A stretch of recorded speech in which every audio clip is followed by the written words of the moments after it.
Hello, guys, and wait, did my internet really cut out now? No. You're Okay, good. okay. You're seeing, we good, there was a freeze frame. Then all of a sudden there was 5 frames to catch up, and everything was good. But don't worry, dude. We're live. We're live. Hello, guys, and welcome to the Road to EWC DreamHack Birmingham. I'm Lockers Turbo, and I'm accompanied by the one and only TM Geek. How's it going, Matt? How are you doing today? I'm doing fine. I've been taking a few weeks off, taking a little bit of time to resource and take time to enjoy some other things in life, including one thing that you'll probably get to see on stream throughout the course of the weekend. But of course, I'm very excited for this because this is the very first milestone in the Trackmania esports season that is upon us. By the end of this weekend, we will know the first 8 players to be qualified for the Esports World Cup, and it's a very important one as well because it's also a very early representation of what everyone's sitting at in the actual format that will be used for the EWC, because we're not dealing with knockouts. We'll get into that a little later, but we're dealing with Classic Cup mode. So this is where some of the more regular players are going to be really shining through. Yeah, Classic Cup mode, it's completely different. I mean, risky lines, for example, on China, they could come into play because first and last is more rewarding than getting second in those rounds. So I could really see players pushing it out. Maybe we haven't seen the whole boundaries of the maps just yet, but I mean, like the players play with open cards in the rounds, try to do everything that they've had. But I'm very much excited for that. We have 41 players, 41 top class players in there, and then also some players that don't really ring a bell to the one or another. One good example is R2K. Then we have Idolus as well, Toto, Kokup, and also Inferno, and many more players, but 17 from the top 20 of the Elite Cup ranking, Geek, are attending this event. Yeah, indeed. This is going to be the main thing for them trying to bypass maybe one of the other paths to qualifying. We've highlighted that a little bit earlier on. During the Elite Cup season, there are 3 different ways to qualify. There's DreamHack Birmingham, there's the Elite Cup, which runs until May 31st, and then there's the Open Qualifier. And DreamHack Birmingham, being the first event to conclude before the Elite Cup, takes precedence over the Elite Cup. So some people are going to try to perform their best at Birmingham, trying to get into the top 8 to get themselves maybe a bit of an early rest and be able to maybe more adequately prepare their actual main event in ENC for EWC and ENC later on. And for those that missed the mark, they're still going to have 2 very important milestones that they can actually make their way through. And in a sense, we say sometimes that maybe it only matters for ENC for Elite Cup after Birmingham, but it's not really that true, because if there's anybody in the top 8 that is in the Elite Cup top 8 that's qualified for Birmingham, then the slate will propagate down. So those that missed the mark in Birmingham still have a shot through the direct qualification Elite Cup rankings. It all depends on how this weekend goes down, really. Yeah, it could really shuffle it up. I mean, there's some names for sure for the one or another as well. Moda, Carl Jr., Binks as well, like favorites to make it guaranteed into the top 8. But I found it very hard to really pinpoint down like any player in there because this field is so incredibly stacked. Someone like Snow, Ledstar, New Prime, those players, they can really shake it up as well, and we're gonna see this very soon because the first couple of matches are of course a bit easier. There's only 3-way matches happening mostly. There's 1 match with 4 players, and then there's also a bye match for the top seated players. And I think that also brings us to the next point, the whole format of the tournament, because it's quite unique. Because as you can see here, we have 32 players per group, so there will be 2 groups, and they will be played in a double elimination bracket. It's not top 32 advanced to the final, it's top 16, so 8 players from each group will go through, and then the finals will be the top 16 again, playing in a double elimination bracket in there. So that is quite something to consider, because you of course have this one life, but there could be a player dropping very early into the low bracket and can just make your life miserable.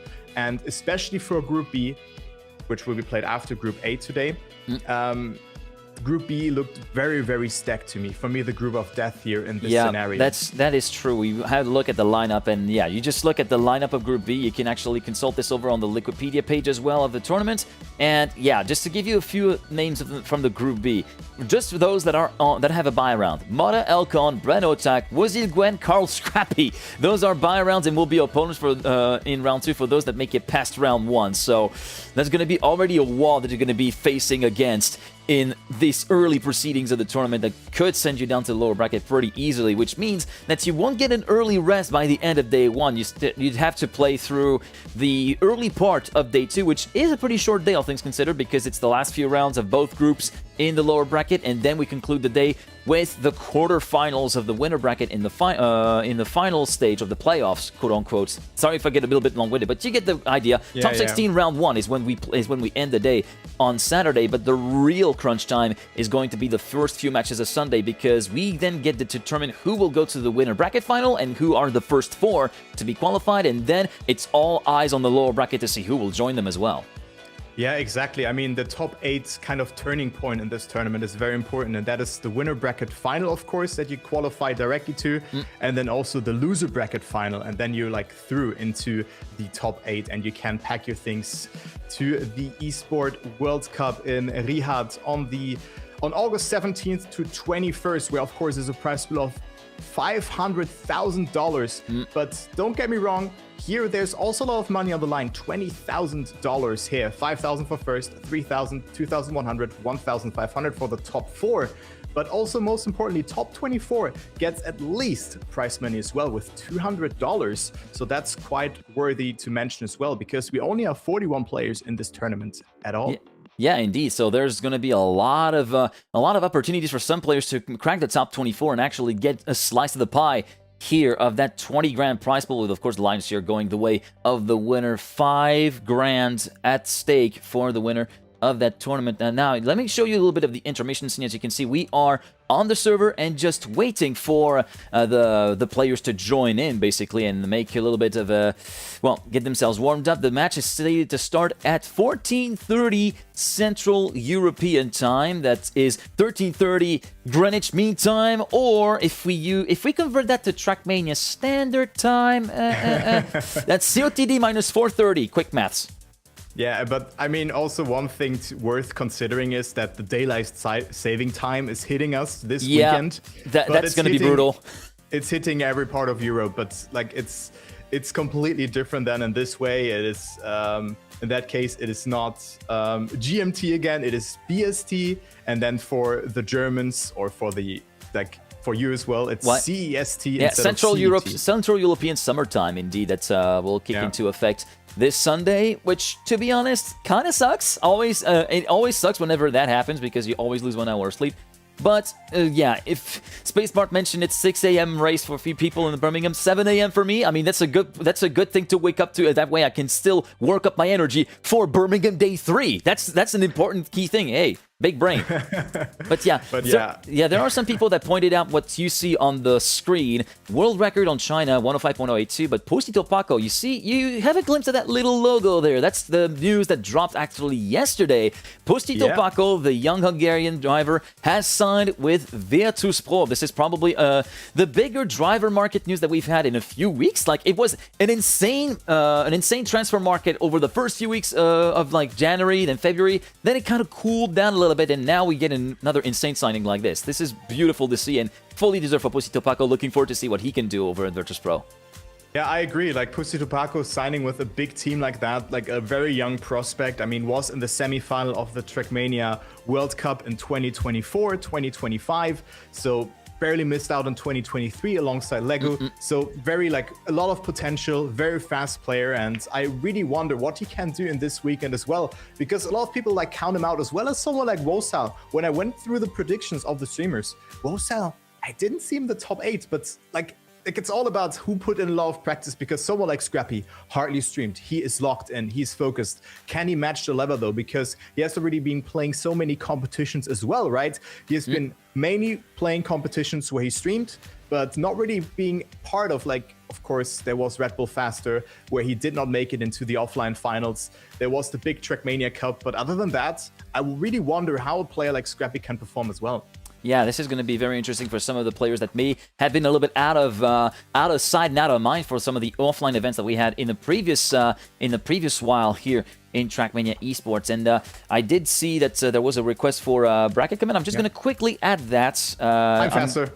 Oh, there you go. Now you're the Yes. looky. Now you're the looky look. I got you on the title change. You got me on the command. So I guess it's a good thing that we're teaming this together because yeah, I'm sprawling all of these Noten all over my keyboard, so I can't exactly access my keyboard at the moment. Yeah. The notes that I prepared yesterday, and then there was the Virtus Pro signing, and I was putting that in one right immediately. So we have extensively prepared for this. Also, thank you. Huge shout out to Leviathan, who did all the assets for the stream. This is just a banger to do. Goated. And yeah, like without you, like the stream would not look as beautiful as it is right now. And also, of course, thank you to Geek for hosting the stream. We have some tricks up our sleeves, or I would say Geek has some tricks up his sleeves. Shall You're we gonna see them very soon. Shall we reveal one of those? Shall we reveal one of those? So we talked about this Virtus Pro signing. You see, well, I can't see it signing. Well, let me just highlight it for you. Yeah, there we go. That's the Virtus Pro logo. Yeah, there we go. Now we can go full ESPN mode, guys. This is probably the biggest thing that I've ever done, and I'm looking forward to use that over the course of the broadcast, not only for this weekend, but also over the course of the next broadcast that I'll be up at bat for producing and whatnot. I can't exactly tell some of the plans that we have and where we will be headed, but all I say is keep your eyes peeled. We got some stuff cooking for you. Yeah, we got some stuff cooking for you indeed, and it will be great. Dude, Geek, I cannot wait for this tournament to start. Like 3 days of Trackmania action. Yeah. This really brings me back to 2023, when we, for me, had the best World Cup happening, or World Championship was called back then. And today it will be even more stacked. This could be, and I also alluded to that yesterday on stream, this could be the best Trackmania tournament that we have up until this point. Yeah, this is going to be the best track. It's going to be by far the most anticipated Trackmania event of this early part of the year. Of course, there are many months and weeks left to go in terms of competition, not only just in the official season, but over the course of the entire Trackmania universe overall. But already, this is a pretty strong mark to get off of. I totally agree with you, Kai, and I can't wait to get stuck in and actually commentate some of those matches. And we still have to wait 3 minutes and 30 seconds to do it. Come on, get it started already! Let us out! Let us cast. It will be so good. But I mean, also, like, it is of course a bit that not 64 players have attended this event, but already having it's maybe taking away the tension for match one, and then it will boom. They will flip the switch. So this will be very, very nice to do. And yeah, also Skyzy, thank you for the Prime sub. As the first person is joining onto the server, it is Jan who's on server, currently warming up on China. So the server should fill up very soon. Yep. So I'm very much looking forward to that, guys. It will be a blast, really. Yeah, it will be so good. It's gonna be fun. What about a prediction? What about a prediction for match one? Okay. Wizzy, Jan, and Neil are playing. Wizzy, Jan, and Neil. I'm thinking Wizzy and Jan in that order. Wizzy first, Jan second, because I have been somewhat hands-off in Trackmania, not really following all the players, so I might come in with a little bit of an unknown variable thing as, oh, there you go. I'm just going to quickly rejoin the server, I guess. Yeah, I also got kicked. Yeah, that was a bit of a false start on our part then. But yeah, I'm thinking Wizzy and Jan in that order. Neil could actually give him a good shot to Jan, so maybe he could be an outside pick to actually make it through the round two. But for now, I'm sticking with Wizzy and Jan, and we'll see what happens. So I go with the former Wild signings, of course. Yep, exactly. I go with Wizzy and Neil here. I think Jan can also definitely make it, but it will be close for second place in this match. That is for sure. Of course, point limit is 120 points. We play each map 4 times, and then there will be a pick phase beforehand as well. I'm not sure if the last 2 maps will be random. I assume so, but the first seed, which in this case is Wizzy, will pick map 1, Jan will pick map 2, and then Neil will pick map number 3. Yep. So I guess it will leave the other 2 as randomized order with that logic, because it's supposed to be picks for 4 players with just 1 map left being left as the default decider. But yeah, that's a bit of an interesting dynamic to follow to see. Okay, I have my worst map and my slightly less worst map. Which one of them is it going to get played first or last? That's good. I guess it could somewhat play into the mind of a player. I'm kind of wondering. Geek, map 1 will probably come up again, especially in a 4-way match. We have 20 rounds per map, and as long as you're not fully dominating, I think map 1 should maybe be your best map to be picking, but maybe you should also not gamble on that for the others to move further away. So I also really wonder what the coaches come up with, especially also for the finals, because there will be slot attribution being picked. So you can pick, let's say, China is your best map, and you can pick wherever you would like to play it in the rotation. So map 1, map 2, 3, 4, or 5, of course.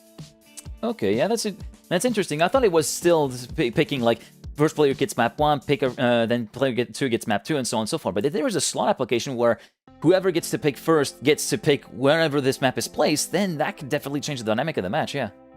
Yeah, I agree. But I was also wondering what you guys think in chat, who's going to proceed in this match, as we should actually start now, but there's no player on the server here. Yep. Just for now. I'm just gonna see on match 2 here what is happening there. But yeah, also guys, to quickly catch up, there's no official stream for day 1 and 2. There will only be watch parties or like co-streams. We're gonna handle a bit more professional. We try to bring you good coverage for the event. On day 3, I will be on the main channel, and Geek is gonna continue casting on the channel here. So that's how the things are looking like. Yeah, that we mutually agreed upon that. We came together for a few days trying to decide how we should tackle this event, how everything is going to be put together, and we came up with that system. That way we have plenty of coverage for you guys, in no matter guys that we have, and we both get the opportunity to bring this event to you live in our own way, and we are more than glad to be able to do that and actually provide you Trackmania fans with some Trackmania esports coverage to really kick off the month of end off the month of March and kick off the spring season in a very, very professional and very exciting manner. And yeah, checking on the other servers so far, there are no other players at the moment, so I guess we might hit a little bit of a delay. Let me check on Discord right now, because are there any messages? I don't see anything so far, so no information for us as well.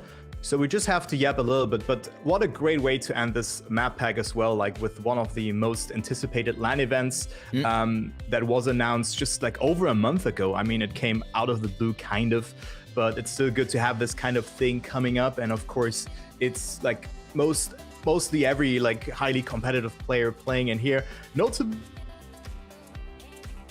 Kai?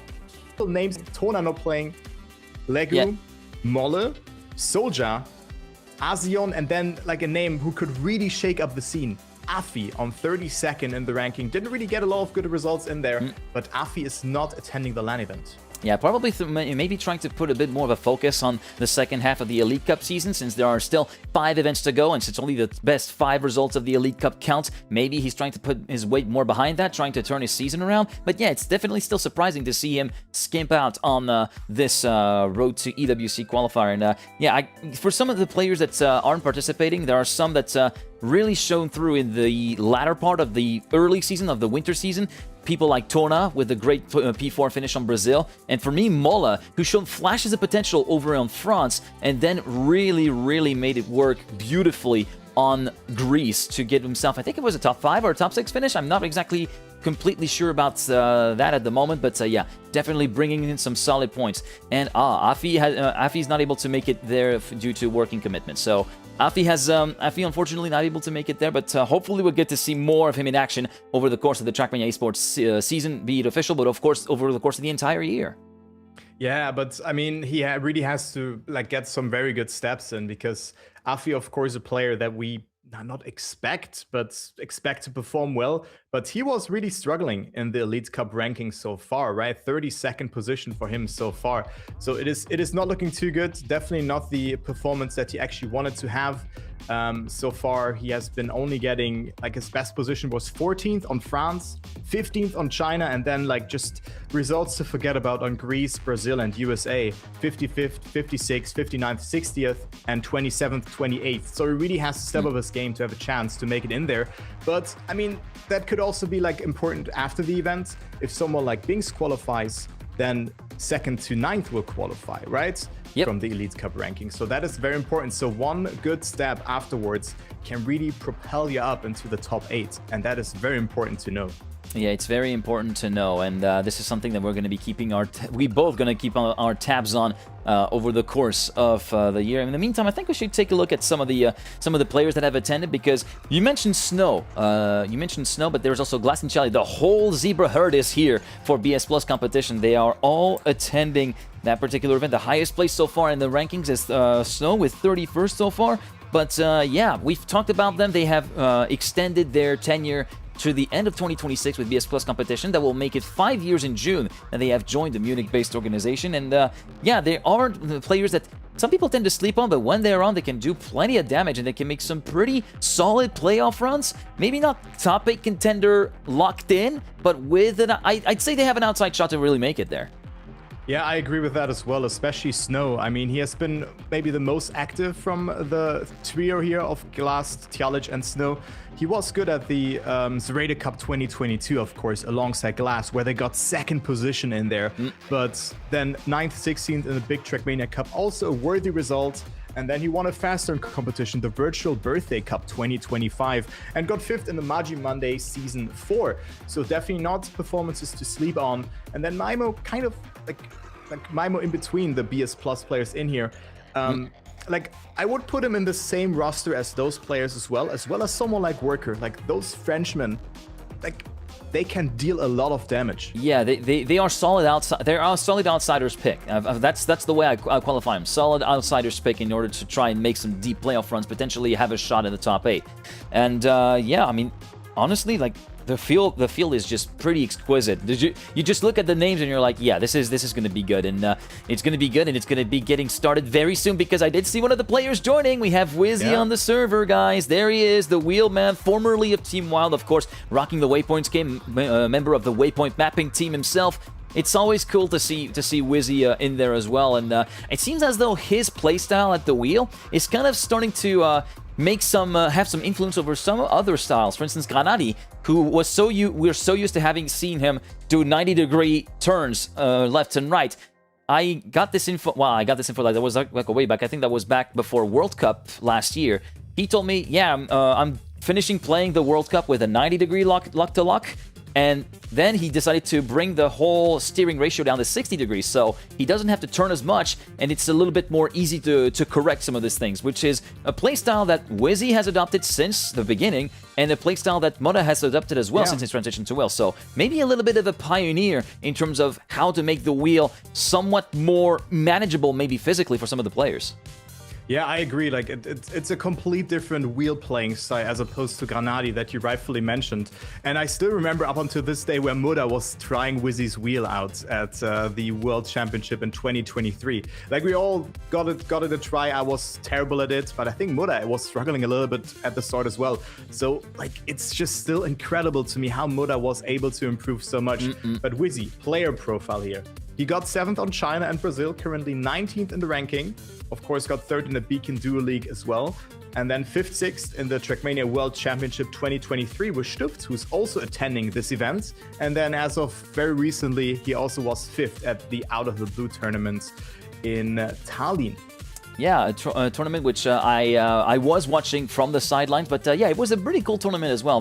Pretty much the Elkhorn show in the final, if it has to be said. But I guess you said player profile. I'm gonna go with another player profile of the only driver missing on the server.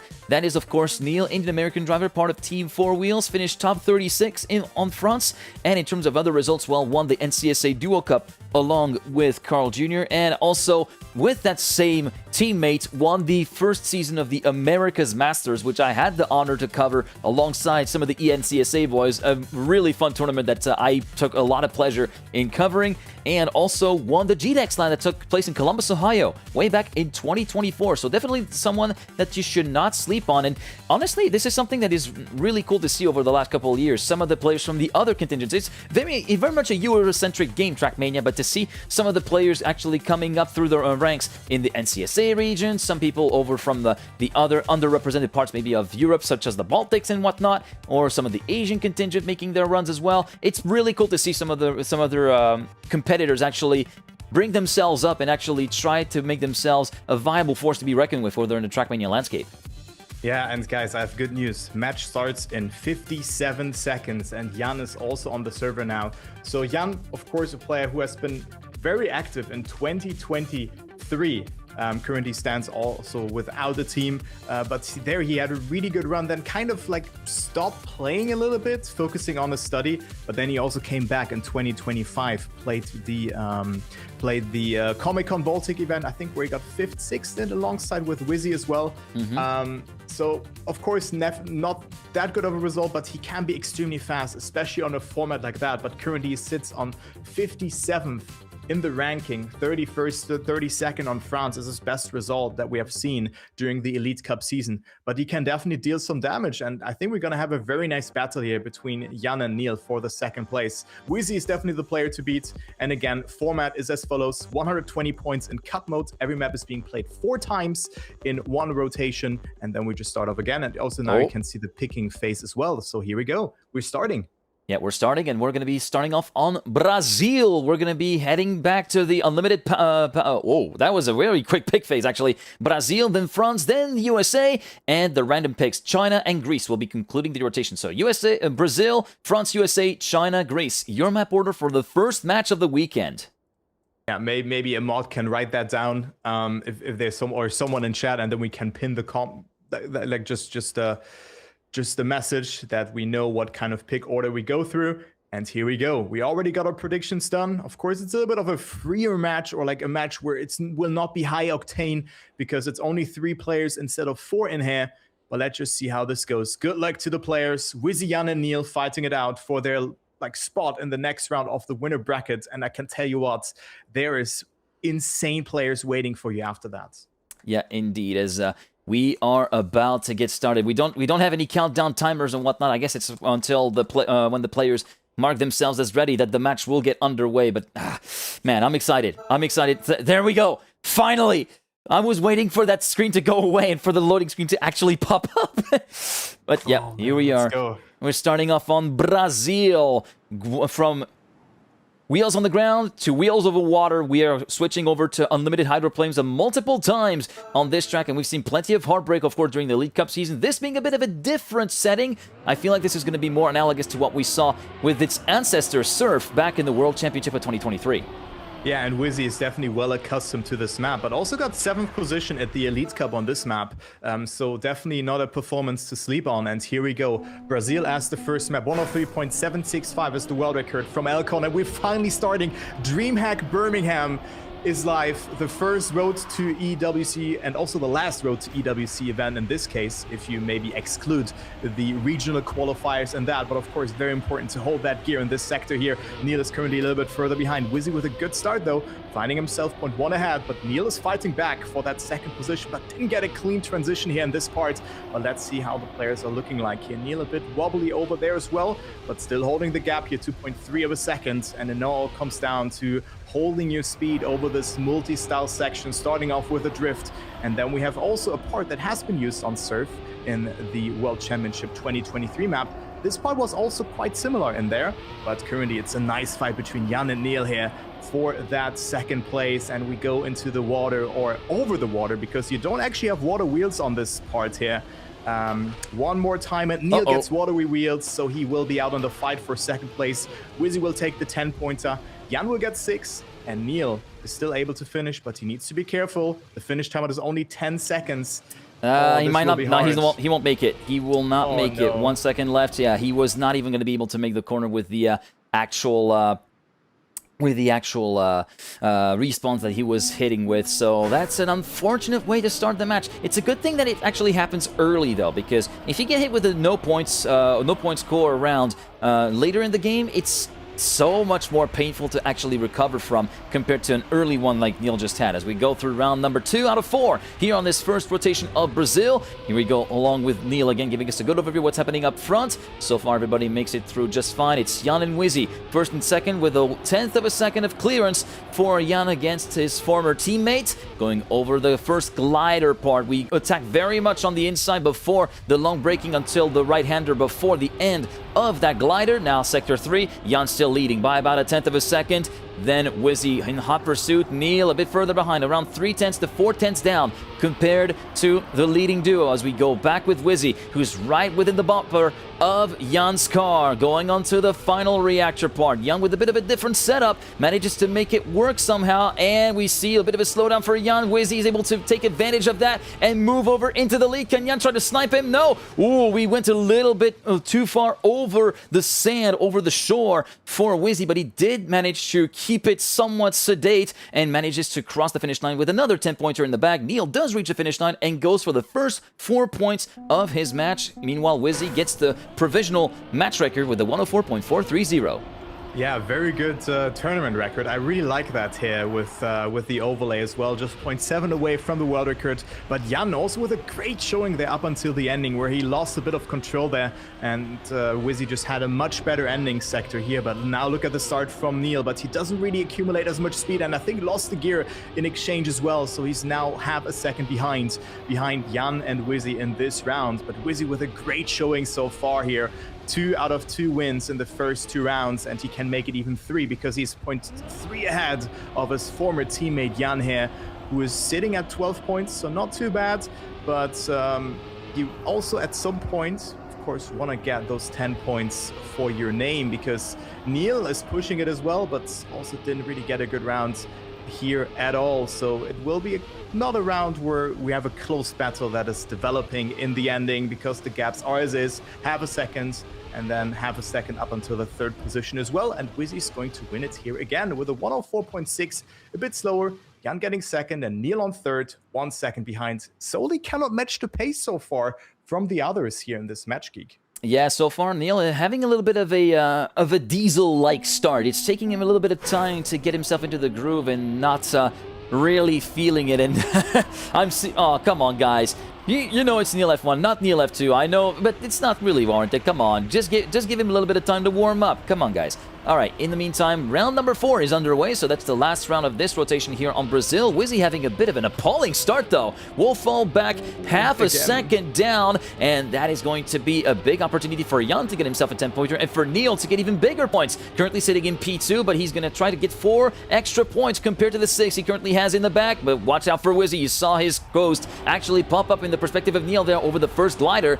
Jan still leading with a 2/10 advantage over Neil. Wizzy in 3rd position, currently still looking to find any way to catch some of the time that has been lost. He manages to catch back up to the back bumper of Neil. We'll try to salvage at least the points for 2nd as we go on to the final glider. The first part negotiated nicely. Jan pressing B for post, and I thought we lost Neil there. I thought he full stop picked into the gate, but no, but he was very slow. We did full stop pick for Wizzy, and Neil will cross the line in P2 and get 6 points for his accord. Jan gets a 0.617 and the 10-pointer that comes with it, and I think we can actually get a little bit of a replay of what just happened there for Wizzy. I wonder if it's going to be stopping in time.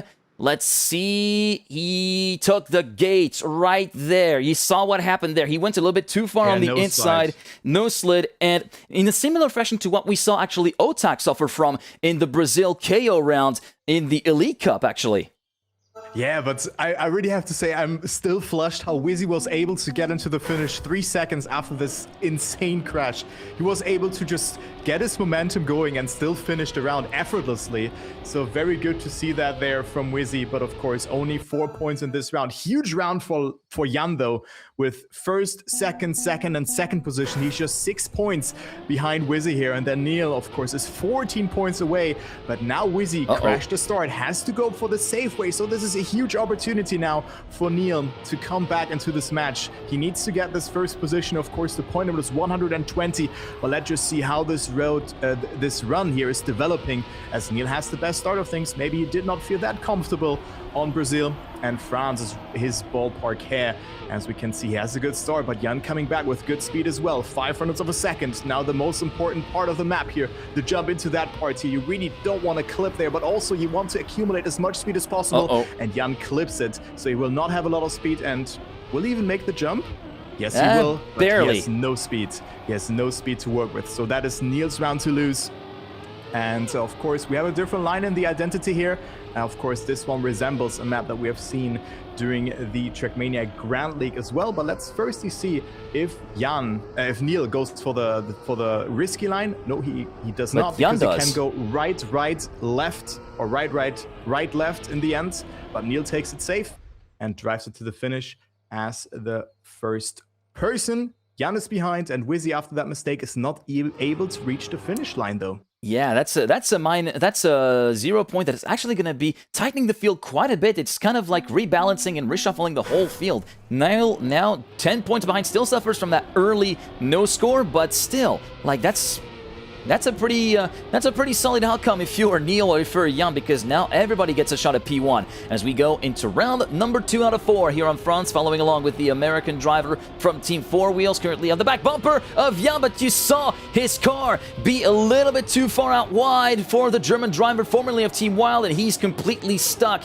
in no man's land. 2.5 seconds, even more down compared to the leading duo of Wizzy and Neil. Currently advantage to the American, who goes way wide, way too wide, and thus hits the wall heavily on landing to checkpoint number 6. Wizzy moves up into the lead, goes for the sideways strat to reduce their time over the second jump on checkpoint 7s through 8, and now we go on to the identity. Now, we did see that Neil went for the conventional strat. Jan was able to go for the alternative one, to go right, left. What does Wizzy do? Does he go for the alternative? He goes for the alternative and manages to make it stick somewhat nicely. Can Neil try to catch back up? No, the gap is way too consequential to be dealt with, and thus it will be the win for Wizzy with a 10-pointer to his name and a .175. Let's see if we can actually see what happened there. You can see just way too wide and then hits the wall. He clobbers the wall with the right-hand side there, Neil, which pretty much sealed his fate in that particular round. Yeah, but very important round here for Wizzy to gain back that momentum, because the seed plays a very important role as well, because you will get seeded into this match, into the next match with seed 1. That will be you then, and then also C2 from a different match that is currently played out. So you really want to avoid hitting one of the top performing players as well. So first position in a match like this is very important for the next round, because then you will play against the likes of who's in there: Binks, Heath, Nako, Epos, Mai, Massa, Granadi, and Pack. They are all waiting already in the second round. They bypassed the first round due to their standing, but let's firstly take a look onto this round. Very, very close round here. Wizzy with a beautiful no jump, and Neil also got a slowdown. I think he dropped the gear, and also Jan crashed this part here, which of course was used on half-pipe in the Trackmania Grand League fall season. And Wizzy now with a mistake as well. He crashed into the wall, is still ahead, but Neil with more speed doesn't go for the risky line though. But is it enough to overtake? The answer is no, but this was definitely something that Neil could have capitalized on, but he was too far behind, caught up a bit in the end, and Wizzy can call himself lucky that he got away with that mistake and still got first position. 108.234, not the fastest winning time. Yeah, not the fastest winning time, and Neil was able to take advantage of Jan's mistake there, with which you were able to see on camera, where unfortunately he exited a little bit lopsided from the jump, as we see. Oh, he plus for attempt to making it through the risky jump. The second one doesn't go quite as smoothly, and for Neil, it goes from success in getting points to absolute calamity and catastrophe at the starting line. That is definitely going to be letting the balance of power go the way of Jan and Wizzy in that particular round, or Wizzy rather, not Wizzy. Wizzy, he has been able to do that in round 2, not in the previous round as well, but so far he currently trails his former teammate by about half a second, 0.4 of a second right there for Jan of an advantage compared to Wizzy. Let's go along with the German player. He manages to make it through the jump clean this time without exiting a little bit lopsided. And now we go to the identity. It looks as though the gap will stay as is, and I wonder if they will stay as is. Both going for the alternative strat, but maybe a slightly different setup could really make the difference here. Let's go along with Wizzy. First jump, clean. Second jump. Oh, Jan goes for the safe strat this time. Maybe an opportunity for Wizzy. Look at how much he's able to catch back up, but then not able to capitalize on that in the last few transfer jumps. And Jan gets the 10-pointer with a 107.985. Wizzy finishes 4.5 tenths down. Neil will not be able to reach the finish line, I'm afraid. No, he's going to be missing one transfer jump. There he is. Stopped in midair, and another 0-pointer, which comes in later. And this one is going to be doing him a disservice over the long run. Yeah, it's very punishing of having only a 10-second finish timeout. But I mean, Neil probably knew that he did not really have the speed there to work out accordingly. But with that, he sits 16 points behind Jan in the ranking. Of course, again, top 2 move into the next round of the winner bracket. The bottom 2, or in this case, only the bottom player, is getting demoted into the loser bracket, and that's how it goes here. And now we go to map number 3, which is USA. Also a very nice map with a lot of different techniques that you have to utilize. A neo slide in the end that you can optionally do, but of course it's much faster. And then we also have the start already, which is quite tricky because you go into a bobsleigh and then land, and you still have your wheels being affected by the ice. So that is very important because your landing needs to be as clean as possible to make this quarter pipe jump here accordingly. Every player gets it very nicely in this round. Jan currently in last position. Wizzy touching though, and Jan going for a different approach here as well. Very good speed accumulated in this third sector, but Neil's still sitting in first position.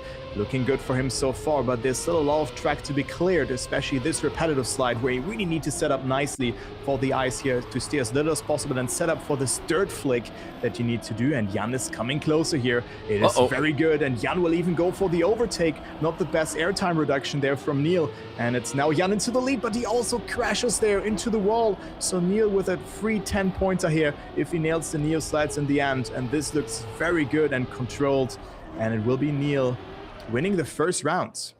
Neil winning the first round, a lot of chaos. It could have been his second place easily. Just take a look at the replay that I was able to save there. You see the car, you saw that brief airtime there. That was enough to almost derail him from hitting actually that 10-pointer, but then takes advantage of a clip that I wasn't able to capture in time with that slight exit a bit too wide from Jan and that double right-hander that goes downhill before the identity, and that's what prompted Neil to go through and get that 6/10 advantage. As we go into round number 2 now, Neil getting at last a 10-pointer. Will seek to try and get some more on the line and try to get himself back on track to try and make a challenge for at least one spot in the next round in the winner bracket. Huge stopping in the transfer there from Jan, who will make it through on the other side, but will be demoted down to P3, 8/10 down as we go on to the second sector with that jump over there to set yourself up for that long right-hander drift. Try to get the jump without getting the gear to set yourself up for that then long right-hander before the dirt flick. Wizzy leading by about 4/10. Dirt flick is nicely done on the part of Neil. This time does not get any awkward airtime like he did the last time around. And now we go on to the identity. Wizzy managing to keep it somewhat contained. He can afford to be a bit more conservative with the approaches on the corner before the identity due to the gap that he has. And now we go through the last couple of corners and then the climb of the crest before going onto the finish line, which is plastic, so it's very easy to get caught out by the change of grip and slide out. But Wizzy did no such thing, and he goes onto the finish line with a 103.274. And just as a quick review of what happened to Jan, just look at what's happened there, and freeze frame there. Just a little bit too shallow of an entry, just has the front nose clip on the edge of the block of the quarter pipe, and thus Jan completely stopped all of his momentum and got demoted down to third, a place which he would keep all the way to the end of the round, just like Neil might keep that third place as well after that slight contact at the start. Ooh, yeah, and I thought this was really the comeback arc here of Neil, who of course has gotten a sluggish start into this match, but now is only 10 points away from Jan. And it looked good that he comes back quite significantly, maybe even with a first position in this round, but now he's multiple seconds behind, and it's a battle between Wizzy and Jan in this round here. As we have a good approach from Wizzy, Jan going very inside there, very risky line, and loses speed because he has to readjust on the ice, but it's still anyone's game here. 0.2 of a second between Wizzy and Jan going into the identity, but it looks very much controlled here in this drift. Wizzy trying to squeeze us as much speed as possible. Jan is pushing it a lot and really going for the attack, but had to release. So Wizzy now again 0.2 ahead, and I think the gaps will stay as is. Oh, even though Wizzy clipped, and Jan almost overtook there in the end, but it was still enough by 500ths of a second for Wizzy to stay ahead of his former teammate. Oh no, Neil. Oh, no. no. I'm sorry to say that, but he pulled a Binks. Binks had the same kind of thing, just clipped on the outside, on the inside with the right side of his car, and ended up full stop picking into the side of the finish gate. And usually you try to actually get one of your wheels in front to get the trigger. He didn't get the trigger, much like Banks did back in the USA round. So that is going to be hurting even more his chances of making it through to the next round in the winner bracket as we go towards round number 4. We're already towards the end of map 3 here, Kai, in this opening match of the day, as we do get hit with the replay camera. No, thank you. I want to stay with the follow camera. There it is. And Wizzy is still leading that chasing duo of Neil and Jan. Jan with a very slow exit from the dirt, though, allows Neil to actually sneak on through. Wizzy goes too wide, hits the wall, promotes Neil up into the lead. Yeah, very good opportunity now for Neil to come back, but 3 DNFs. Also Jan now with a mistake. Minus 12 points for Neil. He could have been up to 64 points, and with that overtook Jan in this round, or overtake Jan in this round, but this will not be the case because he did not finish 3 of those rounds. But also Wizzy promoting up into 2nd position, even though he has clipped the wall. The mistake from Jan was even more time consuming. And, well, also a good time, 103.205, just 4 thousandths away from the tournament record or from the server record here. But it's still anyone's game, still 10 points between Jan and Neil, and then 90 points for Wizzy. He could theoretically close it out on map number 4. We're going to go to China, though, which was map 1 during the Elite Cup. And let's see if players are actually going for the bug slide here. Yeah, indeed. China, which is a modern interpretation of one of the maps from the Winter 2021 Trackmania Grand League season. That map, of course, being Bicycle, originally made by Popwet, for those of you who do not know. And yeah, I mean, it's always cool to see like modern interpretations and modern theming applied on maps that we've covered many years and moons ago. I guess we should say that, Kai, but it's still like it's so amazing to see the scenery changes and how much spit and polish has been put and how much love has been put into these maps as well, which we see now in competition. As we go into round number 1, it seems like we have already had a crash from I think it was Neil. Yeah, Neil is already completely out of the running, and Jan tried to go for the bug slide, didn't seem to work though. Yeah, it didn't seem to work. And I mean, of course, it's a risky strat. You rather want to opt for this in a cup mode competition as opposed to in knockout. We have seen Elcon, of course, going for it. He also ran quite deep into it, but then didn't make it count. But Wizzy, he was safing it. And with that, Marius will be proud, and Wizzy will move up to 100 points. But yeah, you're saying it, Bicycle. This was played in a 6-lap version, if I recall that correctly, back in the day. So a complete different format that has been used there. And now we're going to see the interpretation here as well in cup mode, just a couple of years later. And Wizzy makes it very nicely here, going through the tournament once again. And he takes it quite easy there. Doesn't really risk it. Doesn't take full boost there. No need. And just is 1 second behind the record from Paco, but it's enough to get the 10-pointer in the end. Jan on 2nd, Neil on 3rd, and Wizzy on his way to qualify to the next winner bracket round. Yeah, and it's we have to say that Paco's record is still holding, but during the Elite Cup, we could have seen that fall. I wonder if it was already there, the .082 from Paco, when we actually got to the Elite Cup rounds on China at the start of the season, because Elcon was the one that actually pulled this bug slide that you see right there, almost on a consistent basis, and he was very close to dipping into the .0s. He was in the .1s, mid-.1s, pretty much week in and week out, or like round in and round out, rather, throughout the course of the entire weekend, as we do see Neil, unfortunately, a little bit left by the wayside, 8/10 down, and Wizzy and Jan making most of the bug slide that they were able to pull through clean is going to be in 1st and 2nd, with Wizzy pulling away from his former teammate at a rate of 0.6 of a second in the space of just 2 checkpoints. This is great going right now for the wheel player from the United Kingdom, as Jan currently still tries to keep himself afloat, try to keep visual contact with Wizzy, maybe take advantage of a potential mistake in the identity. It can always happen, you never know, as we go onto the first ice reverse and slingshotting out of there. Wizzy not going for the deepest of runs in there, doesn't really need to, just look at the margins that he has, and now he will be able to get another 10-pointer, move on to 110 with a 105.794. This is run-of-the-mill round pace, like what we've seen during the KO round. Maybe a little bit lower than that, but you don't need to go uber crazy in these early stages. Yeah, it really looks like to me that Wizzy just is in full control of this match so far. He's not really pushing it too much. He doesn't go for the bug set as well, of course, but also his identities just looked very clean and not fully pushed out. But you can also now see players adapting strategies mid-round here, as Neil and Jan both not making the bug slide. Now they went for the wide approach, and of course Neil has failed it twice. Jan got it in the last round, but also it wasn't really worth for him, because we was then 0.6 behind Wizzy in just after this part here. But it's a close fight for second place. Neil with a good transition there. Your tires are still affected by the ice, and you really want to have no skid marks in there and just have a very low transition all along. But the gaps are quite large here from first to second. But Neil is howling in the background, and of course a mistake from Wizzy could shake up the scene here, all things considered. But let's take a look of what Wizzy's able to do here in the ending.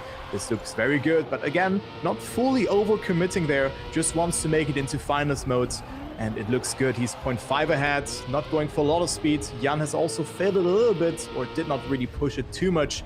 And with that, locks in second position. Neil on third, and Wizzy with that is in finalist mode. So he has to win one more round to make it into the next round of the winner bracket. Yeah, and that could very well happen at the end of this round, given how much in control of the match and of the map he has been so far. And yeah, no overcommitment. That is the perfect word that you said, Kai. He doesn't really need to overpush, especially on the second half of that particular map with the turnaround, because you can try to go deeper to get a better slingshot on the exit, but you also run the risk of overextending, hitting the snow, and completely coming to a stop, or bunging up the exit and risking the contact with one of the barriers on the other side of the track. As we go along with Neil through Sector 2, Jan going a bit high on the ice slide. This is beautifully done from the part of Wizzy indeed, but oh, Neil, what was that push? He went a bit too far on the inside of my liking, clipped on the inside the girder. He goes full in on checkpoint 7. Wizzy slowing down as well. Jan promoted up into the lead, Neil up to second. It could still all be shuffled around in the identity. Oh my god, Neil going so close to the pole, to the flag mast. As we go onto the first turnaround, who exits first? It will be Jan with a better slingshot, a better, deeper run through the first booster. Second booster, Jan will be able to exit in the lead, and thus will deny Wizzy his first attempt at closing finalist status. Neil in second, Wizzy not even bothering with the finish. Yeah, Wizzy not finishing here, and I mean, he will not deny points like that, so he's not able to close it out, right? Like, he's not finishing in front of the players. Can I just take a second to take a look at how close Neil was to hit the flag mast? Just look at that drop down. Yeah, there you go. That's the flag mast right there, just there, and he was like a couple pixels away from hitting it. So honestly, good on him to have been able to get that. But I feel like if that was me, that would have been a full stop pick. I'll be honest. Yeah, it's always like that. If you're in this situation, you would have crashed. But Neil was fully pushing it. Still not enough for that first position. Jan now up to 100 points. Neil 20 points away, and we move to the last map of the rotation, which is Greece. So a very nice multi-style map here as well. I would say a bit easier and also a bit longer, but then you have not make the equation with the ending here. We have some platform jumps coming up in there where it's very important to just hold your speed over there, because then every progressive jump will be even harder. Here the ice side, you can lose the gear, which is fine as well, and then make sure to clear that turn nicely as well, because your tires are affected by the ice. Then a first glimpse there of what comes up at the end, but Wizzy fails it, and bear in mind, he's in finals. Jan is only 2 wins away from this, so Wizzy wants to close it out here as soon as possible, but now Jan has a very good approach in there as well, having to readjust slightly, so Wizzy has more speed into the drift, so this is still anyone's game. Neil is 0.6 behind. Let's go into the inside-outside dirt sector. Both players making it nicely. Wizzy is pushing a lot though. Look at the speed from Wizzy, overtaking Jan in this sector. Very good approach here as well. Get a nosedive to not slow down as much on the penalty as possible. Oh, but Wizzy is really pushing it, but this is looking really good. And there you go. Wizzy makes it into the winner bracket round 2 here with a great performance, overtaking Jan there in the end. And now it's a 1v1 between Jan and Neil for the last remaining spot. Yeah, and a little bit of points to go. 14 points left to collect for Jan, and for Neil, it's an even bigger task because he currently sits on 36 points away from finalist status himself, and he's going to need to pull back-to-back-to-back denies to try and actually get some of that gap back down. And given the momentum that he has had in the match, this is looking like a very tall order indeed. As we go into round number 2, a little bit of a wiggle to try and cancel some of the airtime that Neil did, but to no use, and we have a huge clip on the inside of that little pinch in the road from Jan, which promotes Neil back up into first place through the ice slide of checkpoints 4 through 5. Nice and clean exit. No need to really get over fancy there as we go onto the first staircase section, as we like to call them. That series of drop downs. Try to angle your car for the line and you try to just slingshot your way through the corners and then go on to checkpoint number 7. That plastic changing from camber to camber. Then onto checkpoint 8 in the long NASCAR turn. Little bit of a lift there on the entry, went a bit wide to try and tighten then everything on the second half of the corner. Great attack on the part of Neil there, who can afford to maybe lift a little bit off the throttle. He has about a second of a buffer, 9/10 of a second precisely compared to Jan. As we go towards the identity, everything can really come unstuck if you're not careful though. As we go along with Neil, what happened to Jan? Oh, he actually had to slow down Neil, so Jan has maybe a bit of an outside shot. I reckon it might be a little bit too late to do anything about that though. Neil will get a 10-pointer, move on to 94 points, whilst Jan will go on to one number 12. And yeah, I was saying everything can come undone in the identity because this is a very much a old school feeling track build where the majority of the map feels very much tight and people can get it down to a T. But if you're not careful at the identity, you can be completely done for. And actually, given the layout, some people have theorized that it was actually probably earlier designed as a 6-lapper before it got somewhat redone, and we have crashes on both sides. Yeah, but look at that. Look how far away Neil is. 3 seconds. So this, like, the thing that I wanted to talk about is that Neil should avoid the finalist mode to Jan now. But with him, of course, being 4 seconds behind now, this will be an impossible task. But yeah, it really looks like that this was actually designed to be a 6-lapper here. Maybe some of the other maps as well. Who knows? Maybe some people in chat have some more intel on that, but of course Jan will be finalist in the next round here if he survives the staircase ending with all of those jumps coming into play. He can just save it. He's 4 seconds ahead. He should know that as well, of course, but also Neil needs to make sure that he will finish this round, because then he will move up into 100 points. But so many what ifs now. What if Neil just had finished those rounds? He would have been at 106 points himself instead of 94. So that is of course a complete different story. So Neil with somewhat of a down, or just with a a disadvantage due to that, due to the finish timeouts. But well, Neil just needs to make sure to finish here. 5 seconds, that is more than enough for the ending, even though it was he made it fighting. Why you do this? sorry Kai, but I think there are just okay, well, GG. I guess it's GG now. Yeah. I think I'm not the only one to have felt the same way about that finish that I did, like just being completely moosed all over this. But yeah, there you go. It's all over. Neil knows it. He decides to retire. So Jan will make it through to the next phase of the winner bracket here in Group A of the DreamHack Road to EWC qualifier in Birmingham. As we're just gonna go along with him for a lap of honor, I guess. Yeah, that's the lap of honor. He can take his time. He can hold us hostage in here for as long as he wants since Neil DNF'd. So that's why you never DNF, guys. Everything can happen. And Carl Jr. always wins. Maybe not in this tournament. I'm actually excited to see how deep Carl Jr. can run. But we're gonna get treated with him in Group B, of course. He's not part of Group A. And of course, Group A and B will be played different or in different times. Only tomorrow they will be played at the same time, because then less players are playing this event, of course, because some are already eliminated. There's less matches happening. But yeah, Jan, bumpy identity, still working out, and Jan is also through, getting the second seed though, but still good competitor there against Wizzy, who has won this match, of course. And let's see if there's any other match ongoing right now, Geek. Yeah, true, actually. Okay, it was the last match. Are we the last ones to go? Yeah, this was the last match. Oh, yeah, there we go. The servers were still listed, but I just had to do a quick refresh, and now they all vanished. But yeah, that's going to be the end of match number 1. Kind of went how I expected it to go, actually, and I'm a bit well, I wouldn't say surprised, but maybe a bit miffed about Neil not really able to get into the groove. I mean, even if he was able to deny finalist status back-to-back on Jan, we would have gone back to Brazil, and given how Brazil went on the first rotation, that would have been bad news bears for Neil IMO. Yeah, I agree. I mean, Neil, maybe it's the LAN pressure, maybe it's the first match. I think he can still run deep into this tournament in the low bracket. So I really think that, but of course, you know, he plays against then the losers of the next match, because there will only be 5 people, I think, in the lower bracket, so there will not be a match for them. They will immediately move into the next round after that. They get an early rest, yeah.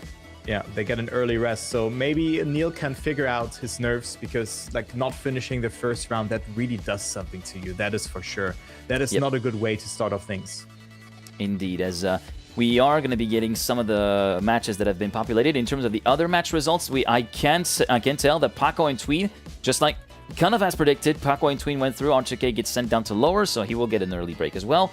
And the only results left to be punched in are those of Stutz, Welka Attack, and the 4-player match, the only 4-player match of the group, New Prime, Snow, Cube, and Inferno, that are yet to be tabulated. But in the meantime, if you're just joined in, first of all, welcome. And if you joined in during the match, I hope you've appreciated some of the stuff that we are trialing out with the instant replay feature and that little magic thing right there. This is all very experimental. I'm trying to use more stuff as a test bed to see things that we can roll out to Trackmania broadcast. Remember, this is all self-produced. This is all on one single machine. So there can be a lot of stuff that breaks. But now, so far, it's still running pretty smooth, I think. Yeah, it is. It definitely does run very smooth. So you're just the goat right now of doing that. So thank you so much for No. I'm very happy, man. I'm deployer from which no one touches deployer, or Kachen for that matter. Deployer. Yeah, Deployer is really the GOAT. As I'm currently taking a look onto Lars' stream, where Stutz has won his match, Worker got second, that of Takuns, who then just got up to 98 points, so it wasn't close even. So this match, I'm not even sure why we cannot see this match on the road to EWC. On the sheet, yeah, on the sheet. Yeah, and also the results on Wikipedia are not punched in just yet, so maybe there's a little bit of delay processing that as well. Yeah, I think so as well. Like some things can still be updated, but of course it's the early phase of the tournament. You know, everybody's really just getting figured everything out. But I think we cannot join a server late by the looks of it. That no, could be really a thing. No, all of the servers have closed. I don't have any server to join. So yeah, not like I don't know about the 4-player match here. That is still happening, of course. Yeah, I think it's still ongoing, right?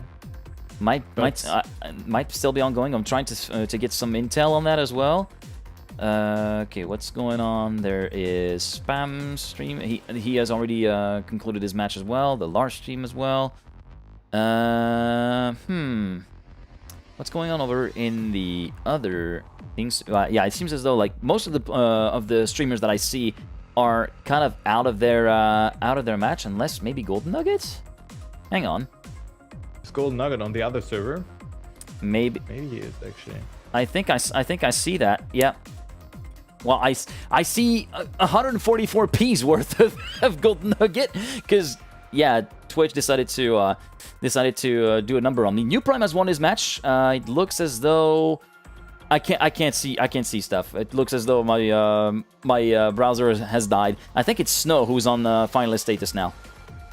Okay, your audio was just a bit borked on my end now. But like now it is fine again. So Inferno, I think, did not play then. Kokub is at 20 points. New Prime has 1, and Snow now has just finished 1 round, because it will be hard for Kokub to, I think, match that pace here. So I just gave you a radio broadcast. They're currently playing on China 2026, and Kokub already 1.3 seconds behind. Now we go to the jump before the dirt and then entering the ice. So it looks like Snow is going to take it here effortlessly, and he will be going into the next round alongside New Prime, of course. And then we have our matches, and then we can see what we actually want to cast there. So this was just a nice match to kind of get used to it, to get used to the format again. Of course, we have seen a lot of knockouts being played. The maps, we have not seen some of them in like a couple of weeks. And it will be very, very good to see, because now after that, we're going to have 4-player matches happening. And well, Snow just has to clear the identity right now, the Bicycle identity. Does the first turnaround, does the second, very nicely and conservative as well. And Snow is getting P2 in this match. Kokup nowhere to be seen, more than 20 seconds behind, and also setting a 105.9 as a good time here, even though he could have just saved it. So good to see that. And now every match has been concluded. Yeah, that's going to be concluding the first round of Group A. And with that, I think we can take a little bit of time to ponder and to basically take a look at what the matches will be. So there is going to be Binks, Heave, Tween in there. 1, 2, 3 for round number 1, and I would suspect New Prime is in there. New Prime. New Prime is going with the Nyko Epos Worker match, if I am not mistaken. Actually, but Tween got second in this match, so it should be New Prime. Yeah, it should be New Prime in there. Should be New Prime. Okay, so I guess we'll just wait until the actual bracket gets populated. But yeah, it always takes a little bit of time to process that. I'm guessing there's some admins looking over all the match results, manually reporting and whatnot. And of course, shout out. It goes not only for this weekend, but for every tournament. Shout out to all the admins who put Trackmania events together, because having done tournament organization and adminning way back in the early life cycle of the game, I got a whole new respect for what you guys do, and I don't really want to do that again, because I was so in over my head. I felt like I did so many mistakes back then. Yeah, you can really do a lot of mistakes in there, because also with like the bracket not reset, but try to mirror that players are not playing against each other again, and all of that kind of stuff. And it's very hard to figure that out. And especially here, we have literally like 3 double elimination brackets. Not sure who's responsible for that, but we now have the matches being populated. Yep. And it is Binks, Heath, Wizzy, Tween, Nyko, Epos, New Prime Worker. Match 3 will be Massa, Mime, Stuft, Snow. And the last match is Granadi, Pack, Pushito Paco, and Jan. Yeah, that's more like it. That's more like it, IMO. Which one do you want to go for? I mean, I think for me it's either 2 or 3. Yeah, I really see match 2 as well, with Worker in there as well. Plus, I think Nyko is going to be very hungry, I think. Yeah, I mean, Nyko, Epos, New Prime Worker, this could be a great match to follow. I think match 1 is also very good, with Binks, Heath, Wizzy, and Tween. But I think... let's go match 2 then, right? Match 2? Okay, match 2. Match 2 it is then. Yeah, I'm not sure what the others are going for, but we're just gonna go for match 2. Not sure what Lars is picking. I'm not sure what Spam is picking. Not sure what the overall feed is picking either. Yeah, I don't know either about it. Okay, so cover them all. Yeah. Can we start a fundraiser to buy 3 extra Trackmania accounts, 3 extra computers, and then we can maybe have a multi-POV going on, Kaisersoze? Yeah. That could be a good thing to have. Like, I remember in Mania Planet it was possible. I tried that as well. This was quite something, but here in this game, I think it's hard to run this game 4 times. 4 times in a row, yeah. This is going to be a bit difficult to ask. Yeah. My laptop is going to lift off then. Well, we're just gonna build. Forget laptops. We just built 4 small form factor computers, and then we Gucci. Just put them on the server rack. Yeah, and also guys, thank you very much for the support. I really appreciate it. Everything that is like going into the stream, like we gonna share 50-50 over the weekend. I think that is just fair. So thank you very much, Bipons, for the 50 bits. We really appreciate it. And also, if ads are coming, well, we're just gonna split that 50-50, because I think that is just a good way of putting that, because Geek, you have been helping out a ton. Of course, I've done the preparation, but you hosting the stream, the assets by Leviathan, like, just thank you so much. Without you, this would have not been possible, really. Well, thank you for the kind words, and the pleasure is mine. It's something that even though like I haven't been all that active on the streaming front over the last few weeks and months, I've only been doing like specific casts and whatnot. I still really enjoy like getting into like the technical side of things because it kind of takes me back to when I started my own caster career back in the Canyon days. That was before even Trackmania, even the Open Grand League or whatever.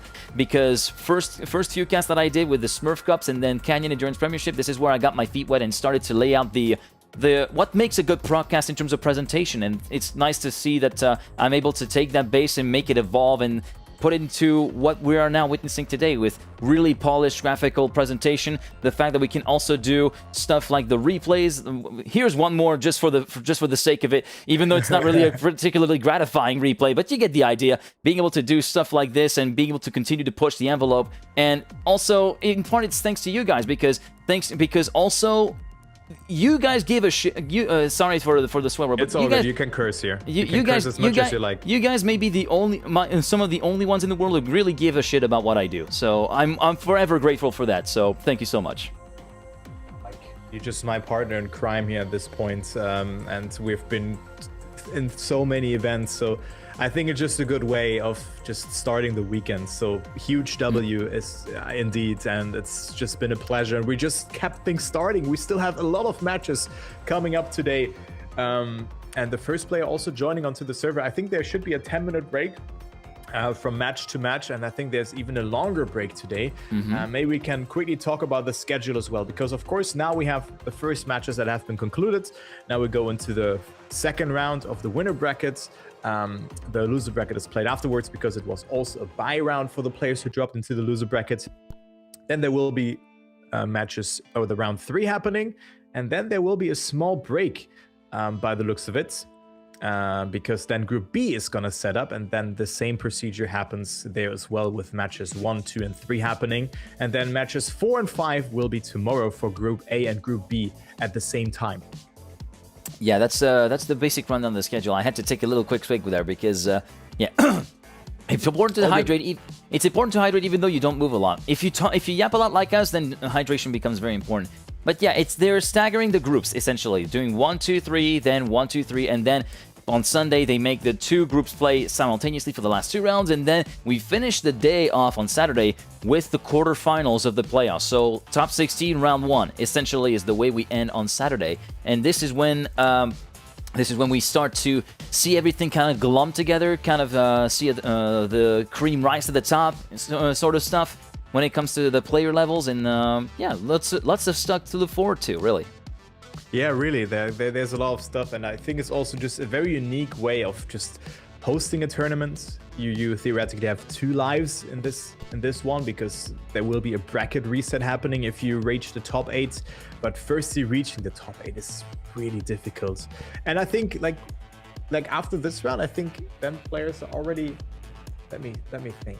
If you make it into the next round of this one, are you then already the prize money? Next round on this one. So could be, right? So let me try to guesswork that. So currently there's 60 players. If you make it to upper bracket semifinals, you're already guaranteed in prize money. I think you have to go until round 4. Yeah, I think that would be round 4 thereabouts for the lower brackets to actually get into the top 24. That might be a little bit of a miscalculation on my part, but I think that's it. Yeah, top 24 is then the last round of the round 4 loser bracket. Yeah, that's the case. So if you reach that, you're in, because that's then top 12 in this bracket, but top 24 overall. Okay, yeah, exactly. Yeah. So if you then through here, you will then drop into the, like, if you then win and then lose, let's say like that, you then drop into the lower bracket round, like into the last round of it, I guess. Yeah, and you still have a chance to make it out, and even if you don't make it out, you're still in the prize money range anyway, I think. Yeah, that makes sense, because it will then be like the loser bracket round 2 and round 3. Like round 3 will only be like from the loser brackets. Yeah, that makes sense. So theoretically, if you win this match, well, you're in the money. Yeah, pretty much. As I guess we can get you a little bit of a sit rep of what's going on the server. We do have 2 players out of 4. It's Nico and Worker that are currently joining. Nico, of course, who has signed with Fit Esports earlier on during the season, has joined just a day or 2 after France in his second place round in the Elite Cup, and so far his tenure hasn't really been all that happy in the Elite Cup. He hasn't been able to get a round 3, especially was catastrophic. Round 4 didn't even manage to qualify, missed by a few hundredths of a second there or thereabouts. Managed to somewhat correct the shot in round 5, but here he wants to actually do well and actually bring some happiness to the Foot Camp, who in other esports are actually doing pretty well for themselves. For those of you who follow, for instance, the Counter-Strike stuff, they are absolutely killing it over there. But yeah, Nyko looking to try and put Trackmania on the pedestal as well of the disciplines for foot, where they actually are performing greatly as well. Also, I guess there is a bit of a silver lining, because even though he kind of missed the mark on the Elite Cup, he was able to get to the podium at the Insalon, the first non-event that he participated under his new colors, actually. Yeah, and also podium at the big Trackmania Cup, 3rd position in there. That's not a result to sleep on as well. Very good performance in there, because he was just behind Wolsile and Bren, of course, in this match. That was very good to see. So Nyko with a great performance here, like all along, like at the end of the year, but also in this year already 2nd on France as well. Like very good performance on there. Very good performance, and honestly, a final round which is absolutely stellar to watch as well. Like, you might say second to Mata, like, oh yeah, maybe he wasn't that much in the fight. No, he was in the fight all the way through to the end of the round. It only took one single transfer for things to shift around, and the gap was only a 1/10 of a second at the line. I think it was 108 milliseconds to be completely precise at the line between Mata and Nyko, and it all was decided on the final transfer, where Mata was able to risk it just a little bit extra and go a little bit lower, land perfectly smooth on the final quarter pipe to actually get the win there. Yeah, it was such a close round there between them, and Nyko was so close of just winning this one and denying Muda the back-to-back win, of course. Beforehand, he also won on China and then on France as well. But I'm looking forward to this match, because we also see Epos was also, like, I would say struggling. Can you really say it's struggling? 5th on France, 6th on USA, 8th on Greece. Didn't get one of the top results, but made into the top 8 3 times. Back-to-back XP Evo champion. I wouldn't really say struggle. I would say he's been more on the quieter side, maybe for now, of the Elite Cup standings, and he wants to get out of that quiet side and actually make it through to actually punch the stratosphere in that particular moments in Birmingham, and try to kind of get himself out of the way for the Elite Cup and try to bag his ticket directly, like many players are trying to do.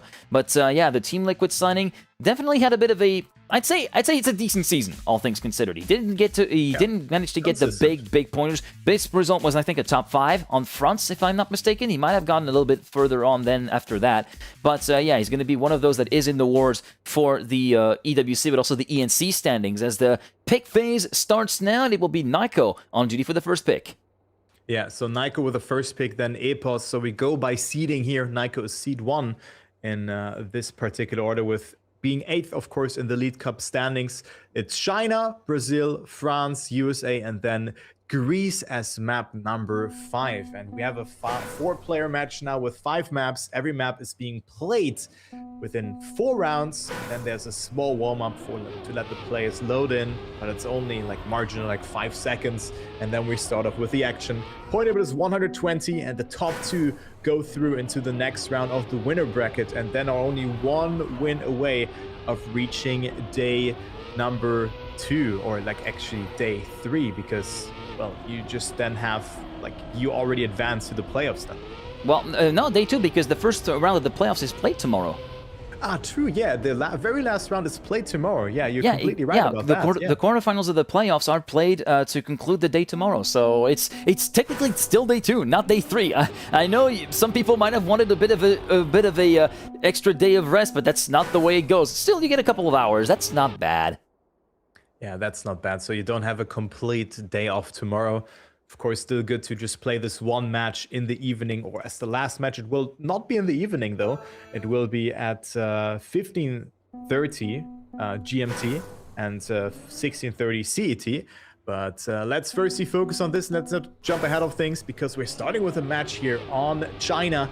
Nyko, Worker, Epos, and New Prime fighting it out for 2 spots in the next winner bracket round. So good luck to them, and let's go into the first round. Let's go into the first round indeed, following along with the perspective of Epos to start things off. The man from Team Liquid currently at the tail end of the field. Are there going to be anyone going for the buck slide? Epos goes for the buck slide. As a matter of fact, it does execute it good, but then gets a bit of a wonky landing and hits the wall onto the next corner. So he will be falling like a stone to the bottom of the rankings. Nyko, Worker, and Uprime in that order, promoted up first through third as we go through the ice slide. Worker with a bit more of an inside line gets a beautiful exit as well. Good snap though from Nyko to keep himself in contact with the Frenchman, who actually falters. The fellow countryman for Nyko clips on the bottom edge of that concave platform, and Nyko himself as well hits the wall in the inside of the right-hander before checkpoint 8. It's going to be Uprime with the race of attrition playing out ahead of him to move up into the lead of the race. 9/10 of a second, almost hitting the wall himself as we go on to the ice turnaround. First part, he can afford to go a bit conservative. Does not go too deep. Looks very good so far. Second round looks very good as well. Nyko versus Epos for 6 points and 4 points. It would be Nyko in second, Epos in third, Worker in P4. Just chaos all around. I was able to only capture one last moment from it, and it's the contact from Nyko, if I believe correctly. No, I'm even late on that. There was just so much stuff happening throughout the entirety of that round, and that man right there that you saw, Uprime, was able to actually keep himself together and keep it off of the wall to get that early 10-pointer. Yeah, Nyko, Uprime, the only player without a mistake, and now we also see Epos adjusting the strats, doesn't go for the bug slide here. As you can see, he was 0.4 ahead, he had insane speed, but then the approach was not looking so good. So Epos definitely not with the best of start of things. Also in this round, Worker and Nyko are ahead. Of course, Worker was playing the Trackmania Grand League. I think a lot of people actually sleep on that. He won the head-to-head against Kanadi as well. It was a 2-3 in favor of the formerly young Frenchman. And then he took a break after he has won Gamers Assembly. I think it was in 2022, the mixed edition. And now he's back and hungry. But right now he fights it out with Nyko. Good approach though from Worker. Nyko jumping a bit too wide there. Epos on third position, but who's gonna win this round here? Nyko with good speed, but Worker still ahead. But it's only one car length between them. A couple of thousands, 32,000 of a second. Worker not with good speed. Nyko's going to snipe it, goes to the line, and Nyko wins the round. Worker a bit too conservative in the end. Epos getting third and Uprime not winning this round. So Nyko winning this round by 16 thousandths of a second there. Yeah, just 16 thousandths of a second. Just look at the gap. Like, we couldn't get the actual booster exit, but yeah, he was going just a little bit deeper on that final booster there, Nyko, compared to Worker. Just a few extra kph of difference that actually did the job for the man from Team Foot, and that's another bug slide in the books, and a beautiful one at that from Epos, who doesn't hit the wall on the inside. And look at the gap, look at the time, 3/10 of a second now. The advantage for Epos compared to Nyko. Uprime and Worker absolutely in shambles, especially Worker, who's completely stopped before the ice slide. Uprime trying to catch back up to Nyko, who goes a bit conservative and slides up the concave part, and we'll see Uprime go back within his back bumper, and Epos continues to string his advantage out. Half a second of an advantage. Nyko briefly hits the wall on the way towards checkpoint number 8 and will thus drop down to third, promoting Uprime of its second. I'm kind of curious to see what the time from Epos will be, actually. I want to go with him for this particular identity. He goes for the safe run, so I'm thinking we're going to be going back towards the 105.5, 0.6 range, maybe. Unless we can go a little bit faster, we're going to have to wait and see. Epos, the stopwatch says it will be a 0.4. Well done, well judged there, Kai. Uprime second, Nyko in third, and Worker in fourth. I was judging more towards the 0.6 because I was thinking he didn't go that deep in the first booster, but overall, really solid. Dude, Epos, like, what a bug slide that was at the start. Like, absolutely incredible. Maybe you can take a look onto that if you have a replay ready in there. I didn't catch it. But maybe we're gonna see it again now. Let's see what Epos is going to do here. The pole strats? Didn't get the best landing. Like, the landing there is so important because you actually land a bit sideways, but you don't want to slow down. So Epos, it's not working out for him, but also Nyko with a mistake at the start. So he's finding himself even further behind. But Epos definitely shuffling up the field. by getting third, and then first position, 2 points behind Nico. But now Worker is in the lead, so we could see every player on the first map winning one individual round. This would be incredible, but Worker's so close there to the wall, having to readjust, so New Prime is catching up. Good approach though from Worker, but he almost clips again. Worker is pushing so much here. As you can see, this is incredibly stacked, this match, but New Prime in second place. Good approach though, going diagonal in there, but Worker will still be in the lead. New Prime with more speed though, coming a bit closer. Who's going to win this round though? It's looking good for Worker. Worker has more speed and Worker will win the round. And indeed, we have 4 different winners in the first 4 rounds. What a great way to start. Great way to start, and that's going to be evening out the distribution of the points a little bit. New Prime will be leading with 25 points, but then 23, 22, 22. 3 points between first and last. Now, I've been a little bit tardy on the replay thing, but can we actually catch what yeah. Look at the gap! Look at the gap between the wall and Worker's car there. I can't believe what I'm witnessing here. He was pushing like a man possessed there, Worker. He was able to make it work, but it could have been oh so different, oh so quickly as we go into Brazil now. Yeah, Brazil, here we go. Definitely a map that could favor Worker very, very nicely. He, of course, comes from his Raider style and then branched out into mix as well. So very, very skilled player here. And also, he was in Team Luckers. Yeah, so he was in there. So keep that in mind.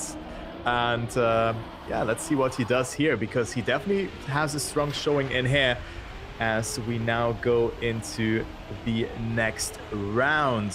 Everybody surviving the start. New Prime a little bit further behind, as well as Worker though. It's a good fight though between Nako and Epos, both clearing the transition nicely. Nako clipping a little bit there over the penalty surface, but getting a much better approach over the sand.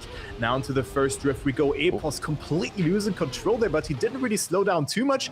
Maybe that's a strat. We're gonna take closer consideration onto that part in the next round as well, because Epos actually gained a little bit of time with that, just a better line. And Epos finds himself in the lead, but not comfortably. Only 0.08 of a second here between them, but Niko messes up the exit there, the no-side exit, and losing a bit of time there. So Epos still leading this round here. Niko almost touching the water there. You want to avoid that, you just glide over it. And well, Epos is going to win this round in front of Niko. New Prime second, and Worker not with a good start here. Only 1.5 seconds behind, or is 1.5 seconds behind Epos here in this one. And Epos, with that, up to first place. Yeah, Niko didn't exactly have the best of exits from the penultimate corner there on the final glider. He was forced to go for the safe way, whereas Epos had the perfect setup to actually go for the beeline approach, going on the right side of the rock. And that's what really allowed him to win the round. But this is a strat where if you mess up, you can be sent off into the sunset as we go on to round number 2 here from the perspective of New Prime, who's going to be going toe-to-toe with Worker, Epos, and Niko. Everybody managing to make through the start clean for once. We have seen plenty of slowdowns throughout the loop in the first part of the day, but so far it looks like to be the cleanest start of them all that we've witnessed so far on this stream. Epos going a little bit sideways, almost dipping the wheels into the water, but manages to get away with it and leads the round, heading into sector number 3. 95 milliseconds of an advantage compared to Niko, who's going to be giving him a good run for his money and trying to keep him honest. Look at the attack from the Frenchman from Team Foot as he goes side by side. 6 milliseconds and the split of checkpoint 13. Now onto the second glider, the identity, and look at the gaps. Half a second between second and third. This is looking like a straight and true battle once again between these two. Niko going for a shallow entry. He tries to go for the rock, but doesn't manage to get it, and he will be knocked out of that round. Epos gets a second 10-pointer. Worker in second. Niko does salvage 4 points by finishing third, and New Prime will get to the finish line, but only collect 3 measly points for his effort, and will move up to 32 points. Yeah, New Prime really dropping down the line now, only 1 point ahead of Worker, who heavily capitalized from that mistake there from Niko and getting that second place. So 2 additional points in this round have been rewarded to Worker, but look how close it is here for second place. Only 2 points, tearing the players apart. Then Epos, after a sluggish start into map number 1, which was of course China, he now is back into the lead with 42 points and also gets the best starts here in round number 3. So very good start there for the team Liquid Driver from the United Kingdom, who's also a beatboxer. So maybe you guys have seen that. And yes, I think it's a line that Epos chooses to go over the sand there a little bit, to tilt his car and just get a better line over there. So very good to see that. And it's not sure if it's much faster, but maybe just a comfy approach for him. But look how far ahead here he is in front of the second place battle between Nyko and New Prime. New Prime really needs to get those 6 points there to not get overtaken by Nyko, but it all comes down to the ending. Nyko very aggressive in there, will lose a lot of speed in the ending. It's so close though. New Prime drifting early. Epos also with a white line. It's so close. It's 1,000 of a second between Epos and Nyko. Epos wins the round, but what an ending approach was that from Epos. What a line. Yeah, and Epos went a bit wide. Just look at that. And look at how shallow Nyko goes. He goes for a bit of a spike, tries to slingshot his way through, and then just 1 millisecond short. That was probably the closest finish that we've witnessed so far in this stream. And Nyko clips barely on the exit of checkpoint number 2 and will be hitting the bottom of 3rd place, actually, because Worker also had a bit of an appalling start. The fellow countryman currently sitting in P4, half a second down. It's going to be Epos and New Prime in 1st and 2nd in what I think is the 4th and final round on Brazil. It is, it is indeed. And currently Epos trying to string his advantage in the points a bit further on, and a full stop pick from New Prime, allowing Nyko to move up to 2nd. It looks as though Nyko might be hogging 2nd place for 3 out of 4 rounds until he goes too tight too early on the entry of that corner before checkpoint 11 and hits the wall, forced to go below the sign on that plastic part. Epos, now he is very much sitting pretty. He's out of the DRS zone. I know this is not really a term we can use anymore, but that's the way I still call it.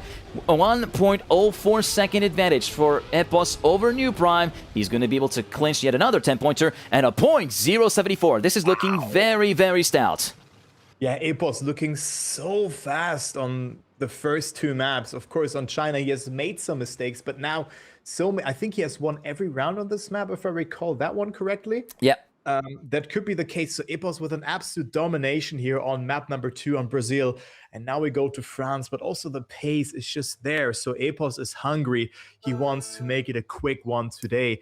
And definitely the player to beat here for the players. But look at the battle for 2nd place. I'm very, very happy that we actually focused on this match, because I knew that Worker is able to perform good. Of course, maybe some of you are not really familiar with Worker, so we can maybe give you a little bit of a rundown what actually he has done. Magi Monday, he got 3rd in Season 3, and then he won Gamers Assembly 2022 Mixed Edition that we both attended, Geek. Yep. And that was just a very strong showing. And then I was like, yeah, Worker, he's really gonna work his way up into the top of the leaderboard and other competitions as well. But then he took a break from the game. I think it was after Ascension, if I recall that one correctly. Yeah, it was after the Ascension, because he did participate in the Trackmania Challenger League along with Dizzy Dream, alongside Coco, if I'm not mistaken. Yeah, I think it was Coco, yeah. So, yeah, he then took a break and got, of course, replaced. And then now started playing again. Now here in this round, he doesn't really have the best of starts, but look at the round here between Epos and New Prime. Epos a bit wider, will have a bit more exit speed, even though New Prime just traveled very, very little distance in this 3rd turn, so Epos cannot use that speed to his advantage. But let's take a look onto the identity here. Who is gonna go for the right approach here? Twice, it will not be New Prime because he's clipping. Oh, he's slow. And clipping again, and also Nyko will overtake New Prime due to that. Epos has another free round win up for grabs. And a 107.442 is also not a bad time, because you can bleed so much time on this map, in the identity, everywhere in the outside turn.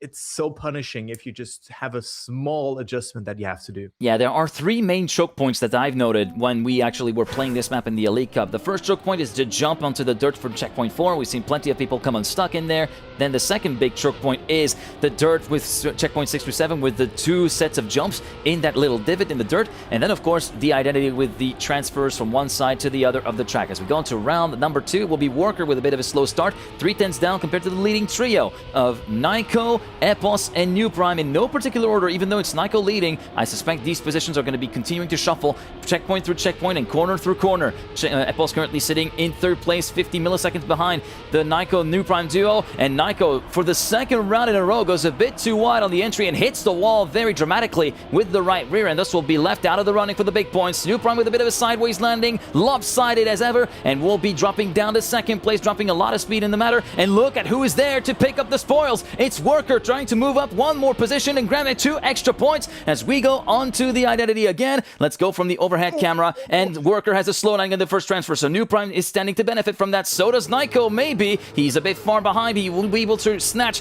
third place away and get 1 extra point unless he clips like that. Epos will take a win with a .350. Nyko tried to salvage something in the end, but it all came unstuck so far. And then just look at what happened there. Again, just watch. Nyko goes a bit too far on the outside, and you could see the contact right there with that car. That's unfortunate for him, but that's the way it all unfolded, and that's what sent him down to P4 ultimately. Yeah, very unlucky there for him, and he also could not capitalize on the mistake there from Worker. Nyko also was over-pushing the ending. I think he would have actually overtaken Worker there with a good line because he had much more speed, but can we really quickly talk about how incredibly fast Epos is in here?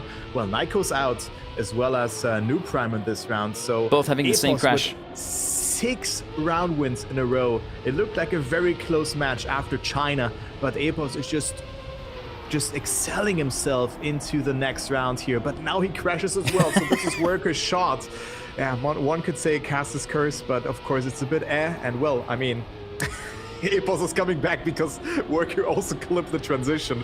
So, well, I still got it. Ung still got it, guys. As, well, Epos is now back into the first position due to a mistake from Worker. And Epos then with 7 round wins in a row, up to 92 points. Worker also calm and collected in there. And Epos wins it here, not with the fastest time, 107.9. Worker on second, 0.8 behind, and then New Prime on third, and Nyko also finishing here. Epos is so close, though, of just reaching finalists already. Like, the match has just started. Yeah, he's already 3/4 of the way over there. And then some. He's currently sitting on 92 out of the 120 required. And Nyko and New Prime both suffering the same crash at the exact same spot. Actually, not quite the same crash, but both crashing at the exact same spot at checkpoint number 3, both forcing themselves to respawn. And that's what prompted that huge gap to actually build up. As we go on to the 4th and final round here on France, we go along with Worker, who's managed to make the best out of the situation there to get some points back on the board. As we see, though, that up ahead it's Epos and Nyko 1 and 2. Nyko, who has had a little bit of a harder time with checkpoint 6, that's set up into checkpoint 6 being the bane of his existence. Let's see if he's able to solve that. He's got New Prime flanking him on the outside, and this time it's New Prime's turn to hit with the outside wall. Epos clipping as well on the way towards checkpoint number 7. Nyko promoted up into the lead. Will he be able to clear the jump? Yes, New Prime has a bit more speed. Worker completely sideways and completely at a standstill. Will jump down to 4th. Nyko in the lead by 3/10. Can he actually parlay that into a 10-pointer that is so critical in that battle for second place? Let's go for the overhead perspective. Nyko is slow on the landing. New Prime takes advantage of that. Nyko full stop picks, and he drops back down to P4. It all seems to come unstuck at the most unfortunate times. Nyko is out. Epos and New Prime to the line. Epos resists the attacks of New Prime by 31 milliseconds. Worker down to 3rd, and Nyko a no-pointer. Oh no. Oh no, this is bad news, Bears. Yeah, from 10 points to 0, just in one identity. But how did Epos win this round here? 8th round win in a row for him in this match, up to 102 points. You cannot make this up. This is incredible stuff from Epos so far. And the others are 40+ points behind. Like, what a great performance here. But you really have to feel sad for Nyko because this was his opportunity to overtake New Prime. He would have been ahead with the first position, but it wasn't meant to be. I hope he can get his stuff together here on USA, as this is the next map in the rotation, map number 4. And let's jump into the first round, as Epos could theoretically close it out here. And just seeing the trend of the match, I think this is going to happen as well. Yeah, I think it's going to happen as well. Epos very much filling in the role that I like to often call the scarecrow. Really, the man that really hogs the first places in the 10-pointers, doesn't really leave any kind of inkling for everybody to kind of pile in on that advantage, just leaves nothing but breadcrumbs. And once Epos concludes his finalist status, it will be when the real match starts for that second place. But we did see both Epos and I think it was Worker who briefly clipped on the outside of the dirt. Nyko this time clipping just before the jump. That's going to be costing him a lot of time. I thought it was going to be costing him a respawn, but it was not the case. Epos promoted back up into the lead, now locked in a fight with New Prime. Epos is slow on the way on the crest. My god, everything is kicking off. This is like Elite Cup season all over again, guys. In the meantime, New Prime gets the lead by about 0.4 of a second. It's a side-by-side battle between Worker and Epos. Through the identity, who will come away with 6 points? Who will come away with Thor? Epos and Worker to the line. It will be Epos sniping Worker by 23 milliseconds. Nyko down to 4th. Have you seen the small nose slide there from Epos in the end, which eventually got him that second position? Such a nice micro adjustment. Maybe we have a replay of that as well, if you can pull this up on screen real quick. Not sure if you have. I was so enamored by what I've just seen. I might have forgotten to clip some of the stuff. I'm sorry. Yeah. All good, all good. But that was a beautiful nose slide there from Epos. And well, also the quarter pipe at the start was so clean. And here again, going for the nose slide adjustment after the landing, where you just accumulate more speed whilst you nose sliding, which is faster than sliding, of course, in a situation like that. Nyko also got a really good Epos going for the low jump there, releasing beforehand to land smooth in the slope. With that, you of course have more speed into the sector because you land earlier. But now it is anyone's game here for first and second between Nyko and Epos, because New Prime and Worker are multiple seconds behind. New Prime 1 and Worker 10 seconds behind. I'm worried if he can even finish this round here, but let's take a look onto the battle between Epos and Nyko here in the ending. Nyko ahead, but Epos had an exceptional ending beforehand. Will it be enough? Oh no! He doesn't get the trigger! Oh no, Epos down to 3rd, New Prime getting 2nd place, Nyko with a good time as well, a 0.7, and he wins the rounds. Coming closer to New Prime though. Look, sorry, this is slow-mo demise. That's such a shame. Oh no, and then New Prime.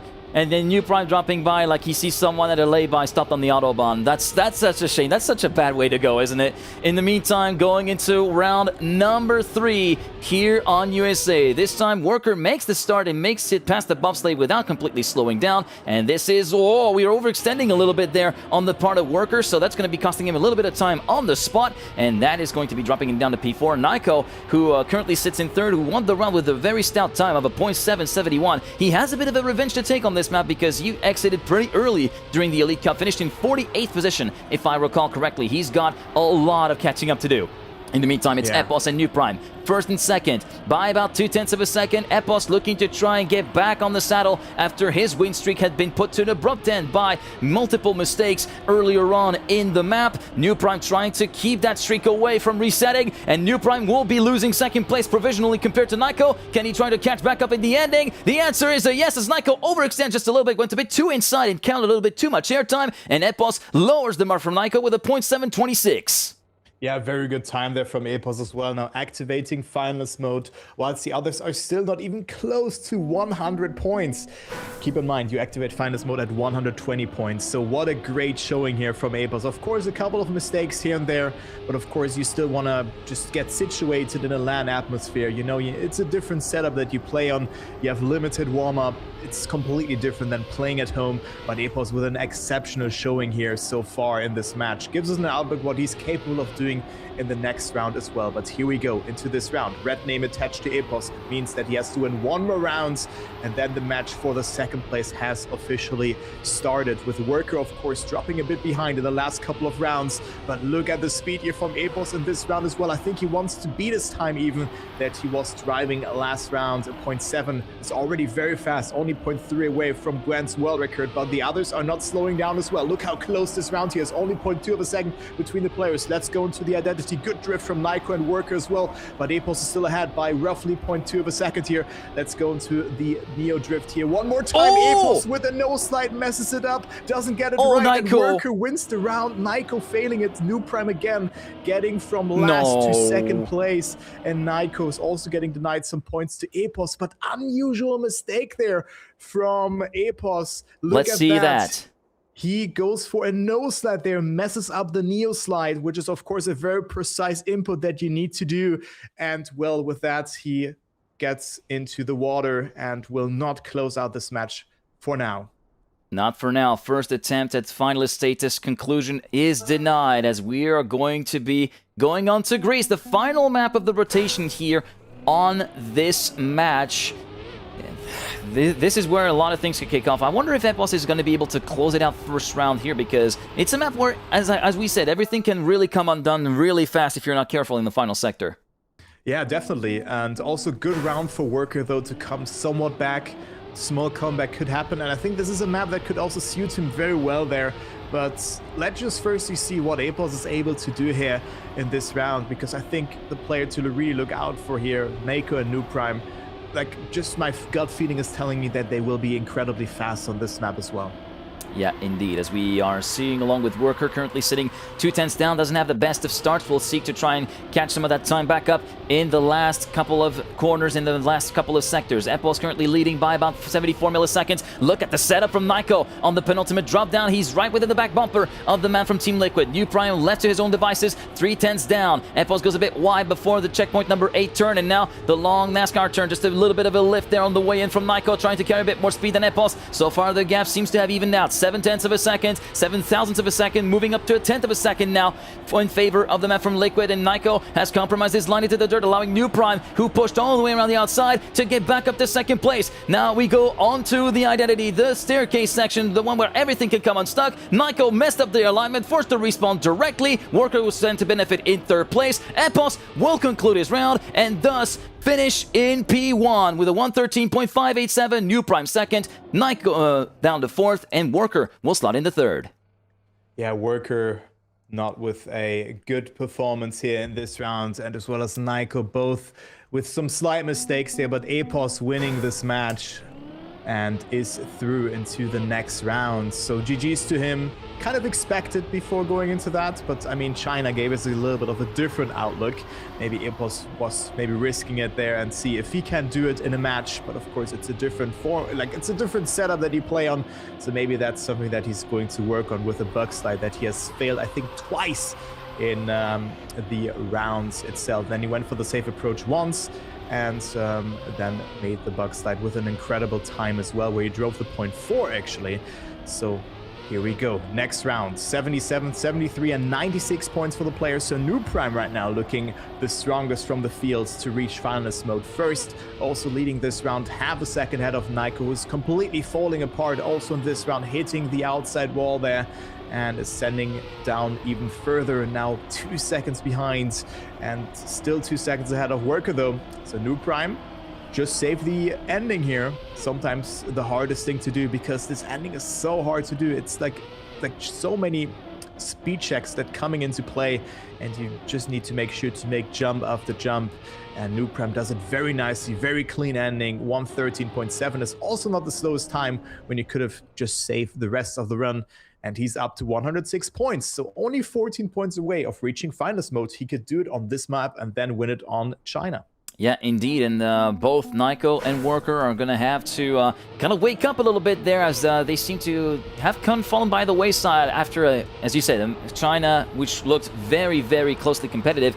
And even after the Scarecrow performance of Epos, we saw Nyko and Worker kind of trading blows, but then towards the final part of the rotation kind of slacked a little bit and allowed New Prime to catch back up through various mistakes on the part of the two Frenchmen that allowed the German to get a little bit of an early leg up. But so far, it looks as though the leg up will be the way of the French drivers, as New Prime has a slow exit from the ice slide and will allow Nyko and Worker to kind of pull away into the distance. Currently, Nyko leading by a 1/10.5 from his fellow countrymen. New Prime have a second down compared to Nyko. Going on to checkpoint number 8, checkpoint number 9, the NASCAR turn. Big lift on the part of Worker. Nico forced to lift a little bit more to avoid hitting the wall on the outside. Worker says, thank you very much, and I'm going to be going through into the lead. Currently still holds the lead by the skin of his teeth. 66 thousandths of a second. Nico still keeping himself honest, keeping Worker honest, and giving him a good run for his money. And you see New Prime as well. Nico clipping before the start of the identity. New Prime up to second place. Worker still holds onto a nice and steadfast lead, and will be able to move up to 87 points as a result of that round with a 113.798. New Prime second, Nico down to third. Yeah, very important there for Worker to finally win another round. But Nico is really falling apart here. Now on par with Worker for that third position. But look at the gap, 112 points versus 87. That is 25 points between New Prime and the other two remaining players in this match. And New Prime only needs to win one more round, or needs to finish 2 more rounds, because we only play with 3 players to reach finalist mode. So it looks a bit far-fetched for the others to come back, or they just need to deny New Prime multiple times. They need to team up until the bitter end. On China, of course, things will come into play, but the question is, will New Prime be finalists on the first round on China or not? Here, good approach from New Prime, but Worker and Nico are pushing it. They have nothing to lose in this round. They need to deny the 10-pointer to New Prime, but New Prime was especially very, very good on this sector. He was really committing to it, and look at this again, coming closer to his opponents here.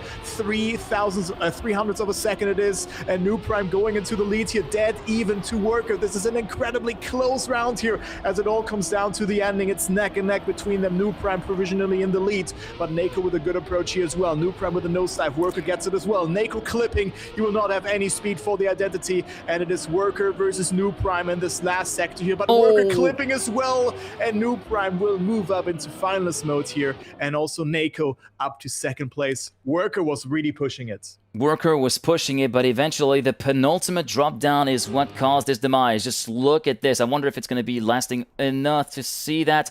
There you go. Yep, you see the slowdown that happened on the way towards that penultimate platform, and as soon as that happened, then the deal was done. And look at the clip afterwards. That's just such a shame for him to go from a potential +10 down to a +4. And we now circle all the way back to the beginning of the rotation, which is China. Epos doesn't have to play this again. He concluded, of course, at the very first opportunity on Greece. New Prime and finalists can conclude on the very first round of this second rotation here on China, but Nico and Worker can also give him a little bit of a run for his money, try to keep him a little bit in line. Now I wonder, Geek, is New Prime going for the bug slide or not? Like, we have, of course, only seen Epos going for it. Will there be any alteration coming into play now for him? The answer is no. Everybody going for the safe approach, but New Prime gets the best start. Worker with a clip. So it is a 1v1 between New Prime and Nico here, but it is still not over. It's 400ths of a second between them. Nico jumping a bit far there, but he can still come back here with this beautifully executed eyesight. And look at this approach from Nico, going very aggressive on the inside, but bleeds a lot of speed, going over the snow.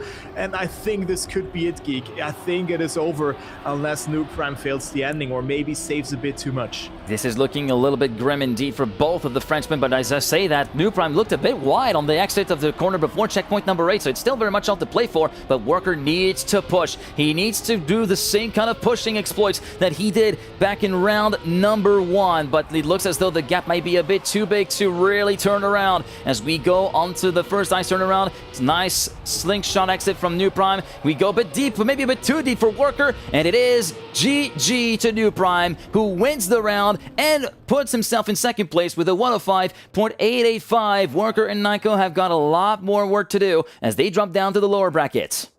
Yeah, great performance there from New Prime, just sealing the second place to his name after Epos just dominating on map 2 and 3 with 8 round wins in a row on Brazil and France, and just continued to dominate on USA as well. Then, of course, a little bit of a mistake there, like 2 individual mistakes. The no slide that we have seen, of course, in his finalist mode round, and then him fully bonking into the ending.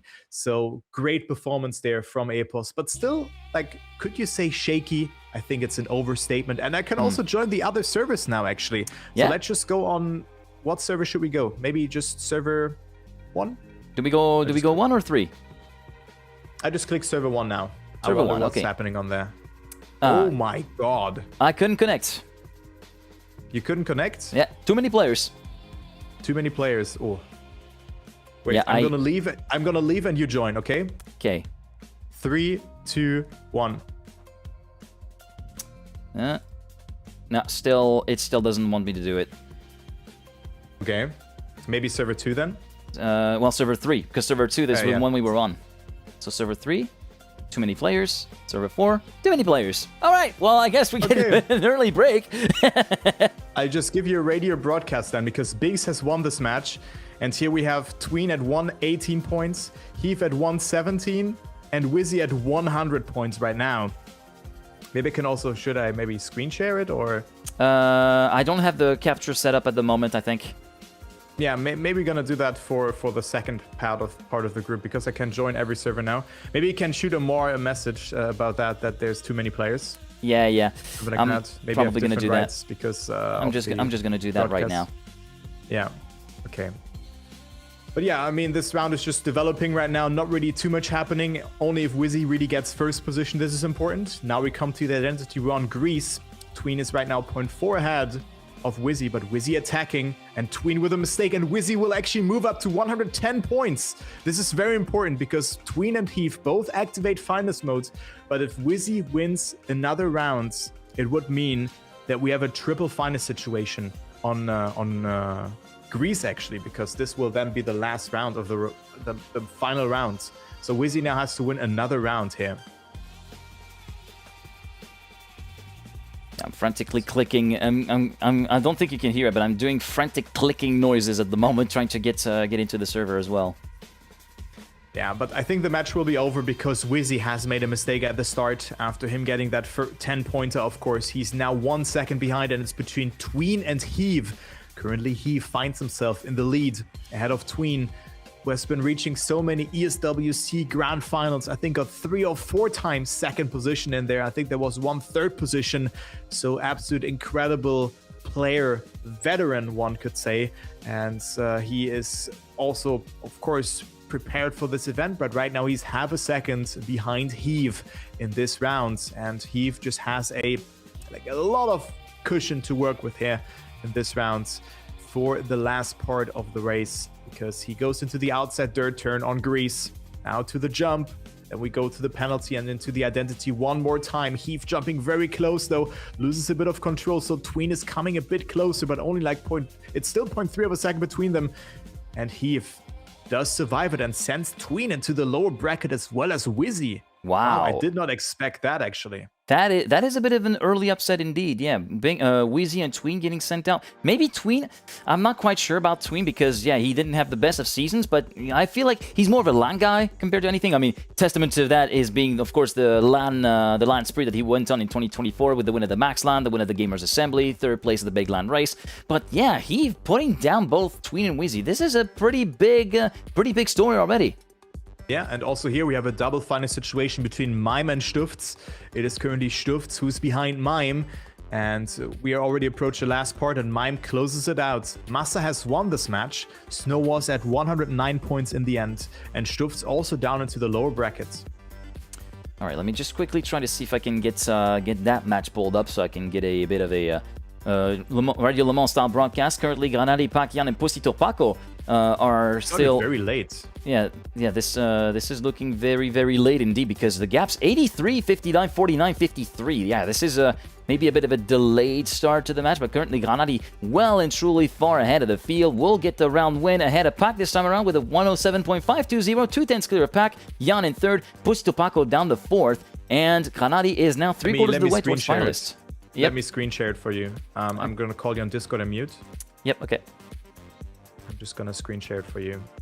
Then everybody can see the game as well. Okay, there you go. Okay, there we go. Sorry about that, guys. We're trying to pull a radio broadcast together. Just bear with us. Yeah. So maybe then it's also visible on stream. Not yet. I think I might be. Oh, and also I borked my camera. That's just happened. So It's all good. Let's just add the game for now, and then. We're also getting the word that Pac had to change PC, so that might explain the delay that happened. Okay, I see. Okay, let me quickly try to solve this real quick. Trying to see maybe if the Clean Feed has moved over to that match as well, given that they were covering the Heat match from what I saw. No, they haven't switched over to that. So we're going to try to do a bit of a workaround situation there. So, window capture. Go ahead. Whilst I figure this out.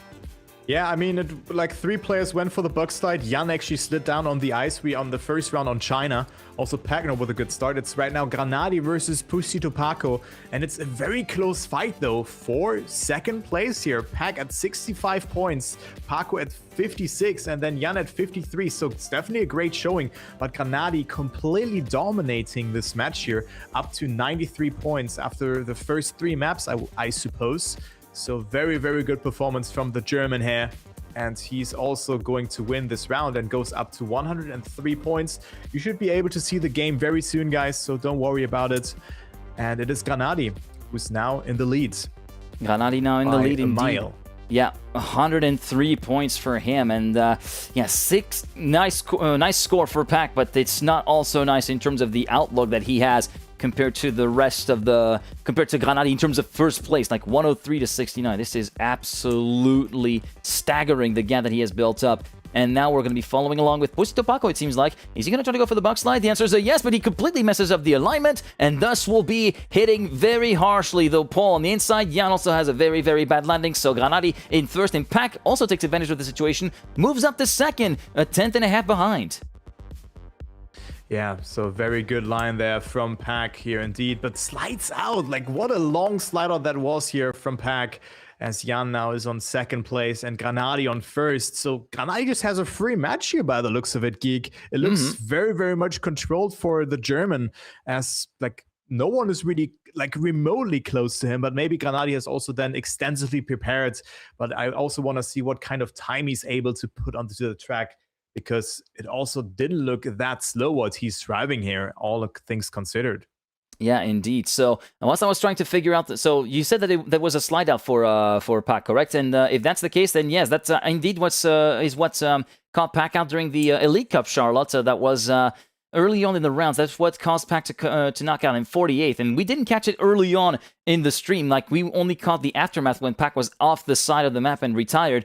But we were able to showcase that, of course, during the second broadcast when we reviewed the game footage, and we're able to pinpoint exactly when that slide out happened. Yeah, I mean, I just have some audio issues right now because of my network, because I stream on Discord for you. So I'm like barely able to understand you. But yeah, the slide out was definitely quite something there, which happened to Carl Jr. But Granadi with a beautiful start. Maybe you can take a look. I'm not sure if you texted Omar already. I have sent a message. I'm going to try to see if I can join. Oh, it's getting a little bit longer, or maybe it's just because that server actually got closed. I'm not quite sure. We're just going to keep on trucking with that setup for now. Yeah, let me quickly change something here. I'm just showing application, right? Okay, so then I can... Wait. 1 second. One second here. Why is the Wi-Fi stick not working for me? Okay, now it should be, because then I'm able to understand you properly. Just did a quick test with server 4. I'm still not able to join it from what I can see. Yeah, but Granadi's in finalist. 105.326 is also a very good time. Let me quickly disconnect from that.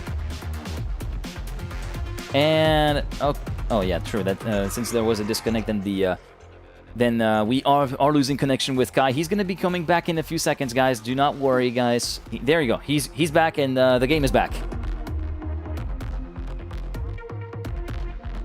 The game is back, and currently we see Granadi onto finalist status then, trying to conclude his match. In fact, does not go for the Buck slide, actually. He goes for the conventional strat, as you can see from that footage, which is now being set up, and we're getting back to the 2008 line again, but it's going to be Granadi, Jan, Pusito Paco, 1, 2, 3 at the present moment, as we go through the ice slide pack with a 9/10 deficit, completely unassailable at this stage. It will be Granadi with Jan and Paco side by side at the moment. Paco managing to get the edge on Jan at the entry to checkpoint number 7. Jan trying to go maybe for a bit more of an inside line, doesn't manage to make the move stick, and is not able to get back on the saddle against Pusito Paco. Granadi still holding onto a steadfast lead around 2.5 tenths of a second compared to the newest signing from Virtus Pro as we go on to the ice turnaround. First up, Granati manages to make it through nice and clean. Paco again 2.5 tenths down. It's going to be more than enough to guarantee the victory and first place in the match for Granati, who crosses the line with a 105.588. 24 hundredths of a second clear of Paco. Pac in third, Jan down in fourth. I think Wi-Fi stick is not the best idea, and also make sure to put in the overlay thingy, right? Yeah, true. Thank you for reminding me. There we go. Yeah, but Granati with a great performance here. I'm gonna swap to my other internet connection very soon, but like everything will be resolved very, very shortly. So that is for sure. And now we're gonna go to Brazil with Pac, Paco, and Jan. Pac currently 6 points ahead of Pusito Paco, and then Jan also with a very strong performance. I really have to stress this one because he's still holding on to the other players, which looks very nicely. So you love to see that. And maybe 2 Germans are going through. But firstly, let's see how Brazil is shaping out here on this particular map. As Granati is, of course, out on this match. Point number is 120, and there can only be one more slot into the next round of the winner bracket. And it's between Pac, Jan, and Pusito Paco, the new Virtus Pro signing. You love to see that as well, of course. Paco with a very wide approach here, losing a lot of time due to that. And it is Pac in front of Jan, currently in round number 1. Yeah, Pac in front of Jan currently in round number 1, and it looks as though the same scenario that developed here compared to what we saw on our server with Epos, where there was very much a scarecrow in the match, and once that scarecrow kind of went away, it's very much where the real match starts for that second spot in the next phase of the winner bracket here at DreamHack Birmingham in Group A. Pac, Jan, Pusito Paco so far. It's advantage to Pac in the points and on the track with a 3/10 advantage over Jan. 82 points for the man from Vitality, who is 6 points ahead of Pusito Paco, which we're currently following along with now. As we go into the glider, Jan going over the sand, tries to get himself a little bit of a tighter run through there, almost kind of made it a bit more complicated for himself than he really needed to, and actually will lose second place to Pusito Paco in the final corner with a beautiful approach for the man from Virtus Pro. Pac wins with a .355. Yeah, great run there from Pac to finally get some way out of the second place battle here, because it's now 10 points between first and second, and also second and thirds. Speaking of the players who are still in this match, of course.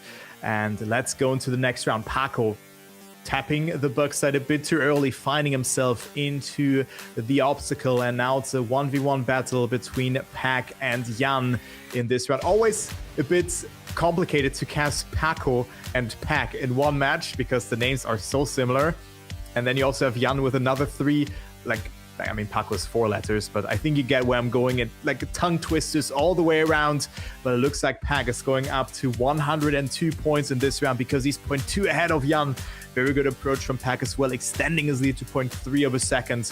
You love to see that, and I think nothing will really shuffle in the end unless Pac gets a terrible ending. But it looks very much controlled. He doesn't really gain too much time in this sector as well. That was to be expected.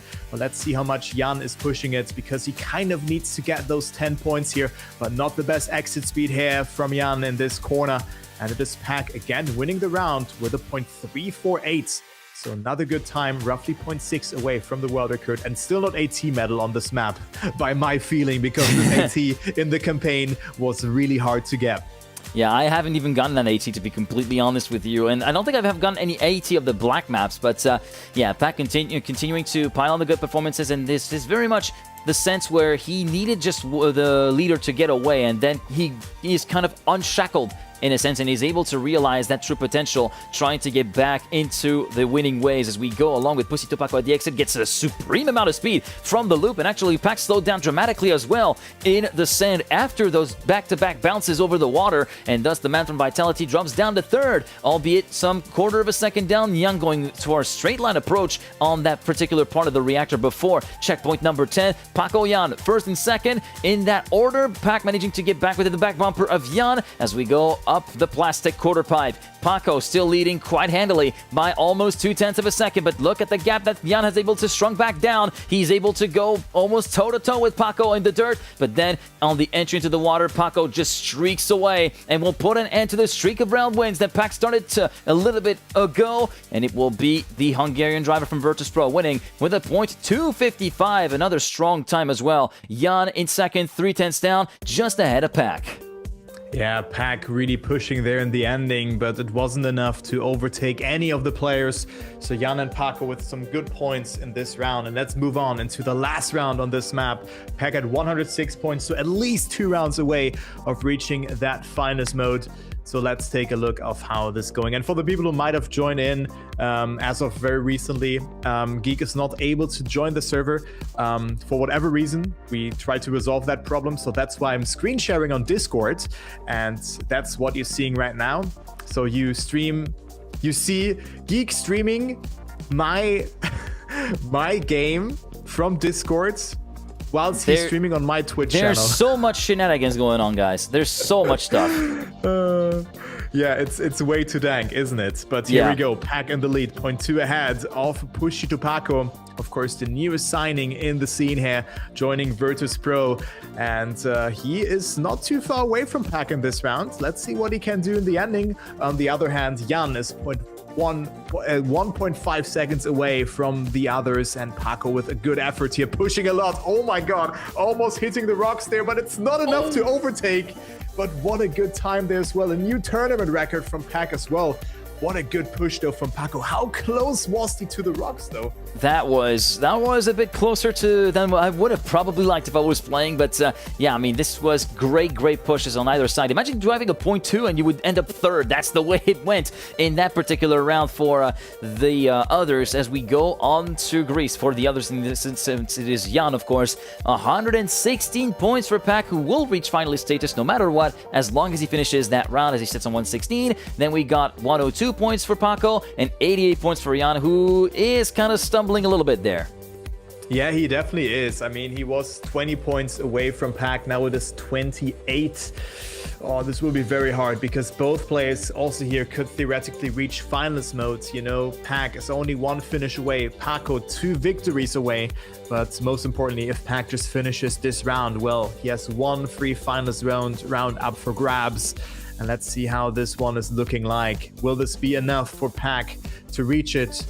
The answer is probably a yes, because he just has to finish, but with a finish time of being 10 seconds, we have seen some hiccups, and of course in a round like this would be very punishing, because then Paco could heavily capitalize on that. But Pac right now leading the rounds ahead of Jan and Pushy Paco, but both still trailing behind. Paco pushing so much though, but didn't get the best of landings in this corner. And it is still Pac in the lead, but still it's everyone's game. Who's willing to push the end more? Like, we have seen a lot of overtakes in the outside dirt turn as well, where players were able to push to the absolute maximum. But Pac is definitely used to those kind of corners, and look how beautifully he's executing it. But Paco with more exit speed, coming a bit closer. Will this be enough though? Good nosedive from both players. Pac got it a bit better by the looks of it, and it will all come down to the ending. Very important 10-pointer for Pushy to Paco to get here, but Pac having a much better line in this sector. Paco having to readjust, and Pac denying the 10 points with a 113.5 as well. And good luck to Pac. Will he be the next person in the upper bracket round 3? This looks to be a very likely outcome, as the dynamic of the later half of the match, when Granadi left the building, is very much swinging in the way of Pac as we go into round number 2 and the first finalist conclusion attempt for the man from Team Vitality, the 2-time world champion, fending off the attacks of both Pushy Paco and Jan in order to make it through to round 3 of Group 8, which will be the last round of the day here for Pac if he's able to make it. As we go on to checkpoint number 3 for the double right-hander, and Pac with a great amount of speed catches up back to Paco. Jan falls by the wayside, 2/10 down. Great ice slide exit from Pac, which allows him to snatch the lead away from Paco by about 100th of a second. He goes too far inside on the first drop down, clips very heavily, forces himself to respawn, and that first attempt will be denied. Paco will be in the lead by 0.8 of a second, and he has pretty much a boulevard. He can move up to 118 and make it a very interesting double finalist status battle, actually, in the next round, if he manages to make it all the way towards that finish line line to move up to 118 in the first place as we go around the outside. Doesn't go for the full outside push. He can afford to let off the throttle a little bit, given the gap of 9/10 of a second that he has compared to his nearest competitor as we go on to the identity. He can afford to be a little bit more conservative as long as he clears the jumps. That's all he needs to do, and he's able to do so beautifully. He will cross the line with a 114.1. It gets reflected that he's in safe mode, but it's more than enough to be within 2 points of finalist. But so many what ifs here. Like, it's one position change for Paco, and he would have been in finalist himself. But now he's one round away, and Pac is still in finalist mode. So, of course, the pressure is still or just growing for Pac. At this point, I don't even know if Pac knows the concept of pressure in his life. I have no clue about that. After seeing the comeback on the last map at the World Cup 2025, where they were 1-7 behind and they were still able to win it. Like, absolute beautiful, showing Pac, one of the best players who has ever touched the game. But now he's batting it out against Paco, and that is not a good eyesight exit from him. Right now, he's already 0.2 of a second behind.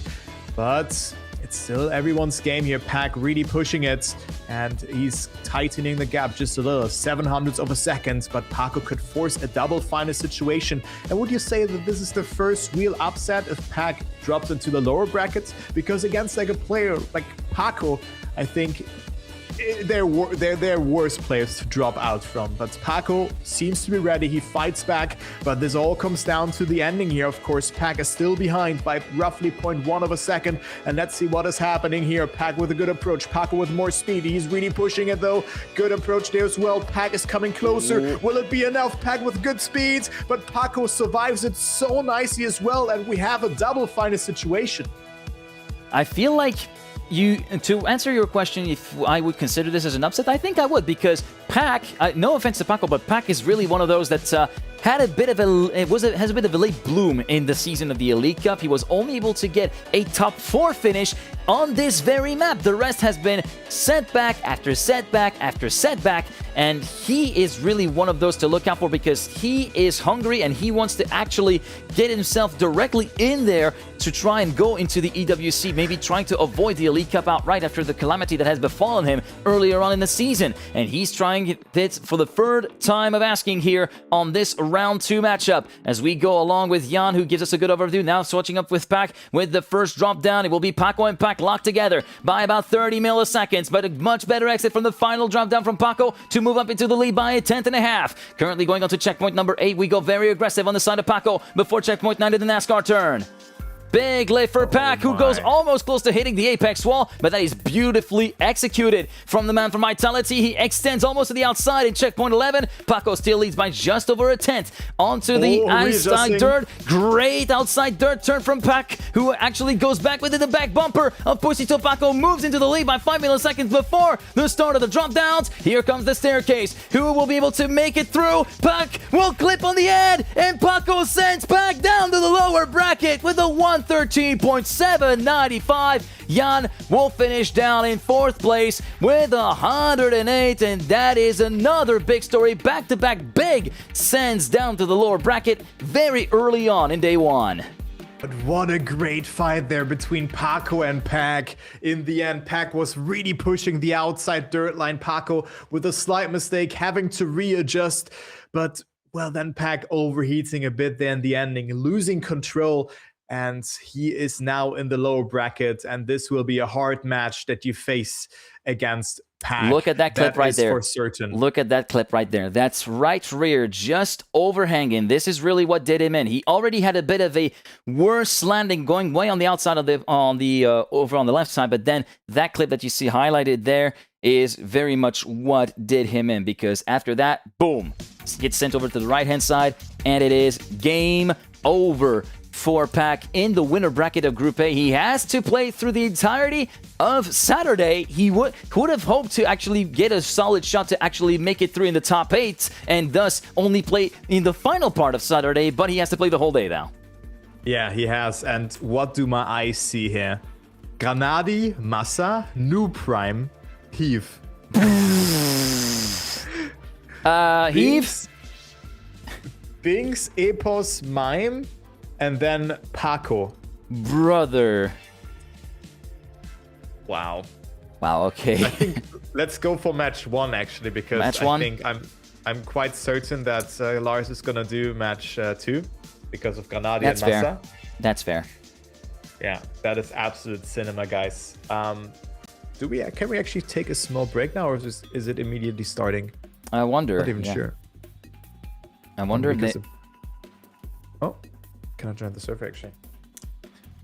Maybe we can go on a small break here. Yeah, I think we can go. I'm putting a 5-minute timer if you don't, if you agree with that. Yeah, let's put a 5-minute timer. Okay. And yeah, it was of course, a bit chaotic in the end, but I mean, that was just extra content for you guys.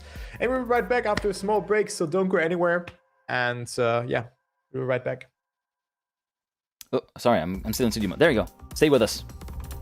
No, that's not the one. Ah, sorry, stay with us. We'll get through there this time.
I'm still eating. You have to do the intro.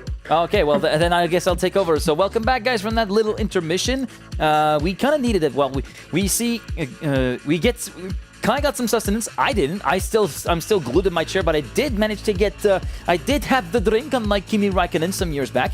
But yeah, we are getting slowly but surely settled into our match. It will be match 1: Epos, Binks, Postito, Paco, and Mime. This is kind of stout because Mime and Paco, former teammates and nemesis, are now fighting against each other in the same match.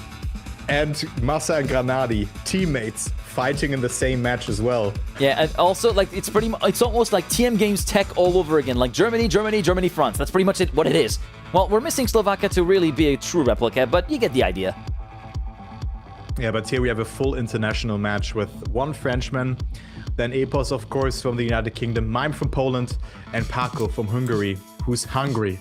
Like, I actually wanted to pick up on that joke in the final round. But, I mean, probably the player here to really look out for is Paco. He comes with a lot of momentum, beating Pac in this match. I think he has a lot of things up for grabs here, and also has the world record on China.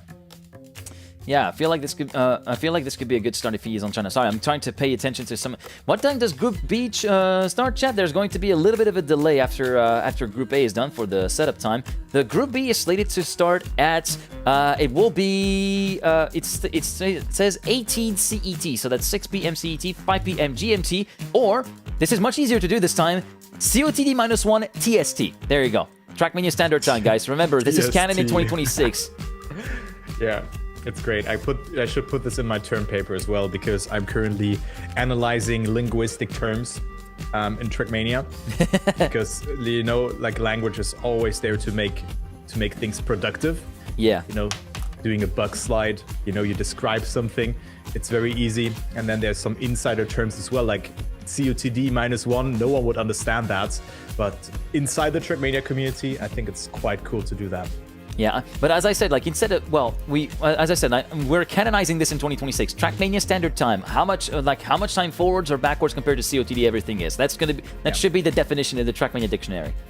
I think so as well. Like, is there even like a full Trackmania dictionary? I think on so. Wikipedia there's a little. There might be some, but I feel like we should make one if there isn't one already. A 90-page document. No, like an actual dictionary, like a Larousse or something. Yeah, I also run some ads now just before the match that we don't have ads during the match. So just bear with us, of course. And then we start the action in 2 minutes. But prediction here, I mean, Epos looked so strong. We haven't seen Binks playing. Mime we have seen a little bit, of course. Yeah. Or at least I have seen him. Well, you've seen it, yeah. Yeah, but I mean, Epos and Binks are the players to beat here. Yep. I think it will be so close and also really much map dependent. Yeah, it is indeed map dependent.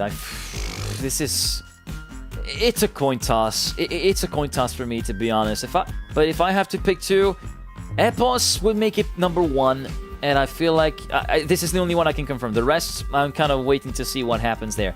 Binks, I feel like we haven't yet seen him play, but the standings leader in the League Cup, I feel like I've got some things. There's some expectations regarding this guy, so I'm gonna watch out for him. Yeah, definitely. Like, for both Paco and Mime, and also Nalax says in chat, Mime and Paco both did a comeback. True. So it's also a good thing to have, right? If, let's say, Epos again walks away with all of those points and he then wins the match, both are still setting themselves up nicely for a comeback. That could definitely happen in this kind of match. So I think it's anyone's game. I think it will go down to the wire. We could see another triple final situation, but I really have to put out like either Epos or Binks really walking away with it, and just seeing Epos' performance, I think it will be Epos. Yeah, I think Epos P1, but as I said, for second place, this can be way too much of a toss-up, a bit too unpredictable to really get set in there, which is weird, which is a good thing, a good problem to have whenever you get into day one and there's matches like this that pop up by the end of the group. So I'm excited to see how these things go, and we are going to be starting with the pick phase right now. Here we go. It will be Binks' duty to pick the first map by virtue of being number 1 seed.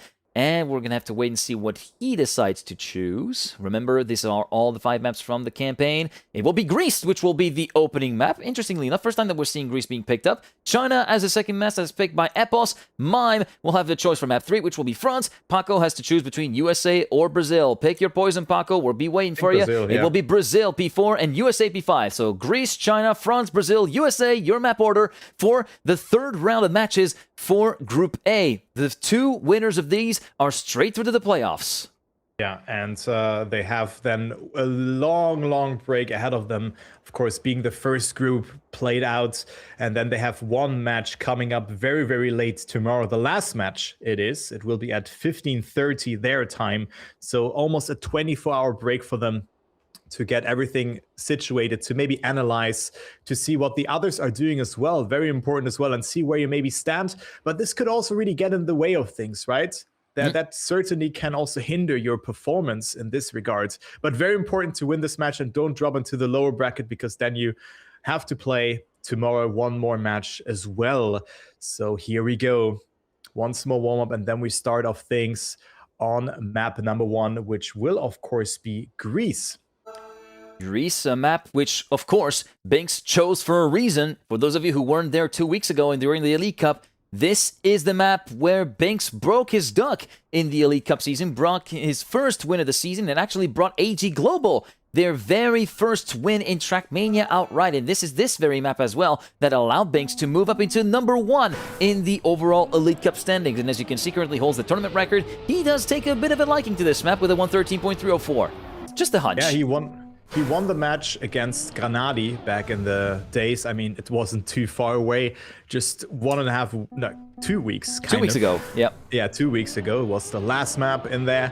So that is how the cookie crumbles. But let's see the pace from the others as well, because you rightfully said Binks has the tournament record 0.3 ahead of Epos, behind Epos, who still has the strongest time and also gets a good start, but then didn't get a good drift setup. And it is right now Paco and Epos in the lead here, but only a couple of hundreds tearing the players apart here. Beautiful eyesights in there as well, but we see Paco already dropping down, not getting the eyesight exit accordingly. Mime with a very wide setup, trying to accumulate as much speed as possible in this corner. Doesn't go for the air brake there as well. Very good landing, but it's a neck-and-neck fight here between Epos, Mime, and Binks. Into the last part of the track we go. Coming up with this NASCAR turn, and we see a mistake from Mime, and Paco overtakes due to that mistake. Epos and Binks in the lead, still fighting it out. All about the outside turn, who can transfer as much speed as possible. Binks looking very good here, but Epos still holding on to the lead. Binks with more speed will have a better nosedive by the looks of it, and thereby making the gap very close to each other. Binks even going into the lead, but look at this identity here from Binks as well, extending his lead even, but Epos with an earlier landing, closer. But he stays ahead by 7 thousandths of a second. Epos with an exceptional landing, but it wasn't enough. It wasn't enough. It was a bit of a bobble. I want to come back a little bit earlier with that mistake from Mime that happened at the NASCAR turn. Here we go then. Mime goes for a bit of a lift. Doesn't go for as much of a lift that he was anticipating. Was forced to lift a little bit more, but not enough to avoid the little pixel clip on the exit. Just that little edge of the block. And that was enough to send him down to third and only allow him to collect 4 points for his effort as we go into round number 2 on Greece. It will be Epos currently assuming the lead after checkpoint number 4 before the ice night. Epos, Mime, Binks, 1, 2, 3. Paco just a 10th down in 4th position. Exit of the ice night, checkpoint number 5. The start of sector 2 is now. Still everybody regrouped within 600ths of a second right now. Who gets the best slingshot from that corner? It will be Binks going a bit outside, almost clipping on the edge on the outside, but manages to keep it clean and keep it on the gray stuff. And we now go back towards the NASCAR turn where Mime actually fell by the wayside earlier on. This time he makes it through clean, but gets a little bit less speed out of that particular corner and gets overtaken by Posito Paco. Binks still completely in control, a 10th and a half ahead of Epos as we go through the dirt corner. A little bit of a break tap of Epos trying to make his way through the outside dirt line. Paco and Mime locked in battle for P3. Going to the identity from the perspective of Epos, you can see Mime actually catching back up. The Englishman gets a bit of a wonky entry into that particular drop down though. Mime will be locked into third, maybe dropping down the 4th. Indeed, he draws down the 4th as he has a very sideways exit of the identity. Paco up to 3rd, Mime up down to 4th. Binks wins yet another one with a .629.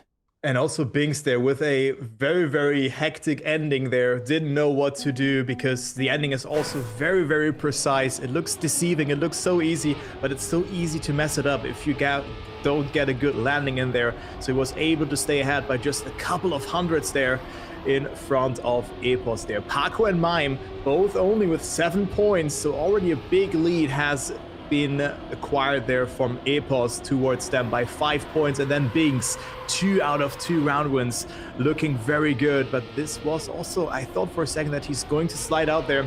I thought that he will make a mistake, but Binks is pushing a lot here, going very wide there, conceding a lot of speed. Wasn't the best of setups, so he's now 0.15 behind Epos, who looks to win his first round on this particular map. Epos, of course, looked so strong in the match that we've already covered with him, where he was just completely dominating it, winning 8 consecutive rounds in a row. And then, of course, had some hiccups here and there, but he looks locked in this round. 0.1 ahead. Paco provisionally moving up into 2nd position. Good nose dive from him as well, but Binks got it so good as well, even coming closer to Epos here. Binks looks to win his 3rd round in a row here with a good identity, and this is so clean. Good landing as well. Epos with more speed though, but it's Binks again winning this round with a beautiful last sector. Yeah, just look at this. I was only able to capture the second half of it, but he had supreme entry, and he absolutely cooked Epos on that drop down. Absolutely beautiful end to that round. 3 for 3 then for Binks. Can he go for the clean sweep? We'll have to find out at the end of this round, because it is round number 4 in that opening rotation here on Greece. So far, no big mistakes to be noted in the start, unlike what we've seen a little bit ago in the earlier matches. Everybody regrouped within 57 milliseconds of each other. Paco just a little bit slow on that double right-hander before checkpoint 4, and the ice slide, who gets it nicely. Wow, that's a bit of a compromise then for Paco. He manages to make it stick somehow. How did he manage to get away with it? Yeah, yeah, that's a bit of an unfortunate one for Paco. Binks also with a bit of a sluggish start to Sector 2, and thus he will be languishing in 2nd place, quote-unquote, as Epos just streaks away into the distance, almost 2.5 tenths clear of Mime and Binks, trying to tandem this together, trying to catch back up with Epos, as Epos continues to keep the gap somewhat stable. Still a 1/4 of a second, there or thereabouts. Can Binks and Mime try to pull something together in the identity to bring the big man down as we go onto the staircase? Binks with a bit more speed. Can he try to pull the same trick that he pulled during the previous round? It looks to be a bit too hard of a gap to catch back up though, and the streak will end at 3 rounds in a row for Binks, who drops down to 4th. What was that clip at the edge of the hole? Epos wins with a 113.489, and I'm sorry to get on this again, but let's look at the drop down. There it comes, and then let me just pause it.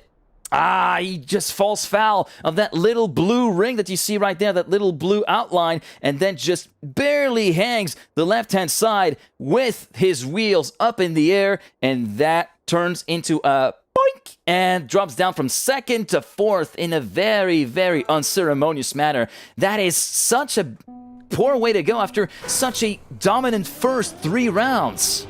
Yeah, Binks didn't even finish this round because he was, the finish time was 10 seconds, and the respawn sends you all the way back to the start of the identity, and it's a very long sector. So it was somewhat overdue for Binks to fail this ending, but of course, there's nothing that he can really do about that. And of course, very unlucky that he got the plastic bounce from the hole, from the inside of the hole as well.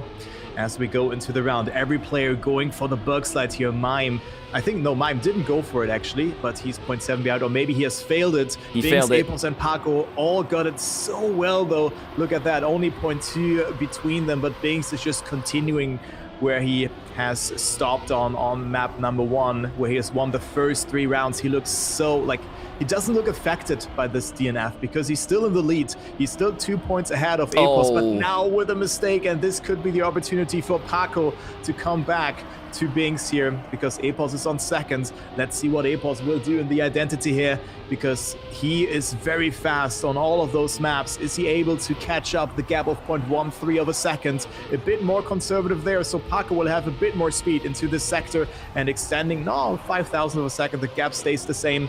But Paco wins this round ahead of Epos. Then comes Mime, and Binks on 4th after a mistake in the drift. Yeah, just a little bit of a nose slide, I think, that prompted him to touch the inside wall. And I want to get a little bit of a focus on the bug slide. Look at how he got it pretty much perfectly. And what happened to Mime, you briefly saw his ghost disappear off camera. He actually he lost the grip midway through the corner, which what prompted the gap that you saw of 7/10. By the way, the bug slide ended, and that is going to be a quick J-turn for Binks, who is out of the running for the big points. In the meantime, it's Paco, Epos, and New Prime left to Epos and Mime. Sorry, my mind is locked in from the previous match, and thus Mime will be actually going for the move and move up into the lead before the ice slide of checkpoint number 4. We go a little bit high on the side of Epos, managing to make it stick though. Paco a little bit less speed, and Mime clips on the bottom edge of the concave block, forcing himself to respawn. Epos promoted up into the lead as a result of that mistake from the man from Team Navi, and Posito Paco looking to try and reverse the course and trying to go for the second round win in a row there as we go towards the identity, but the gap is looking pretty stout in favor of Epos, almost 0.3 of a second on the dot as we go on the camera 2 perspective of Paco, trying to see if he can pull it a little bit back in, trying to reel Epos in. Nope, it's still going to be the victory going the way of the man from Team Liquid. And what does the stopwatch say? It says it is a 0.416, therefore ameliorating the previous mark of a 0.6 from Paco, even though it's not the tournament record. You see the tournament record courtesy of Massa, a 0.215. So Binks really slowly but surely losing control after like 3 quick round wins. He's now getting attacked by Paco, who has gotten 16 points out of the last 2 rounds here. He almost lost control there in the ending on the last part of the identity. And we now see another mistake happening at the start. And it was again Mime failing it. Binks pushing so much though, it's neck and neck. It's like they're inside of each other's ghosts here, as Paco is right now entering the ice set very aggressively. I think Epos has a very tight approach, so he will not have as much exit speed as Paco, who moves up into first position again. So very good approach there for the newest Virtus Pro signing. So he really wants to go into that second position, but that wasn't really a good drift. So Binks is catching up though, but Paco having a lot of speed there into the dirt sector, and again so close there to the wall. It's still anyone's game. 3,000 hundredths of a second there between Binks and Pusito Paco, and it's all coming down to the last part of the map. Binks with good speed, and also Epos is coming closer to Paco, who didn't get it so perfectly there, but now he has a lot of speed. Will it be enough for Paco to overtake Epos? The answer is no, and Binks will finally win a round again. What a great ending though from all 3 players.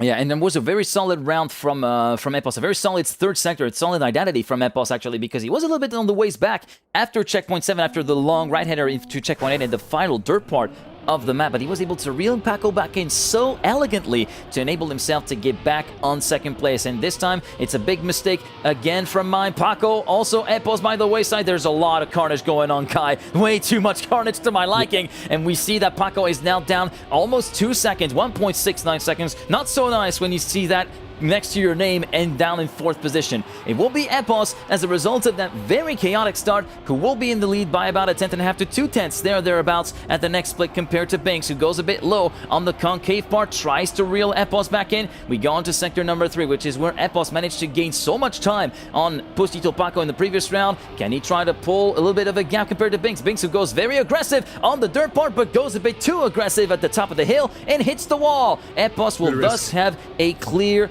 run towards the flag here on the identity for another 10-pointer to put himself at the halfway mark towards finalist status, mind you. Binks looked to be very much a dominant force after Greece, but this time the tide has completely turned around. Epos with a 0.288, just a few hundredths of a second away from Massa's tournament record. Binks in second place without any kind of power to do anything about that. 3rd place for Mime, 4th place for Paco. But very good risk there from Binks in this corner, because this really determines speed for so long on the map. And he did not concede second place with that. Maybe he has taken a look onto the checkpoints as well. So very smart decision making there indeed. Still getting second place out of that round, but Epos at 60 points here. Very good performance from him as well. And Binks at 52. Looking good, of course. Some hiccups here and there, but still okay points on the previous map, 22 to be exact. And here we go into the first round on France, which is map number 3 in the rotation. Paco and Mime definitely have to do some work here to not fall further behind. They're 32 and 37 points respectively, whereas Epos is already halfway through of reaching that finalist mode. Let's see what they can do in this round. Good start from all the players. Mime is really pushing it though, but Epos again in front of the players. 0.1 ahead already after 17 seconds of driving here. So let's see if Epos can hold on to it. Of course, there's still the outside dirt line that you need to hold, as well as the identity. This will be very hard for the players to execute perfectly. And Paco also going very risky on the inside, clipping there. But the other players do survive it. Epos with a lot of speed. Mime gets it very nicely as well. Diagonal jump coming into play. Beautiful entry from Mime, having a lot of speed into it, and is in the conversation for first position again, overtaking Epos here momentarily, as Epos gets a very good line in there as well. Who's gonna win this round? Very important for Mime to not fall further back to take this round when everybody going for the very fast strat there of going right 3 times and then left. In the end, of course, the cut was fixed on this kind of version, and Mime wins this round with a good time as well. A 107.121, just 0.2 away from Nyko's world record. Yeah, and a brand new tournament record of that. Let's see if I can actually show you what's happened with Mime. Yeah, look at the jump that he's able to get on the second divot there, which is a beautifully executed jump and beautiful landing as well, with the speed to boot that allowed him to get over Binks and get toe-to-toe with Epos, and then a great identity as well to complement that round for the man from Navi to try and maybe kickstart his fight back once and for all. As we do see Epos, who actually fell on the other side of the bubble road, I think, and Paco this time completely flunking the entry to the platform jump before checkpoint 4, so we're down to a 2-horse race already between Binks and Mime. It will be checkpoint 5, advantage to Binks by a 1/10 of a second. Now going on to the jump into checkpoint number 6, where we've seen plenty of people overextend a little bit and hit with the right rear, and this time we are hitting with the right rear on the way towards checkpoint number 7. Can he salvage the jumps? Yes, he can, but it will be very much around locked in favor of Binks, and Epos may be standing to benefit from that little trial and tribulation from Mime in the second sector. You can see the man from Team Liquid catching back up to the man from Team Navi. Meanwhile, Binks will go for the risky strat, and you can see also Epos catching back up, and a huge pop of the wheels from Mime, who clipped at the entry into the second transfer, and thus will be dropping down to 3rd, maybe even 4th. No, into 3rd he drops down, but still, just have a quick look at this.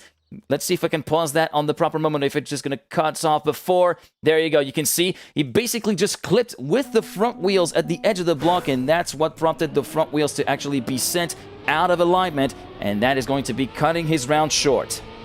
Yeah, very unfortunate there from Mime, conceding that second place, which of course brings him a bit closer to the others, but he's still at 46 points. He needs those 10 pointers here very, very soon, else this match will be over very quickly. And we see already a first mistake happening from Pussy to Paco, and also Mime, not with a very good line. They're going very wide, doesn't nail the apex, and this leaves us with the leaders in points here in this particular match with Epos and Binks. Epos going a bit conservative there, very wide exit though into the dirt, and it's very close between them. Epos with a great jump there. Look how much speed he will have out of this, but Binks also still in there, having a saying 1/100th of a second between them, and we go to the identity one more time here. Epos pushing so much though, Binks with good speed as well. It all comes down to who's willing to risk this one more, both with good speed, but Epos clipping, and Binks will overtake, and Binks will win this round, and also Mime will overtake Epos here. Due to that small clip, you just lose so much time if you slow down there, because the gears are coming into play, and the speed, you cannot really gain this one back. So Mime with a second place in this round, and now it's dead even for first place. Yeah, and you could see where the round unraveled for Epos. Just that little clip of the left front this time around on the edge of the half-pipe block, which sent him down not from first to second, but from first to third as a result of that contact. Meanwhile, we go on to the next round, and this time it's Mime to go a little bit too much over the center of the bubble road, and he will be sent out of competition for the time being. It will be Binks, Epos, and Paco. 1, 2, 3. Epos going wide, almost hitting the neons on the outside of that long right-hander in the dirt. It will be checkpoint 5. Binks leading Paco by 34 milliseconds. milliseconds. Epos just 76 milliseconds down compared to the leader. Now on to checkpoint number 6, who gets the best slingshot around the outside. Epos forced to lift quite dramatically, and he slows up more than what we would have anticipated. Banks going for a very low jump. Paco gets a much better landing, and he will go toe-to-toe with the Frenchman as we go to checkpoint number 8. 9 milliseconds. The gap between first and second, it will be Binks currently conceding the lead, but can still stand to get back some ground as we go onto the identity. And already the clip for Pusito Paco as he is forced to go the long way around. Binks promoted up into the lead. Can Mime try to move himself up in second? What a beautiful try, and it will be sticking through for 7 milliseconds for Mime, who gets a +6 with a beautiful risk towards the very tail end of the identity. Wow, absolute cinema there at the end on this last round on France. Holy, what is happening? And I think that just gives us just a little bit of a, like, just imagine how the matches will be coming on into day 2 at the end. Day 3 as well, the lower bracket will be absolutely close as well. So I'm very much looking forward. I think this will be the best, if like one of the best, if not even the best tournaments that we're gonna see in a long time. And now let's go to Brazil, the next map of the rotation, map number 4, and let's take a look onto the standings as well. Mime, of course, 21 points behind Epos. Binks again in the lead now with 7 points, but it's now really do or die for both Binks and Mime. They really need to do something here, but the player to beat on this map is Epos. He has won 4 consecutive rounds on this map, and let's see if he can do it again. Currently, he's in last position, but having good speed there out of this. Mime losing the gear, and Epos from 4th to 1st due to his very wide approach, trying to squeeze out every kilometer per hour possible in this sector, and this worked out wonders for him. Mime is out, he's 0.3 behind. Epos with a great approach in here as well. Very, very good, but Binks and Paco are definitely not slowing down. Epos not with a good approach in this turn, going very wide in there and falling down to 3rd position. So he needs to do some catching up, but he clips and he will be completely out on this round, moving up Mime into 3rd position even, but the battle for 1st position is growing here. It's growing very, very much as Paco really needs those 10 points, and Binks losing control. Doesn't get water wheels though, but he clips. How did he get away with it? How is Binks not getting affected by the water at all? It is Paco ever sniping, but it could have been even worse for Binks. I don't know how he survived that. Watch what happened there. Just look at Binks. There you go. There's the first rock. You can see the contact right there, but then watch how it plays out. How on earth is he able to control the car like this? This is supreme display of car control on the part of the Frenchman from AG Global. In the end, it did cost him the victory, but still, this is something to be more than commended at that level of play. As we go on to round number 2, will be Paco with a great exit from the loop, but he will be joined by Epos in 2nd place, Mime in 3rd, and this time it will be Binks' time to be falling a little bit by the wayside. He'd be left a little bit stranded on the beach, as it were, 2.5 tenths down compared to the leading duo of Epos and Paco. Mime trying to keep visual contact and more than visual contact with him, and trying to go in close quarters combat with both Paco and Epos, but look at the gap that they're continuing to pull away. It's completely unassailable at this very point of the map. He has to pray for something to go haywire in the identity. Binks also tries to tandem this together. We see the rift between the top 2 and the bottom 2 form, and now that rift has completely been erased in the entry into the glider. Epos moving into the lead. Paco and Mime, formerly teammates, now bitter rivals on the racetrack. Epos in 1st. Mime moves past Paco for 2nd. Can he make it stick with 1 corner to go? The answer is a yes, and the clip from Binks will perennially confirm him into P4. Can he cross the finish line? Yes, he can. 0.937 from Epos, though, just 7 milliseconds away from Massa's, I think it was Massa's tournament record. And just have a look at this. Just have a look at that little clip there from Binks. You'll see him pop up just there on the right-hand side. Just a clip of the rock. The same thing that Link actually suffered in the Elite Cup, which forced him to respawn because he got the clip right as he crossed the checkpoint as well. Yeah, that is a very costly clip there, but it was really just pushing it there for the 2nd place there for Binks. So good risk to take again. Epos is coming much closer than to him, of course, in this regards. And now we see Binks with a great approach here again. And Epos doesn't get a signature line where he uses the beach on the outside to tilt his car accordingly into the turn, and with that you gain probably like only 500ths of a second, but it's a very good find there from Epos, and definitely something that maybe other players will look into as well. Maybe they can utilize it into their gameplay as well. But let's see if Mime can get this first position across here, because he currently is leading, but Epos will come back with a lot of speed here into this sector, but Mime also very much controlled, and Mime will win the round with a 0.178, so not the fastest round that we have seen, but still it gets the job done. But only half a second between first and fourth here, but Mime with a well-needed 10-pointer, bringing the gap closer to 20 points, and Binks and Epos, only 1 point between them. It's such a close match, and I think this could really turn around here on map number 5, which will of course be USA. But there Epos and Binks have to defend against Mime and Paco, who are still a bit further down the line.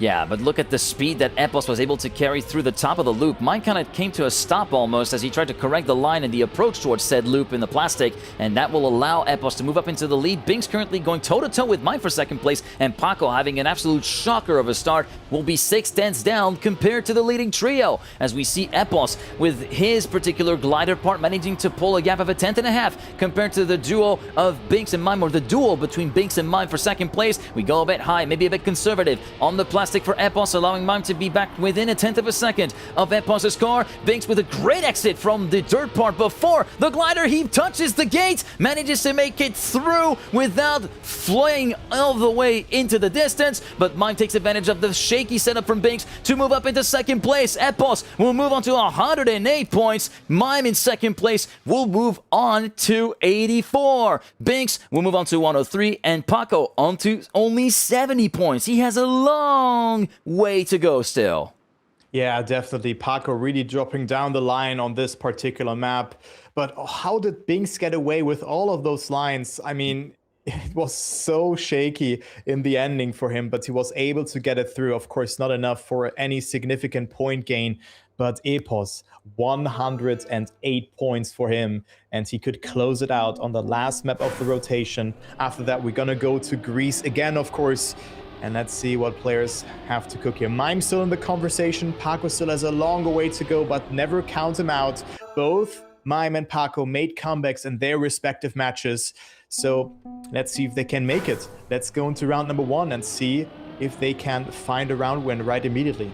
Yeah, indeed, and it's worth noting that we are approaching the point of no return, but as you mentioned, both Paco and Mime have made very creditable comebacks in their respective matches at that point in the round, so it's still very much all to play for at this point. As we go into the first round of USA, everybody makes it through nice and clean, maybe just a bit of a bobble on the landing on the part of Binks, which will send him down in 4th place. Just a little bit of a wall brush, though, from Mime on the way to checkpoint 4 will drop him down to 4th. It will be Epos, Binks, and Paco in that particular order. 1, 2, 3. Epos going for the low jump line. Oh, I thought he was going to be hitting the apex wall on the inside there. Man, this was very, very close. Going onto the dirt flick now. Are there going to be any slide outs? Yes. Actually, not a slide out, but a hit of the apex by Pusito Paco. Thus, it will be Epos versus Binks, left to battle between each other for that 10-pointer. Sorry, take over.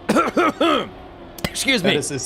That is a steep mountain to climb here for Mime and Paco. Epos and Binks both with good points, and Epos winning this round here with a 102.7 as well.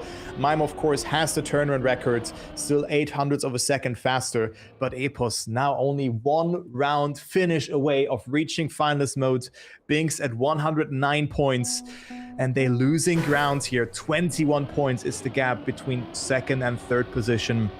And let's go into the next round here, as it is now really do or die for Mime, at least. Paco, it looks like a very hard task for him to come back, but he could definitely make it. But the point of no return comes probably now in this round, really, because we could see the double final situation coming up very soon. Epos could even close it out on this particular map, and he gets a very good start as well. Is already so far ahead of the others, going for the low jump here as well, releasing a little bit, and has so much speed and almost crashing again. But this was just a great line yet again and he's ahead. But still, 2 cars are chasing him down. Mime and Binks, both with a good dirt flick there, coming closer to Epos. It's only a couple of hundreds between them, 5 to be exact. Mime hitting the inside, Paco up into third position, and it's now between Epos and Binks. Binks cannot reach finalists just yet, so he can just build up some momentum here. Will it be enough to overtake? This will be so close. And Binks will stay ahead because Epos again clipped on the outside. Binks face slap, 119 points for him. He's not quite there just yet, and Epos is in finals. There you go. You can see that little hit right there. He didn't exactly get the trigger in time, so that allowed Binks to move through and get the round win by 13 milliseconds over Epos. But yeah, as you said, 119, the face slap has been administered for Binks, who just has to finish the round to get into finalist himself. But although I feel like he would have wanted to go for double right from the outset in this particular map as well, as we did see a huge slowdown from Pusito Paco this time around at the landing after the transfer. So the Hungarian driver will be a little bit in the wars, 2/10 down compared to the leading duo of Binks and Epos. Epos going for the low jump and actually managing to keep it somewhat off the wall. He's on the red line, but he's nowhere near the limit of the track as we go onto the dirt flake. Great dirt flake from Binks, though. Look at the speed he was able to accumulate, and he moves up into the lead of the race, looking to deny Epos that first attempt conclusion. Mime is also in there trying to give a little bit of a run to Epos' money as well, but he goes a bit too aggressive and clips right at the start. Epos clips as well. It will be Binks going in as a winner, or will it be Paco? That was a very hefty clip. No, Binks! No way! He still reaches the finish line, thank goodness. But don't do that. Don't do that to me, please. Yeah, just giving away points here to Mime and Paco, up to 97 and 87 points.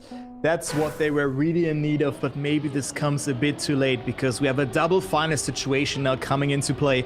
Binks was of course not finalist in that previous round, so it was inconsequential for him to close out this match, but of course he gave points away to Mime and Paco, so a glimpse of hope for them still being left in this match, but Epos and Binks just looking so strong. And look at the start from Epos here again.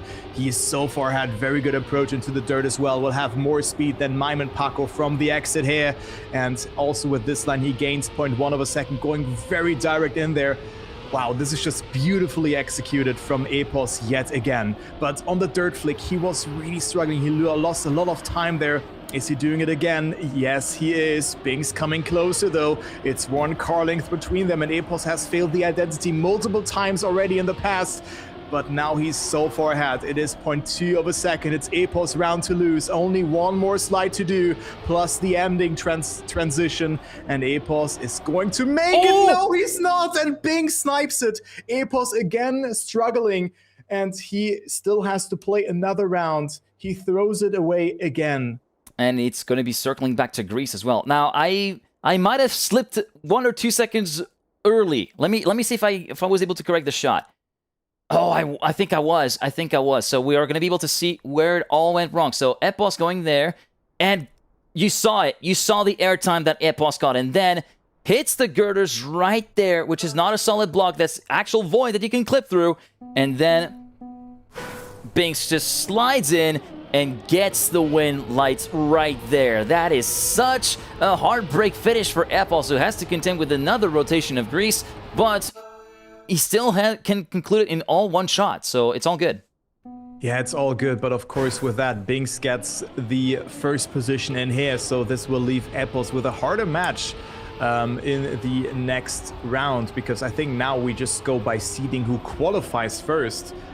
If I recall that correctly, that should be the thing. But of course, more information on that than on Saturday for the last match. But let's see if Epos can close out his first finalist attempt, because he is battling still here against Mime and Paco. But Mime didn't really get a good exit there from the ice sector, and Epos is quite far ahead here already. But Mime still fighting back, having a lot of speed in this sector. But it's still 500s that Epos is clear of Mime in this round.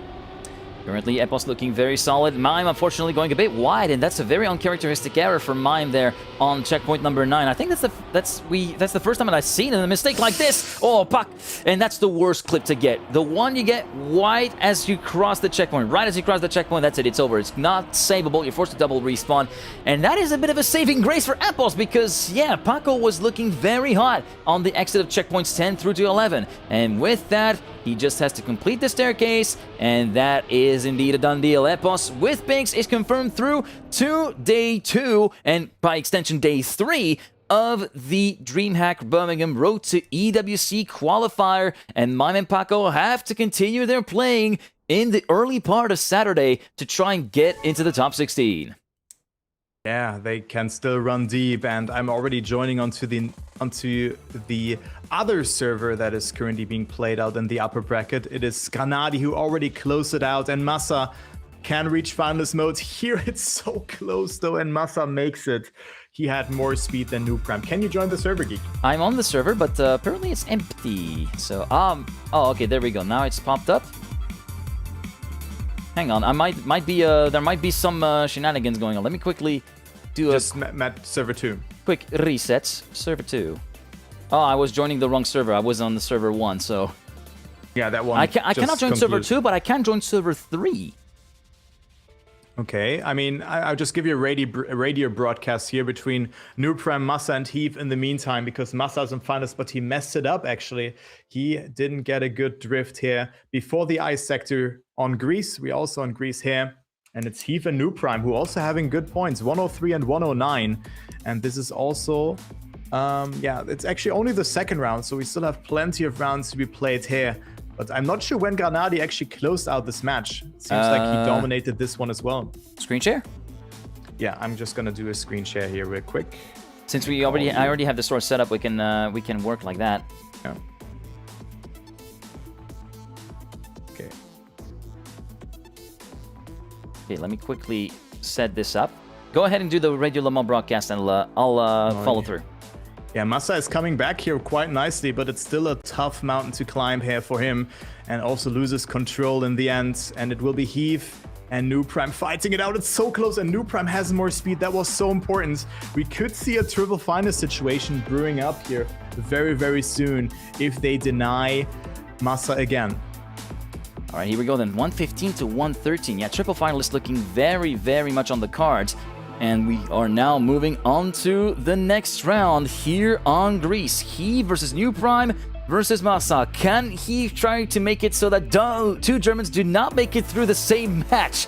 We'll have to wait and find out. He just 5 points away from finalist status, and now he will not be able to make it through. He will be stuck on 119 as a result of that huge pinball-like mistake, and Massa moves ahead of Noob Prime by the ice slide. Checkpoint 5 second sector started with Massa leading by about a 10th from the man from Team Shift. He tries to catch back up though. Noob Prime, look at the attack that he goes on checkpoint 6 and 7. Now onto the plastic. Checkpoint number 8, still Massa leading by about a 10th. On the way towards the NASCAR turn of checkpoint 9.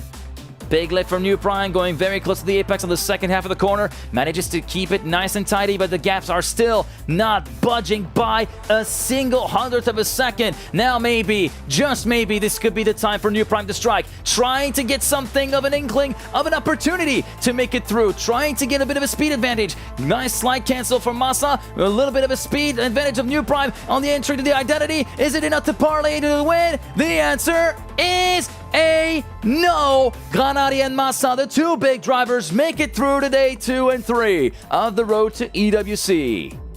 Yeah, great performance there from Massa, defending the attack from Noob Prime. And they were so close, though, both at 119 points here in the end, but both big players do make it into day 2. And let's see if there's another match happening. It's still ongoing. One server is still on there. I think that's match 6 that I'm seeing here. And okay, well, this one just started. I'm seeing it as well. Yeah, it seems like it's only like 0-0-0. So if there's anybody on site that is able to report what's going on there, if there was indeed a significant delay on that, because yeah, it looks as though it's just match start 10-6-4, and it's a 3-player match. Yeah, I'm just checking right now on Discord as well if there's any information, but maybe, I mean, Pack had some PC problems as well. So we it just is indeed start a off three. things- It is indeed a three-player match, and yeah, that's true. That's there was some PC issues for Pack, but I think we can just jump into the game right away because, ta-da! I can join that server. Bizarrely enough. I'm not sure why this match started late, but of course we find ourselves in the lower bracket here. This is lower bracket round number 2. Yep. Yep. And match number 4. So yeah, they of course had a bye round, like the players who dropped down right immediately by the name of Neil. And then Snow as well, I think. Oh no, Snow dropped down in the second match alongside Pack. Yeah, so it's a hectic round here. Everybody makes some mistakes here and there, and it is Snow who doesn't make or makes the least amount of mistakes and wins this round. So Pack not looking too strong on in this round as well, making so many mistakes. I mean, making so many mistakes. He only did one. He did one big blunder, and I actually did catch it on camera. Just look at this. So he goes to the dirt flick, and then just clips with the right rear, and actually just went a little bit too overextended on that particular corner. Thus, which is why Pack actually got out on that round. Well, I say got out. That's KO mode knocking in for you. I'm still trying to reconfigure my brain to actually be back in casting mode. So hopefully you can bear with me, guys. But in the meantime, we go into the next round, and it will be 16-16, 8th in that particular point standings for Pack, Snow, and Neil. Neil a little bit slow already off the start. Yeah, Neil not with a good start here, all things considered. It's not really been his matches so far. I hope he can bounce back. We have seen some DNFs in the match that we were following at the starter of the day, of course, where Neil was struggling quite a bit, but he fought his way back, and there were a lot of what-ifs, like what if he had finished all of those rounds? Well, he would have been close to finals, but also here he makes another mistake, and now Pack is so far ahead of Snow here. Half a second it is, so it's really his round to lose.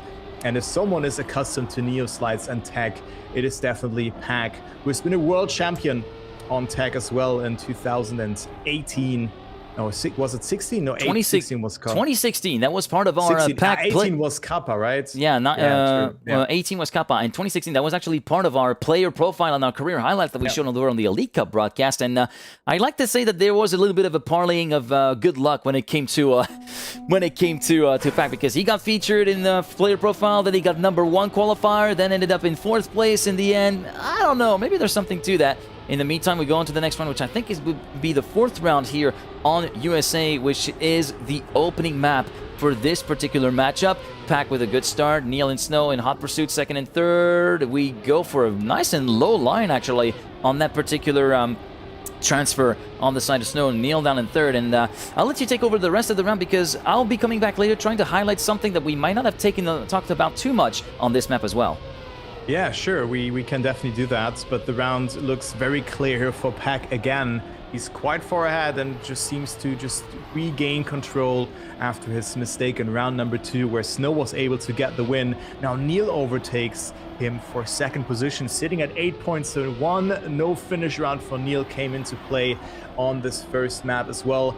Pack in the lead, goes for a different line there. Snow clipping, and Neil is not able to catch up to Pack, who wins another round with a 103.013, but Pack with a safe line, going for a no slide in the penultimate drift.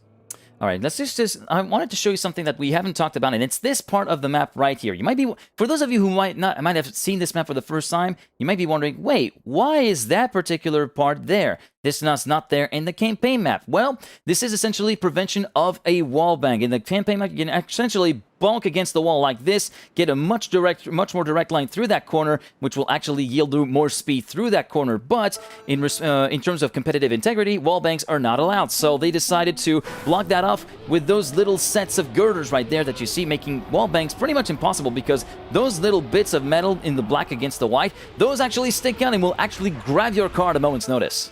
Yeah, they grab your car really bad and you will slow down or bounce somewhere on the map. But Pack, I mean, also with a different line that went very wide to just have so much exit speed out of that drift, and it worked out very nicely for him. I'm not sure if Pack is maybe just saving it here. I mean, comparable to Wizzy in the first match as well, where it really felt like he was just in control every round, because Pack is definitely a player who is able to go very fast, to drive world records on those maps. So we're just gonna see that for the upcoming matches, of course, because Pack will also play tomorrow then as well, because he's already in the lower bracket.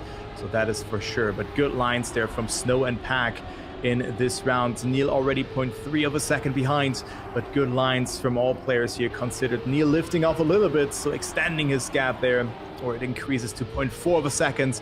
And now only one water glider sector between Pack and another round win. And this looks very much controlled, half a second ahead. Very wide approach in there as well. Goes for a good line, and it will be Pack winning this round. And Snow on second, Neil with a PB, but he's 0.7 behind. Neil is really missing out on the pace here in this match. Yeah, definitely lacking a little bit of in terms of the raw pace department. Trying to make up for it with some consistency, but he hasn't been able to really be in the groove right from the outset from match number 1, as we saw earlier on during the day. As we go into round number 2, after a surprisingly clean Brazil round, we haven't seen any big mistakes or any big crashes or whatever. Just maybe a bit of a slow start on the part of Neil, maybe a bit of a drop down of speed, maybe even a drop of a gear during the top of the plastic loop. But honestly, no big crashes to report. So far, so good here on this match. Pack, who will emerge ahead after the checkpoint number 5, will be leading after Sector 1 by about 2/10 from Snow and Neil, who are going to be locking horns very shortly here through that first glider. And you can see now they're ghost within ghost. Neil, the American driver, trying to mount a fight back, almost getting some airtime, manages to keep it on the gray stuff somehow. And Pack, in the meantime, is just jubilating because he sees that battle behind him. He's like, yeah, okay, I'll just take advantage of that to actually move away up front. He has a 4/10 lead to work with as we go onto the big glider, the identity part of the track. Neil, with a bit of a wider setup, will concede a lot of time and allow Snow to move through into second position. I'm kind of curious to see what the stopwatch will say in terms of Pack's time. Maybe a 103, and it will be a 104.06. Still very consistent. 0.104s, 104.0s, mid-point zeros, and whatever. So honestly, good going. Yeah, good going there from Pack, and it really looks like he is just getting into the groove of things, trying to drive as consistent as possible. But on the other hand, Neil, he really needs those mistakes from either Snow or Pack in this match here, because he cannot drive those times, the low 104s. It is looking very hard for him to just find any 10-pointer in this match if you play against Pack, who's looking like it's looking clean at the start and has it very nicely. Again, look how far ahead he is, 0.2 of a second. And also Pack going for a similar line that Epos also went for. So the small clip there on the beach sector to set yourself up nicely for the remainder of the water glider. And Pack is 0.2 ahead of Snow now, who tries to push, but Pack is still holding on to it. This could be a great time from Pack again. Also good no-side exit from him, but Snow coming a bit closer here. Very good approach from him as well. Will it be enough at the end? Because Pack looked so composed, and he will win yet another round. 3 round wins in a row here for Pack on Brazil. And what will the time be? A 104.1 again. Good to see that. Snow on second, and then Neil 2.5 seconds behind. There's really a gap forming now between all of those positions here. Pack is just dominating this match. Yeah, Pack just completely in control of the match all the way through since the start of it on USA a little bit earlier on as we go on to round number 4 here on Brazil, round number 8 overall here in this matchup, and it looks as though Neil has clipped the edge of the gate. No, he didn't clip the edge of the gate. The perspective was playing a little bit of a trick on me, but I thought for sure that he was slowing down, and indeed, he doesn't get the best of starts, the American driver, thus will be dropping down to 3/10 down, almost 4/10 down, even over half a second down compared to Pack, and currently chasing Snow by 3/10 of a second of a disadvantage. Now Pack going, again, as you said, just like Epos, over that little berm of sand on the way into that first hairpin on the first glider sector, and that allows him to get so much speed out of it. He manages to make the line work beautifully, and look at the gap he's able to extend to. Half a second compared to Snow. Snow without any kind of answer to the pace laid down by Pack on a very consistent basis. It looks as though we might be going on to a 104.0 once again as we go onto the second glider through the chicane, now onto the penultimate corner, then that little slalom through the rock from Pack, while Snow goes for the safer line, and now the final hairpin. Pack will lock in a 0.1 once again, a 0.162, 6/10 clear of Snow. Neil finishes in third, 2 seconds down, and Pack is already almost 3/4 of the way towards final status, while he's well over halfway there. He just copy pastes every run here on Brazil. Very, very pretty good much. consistency from Pack, winning all rounds on Brazil. And now we go to map number 3, which will be Greece. And, well, 3 quarters already through here. 76 points, almost at like 2/3, I would say. It would be 80 points. So Pack is looking very, very good here to reach finalist mode very soon. 26 points ahead of Snow. And then there's a big gap as well between second and third. And let's see if Pack can continue on this map. Of course, he has lost the individual 1v1 versus Paco on this map. That sent him down into the lower brackets. But as I already said, Pack is a very scary opponent to play against in the lower bracket. And that really just confirms my thesis here, as he is just completely dominating. Only 1 second place so far for him. Other than that, it has only been first positions. And also here, Neil, not with a good start. That leaves us only with Snow and Pack here for the first position.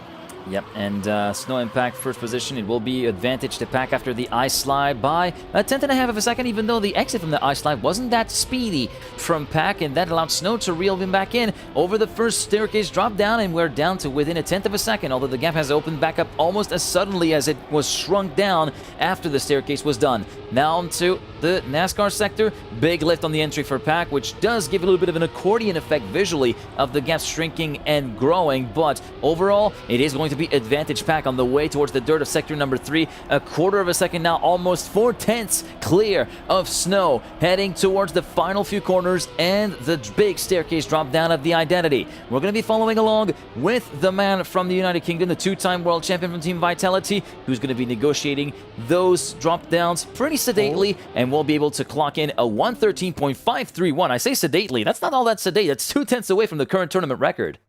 Yeah, very good time there from Pack. Snow clipping the ending, and Neil wasn't able to capitalize from that. Again, same story. Pack first, Snow second, Neil third. This is just a complete trend. I think Neil only got 1 second place so far in this match, and then, of course, the 1 DNF that we have seen. So he really needs to find more. But at this point, it's almost over for him if he doesn't win multiple rounds now. Maybe on the next map this could happen. But Pack with a very strong showing, and he looks sharp and strong. And I think also a player to look out for on day 2, that is for sure. Good exit from Pack there as well, accumulating much more speed than Snow, who's dropping down the line. Neil overtaking, and Pack has a massive gap here of 0.2 of a second, but the others are certainly not slowing down. But again, Pack on a great time here in this round. This could be another 113 mid, like a 0.5 or 0.6. Not sure how much Pack is willing to risk here in the ending, because this drift looked not really pushed out. He did not go close to the barrier on the inside, but this third turn, on the other hand, was just beautifully executed. So still some room for improvement from Pack, but I really want to see what kind of time this is going to be, because it's just very consistent driving from Pack, and that's what he always trains for. He trains for risky lines, but then also making those lines consistently. And look at this, a 113.666 as well. Snow ahead of Neil, Neil with a PB as well. But Pack just looking sharp and in control of this match. 96 points already. Yeah, and I wanted to take a little bit of a gander. I only got a sharp, got a very, very distant glimpse of that, but that was a beautiful outside dirt indeed that Pack was able to execute pretty much to perfection to continue building up his advantage. And as you said, 96 points out of the 120 that are required for finalist status as we move on to another round of competition. Here on Greece, it's Snow who gets the best start. We'll be moving into the lead ahead of Pack and Neil in that particular order. Neil, about a 10th down, will have a bit of a wider entry into that ice slide. He's able to compensate with a good exit. Yeah, it's not that bad, but overall he did lose a fair bit of time compared to Snow and Pack. Currently, it's still advantage to the man from BS Plus competition, currently leading by a 10.5, but he goes a bit too wide on the landing after the final drop down in the first staircase and drops down from first to third as a result of that little mishap. And you can see Pack just completely in control of the round right now. That's the man from BS Plus has fallen by the wayside. And now we see Neil just trying to take advantage of the situation. And again, a beautiful outside dirt turn from Pack, continuing to press on the advantage. Almost half a second of a lead now compared to his nearest pursuer as we go onto the identity and the drop downs. Wondering if we're going to be seeing maybe a 0.5, maybe a 0.4. Are we going to be witnessing another tournament record? Let's see what the stopwatch says. It will be another 0.6, a 0.617 this time around. Neil in second and Snow in third. And Kai, I wanted to give you a little bit of a glimpse again and let you break us down what happened there for Snow in a very quick manner. Yeah, so Snow was really over pushing the ending for Exit, but since he got so much momentum going to the right, you can see really him clipping with his right rear there and slowing down dramatically, moving Pack up into the lead, and also Neil then thereby overtaking there. So important risk there to take, but of course this was to Snow's demise as he now makes another mistake in this drift sector. So this only leaves us with Pack and Neil in this match. Pack only 2 rounds away from reaching finalist modes, and it also doesn't matter what position he gets on this last round here, on the next round, on the next rotation, because I thought this was round 3 for a second, but it is round 4. So Pack, of course, is still 2 rounds then away, and we still go to the next map in that regards. Neil cannot match the pace here, losing time from checkpoint to checkpoint, and Pack just plays it safe, just winning round after round, copy-pasting his runs. This could be another 0.6 here. Just great consistency from the Vitality player, and he can just save it in the end here. But it's hard to save this identity because those are individual speed checks that you need to clear. And if you clip somewhere, well, you're not able to make. But let's take a look onto the time. What is it going to be? Okay. We all thought, yeah, go save, 0.298. Okay, yeah, go save. That's a nice go save. Wow, incredible time there from Pack. 116 points. Neil coming closer to Snow as well. I mean, he's not out in the conversation, but 20 points is a tough mountain to climb.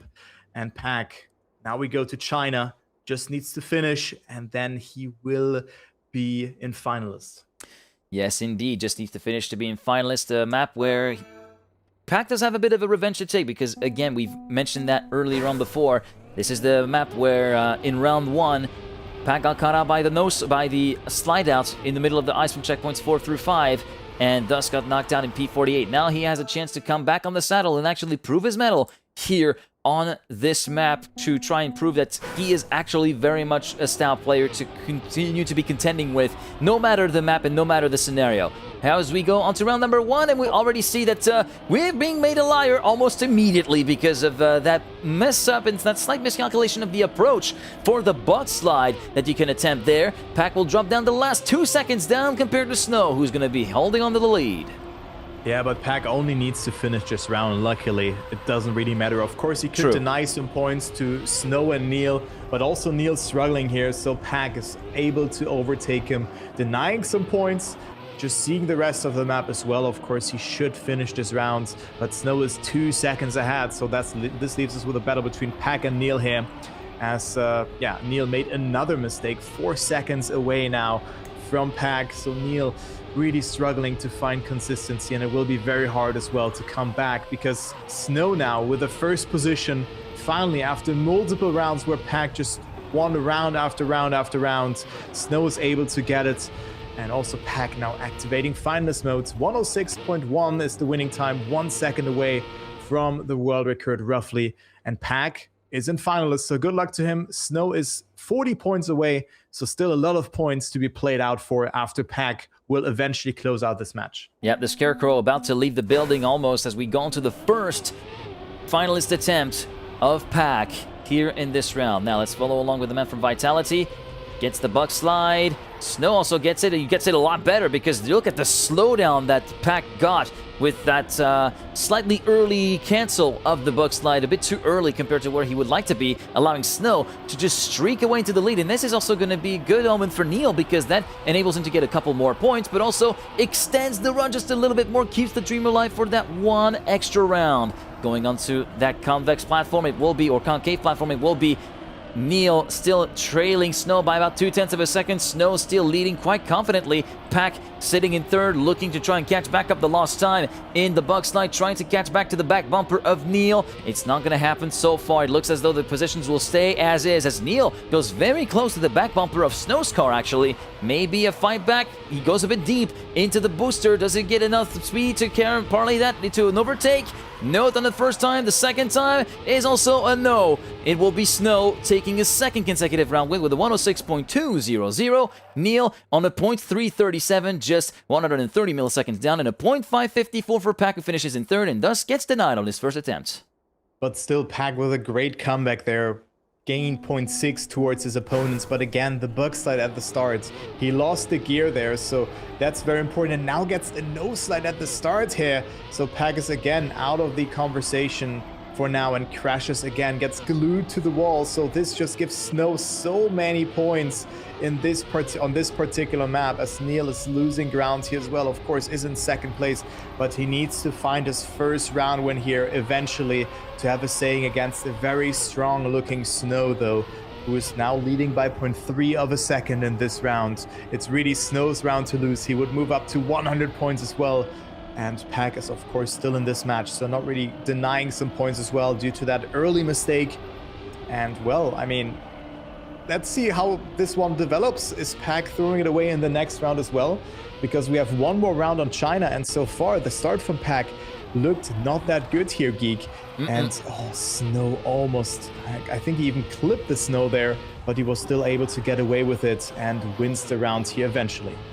He will win the round with a round time of a 105.568. Okay, That's a great time, actually. Less than 4/10 away from Masa's record. And yeah, you were right to pointing that out. Pack's starts have been absolutely, well, round one was abysmal, and after he messed up the alignment for the jump into the buck slide. Second buck slide, he was able to get 3/4 of the way through it, but then slowed down dramatically. Then the third buck slide attempt was another failure. Let's see if he's able to make it work at least once. Landing is very, 4 out of 4 failures, and it looks as though it will be 4 out of 4 third places now. Can we go for the clean sweep on the side of Snow? This is going to be the very interesting thing. He entered the map with 70 points, remember. He's already on 100, could parlay that into a 110 if he's able to get past Neil. Neil, who might be at the best position that he's been sitting on for the past 5 minutes, currently sitting in the lead by about 1/10 of a second from Snow. He needs to hold on for dear life and try to hold the fort, so to speak, as we go into checkpoint 7 and 8, the start of Sector 3 and the identity coming up.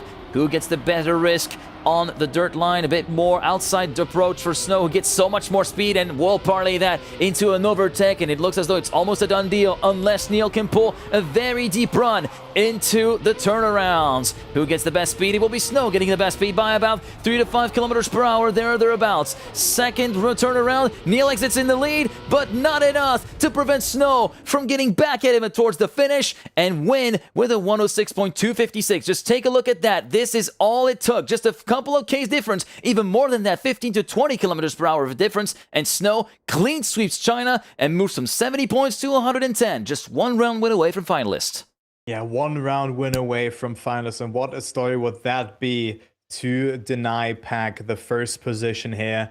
I mean, I thought that he would definitely close it out on China, but Pack really struggling at the start here by all things considered, so maybe you should swap to the outside line in this regard. But maybe that's something that he's gonna take a closer look onto after day 1 is over. But of course, he's still, like, it will be over for the players in Group A, because now after that match we're gonna go to the matches in Group B. So there will be another set of players coming in there. Carl Jr.'s in there, Mudas in there, Elcon, Bren, Otak, Wosal, Gwen, Scrappy. Like, I think this Feed is in there, Josh is in there. There's even more stacked. I think it's even more stacked, but we're gonna see the pace from the players there as well. Let's firstly focus on Snow here, if he can reach finalist mode and do somewhat of an upset here, and also a nice comeback. But right now Pack is in the lead, but it's only by a couple of hundreds here, 500s to be exact, and Pack having a good approach for that turn here as well. Slingshots into there with a lot of speed, but Snow will have good exit speed from that corner there as well. It's so close between them. Will Snow deny and get a chance to reach the next round of the lower bracket as the first person from this particular match? Definitely not something that I would have expected after seeing Pack's dominant performance here on map 2 and 3, I think, and even on map 4 now he looked a bit shaky on China. But now Pack is able to close it out, also courtesy to Snow's clips there, and Pack finally is through. Pack is through with a .514, and this is the moment which sealed the deal for Pack and puts Snow on 160. Just that little clip at the entry into the first half pipe there. It will be the GG for the man from Vitality, who will thus get an early day off at this point in the time, because as you mentioned, Group A ends with this set of matches, and it will be then up to Group B after a little bit of a break for people to set up. And now it will be up to Snow to try and join Pack in that fray. Currently sitting on 116, 40 points ahead of Neil, who might be getting an early wave to an early call to wave goodbye to DreamHack Birmingham, although he does get a pretty solid start here on that round. Goes for a bit of a lower jump maybe compared to what I would have liked to see on that entry towards checkpoint number 4, but still holds onto the lead by about a tenth of a second, 97 milliseconds. You can see the gap on the left-hand side of the screen. Now onto checkpoint 6. A bit of a slingshot for Snow, and we tried to go a little bit for the slingshot as well, but didn't get the proper setup, so we ended up kind of doing this sort of pendulum thing that the car does, and Snow also briefly clips the top of the barrier on the way out of the 2 jumps, so that will be slowing down his progression just a little bit and allow Neil to have a little bit of a glimmer of hope. But oh, huge slowdown, huge slowdown, big clip of the right-hand side of the car with the wall from Snow, allowing Neil to move through into second. And even though he has his trials and tribulations, he will get a 10-pointer and move on to 86 points while Snow moves on to finalist. And I just want to give a little bit of a look at that again, because just look at how subtle it is. Yeah. Just a little bit of a clip right there at the apex, and that's all it took to slow Snow down and promote Neil into the lead. A bit inconsequential though, because Neil would have been at 82 points or 86. Snow is still in finalist, so he doesn't start a new 10 column, or he's not at 90 points with that win.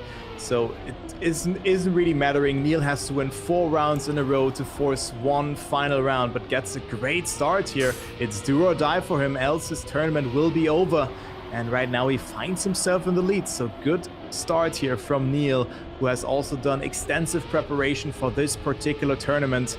But it looks like Snow is not slowing down though. Let's go into the outside line, and Neil jumping a bit too far to the right, and this could be it for him. But also Snow slowing down dramatically in this sector. I think he clipped, or am I mistaking that one? I didn't really see that. He definitely slowed down a little bit by opening up his steering. Oh. But now Neil with a crash, so Snow just has to survive the ending here, and this will send Neil packing. And yeah, another clip will not make it even better, and it is Snow who moves on into the next round of the lower bracket that will be played tomorrow. All right, and with that, Group A is done for the day. Congratulations to Pack and Snow, who make their way through to day 2 of the DreamHack Birmingham Road to EWC qualifier.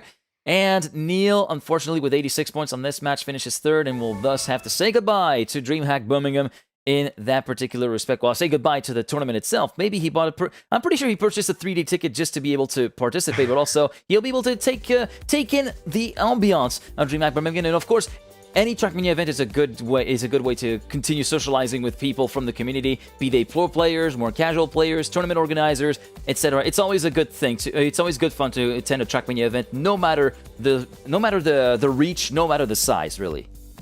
Yeah, I agree. It's always fun to have that in there. And I'm quickly just gonna check, because the next matches should start in roughly 15 minutes. I'm not sure if there will be a longer break, because now players, of course, first you need to set up. Yep. Right, there's like 20 or 21 players in this particular group as well. Maybe we can quickly talk about that, because we have, of course, the top seeds having a bye match by the name of Moda Elkon, Bren Otak, Wolsa Gwen, Carl Jr. and Scrappy. And then in the first set of matches, we have Yosh versus Feed versus Mobby, Jadon, Mimo Jr. and Spark, Letsta, Tialish and Idolus, and then Coco, Glass and Toto concluding the last match that is happening. So all matches will be paired with 3 players, and well, I'm not sure when it's going to start, but I think we're gonna go on a small break, shall we? Yeah, I think I can put a break until top of the hour, until 6 p.m. Central European Summer Time, if that's cool with you.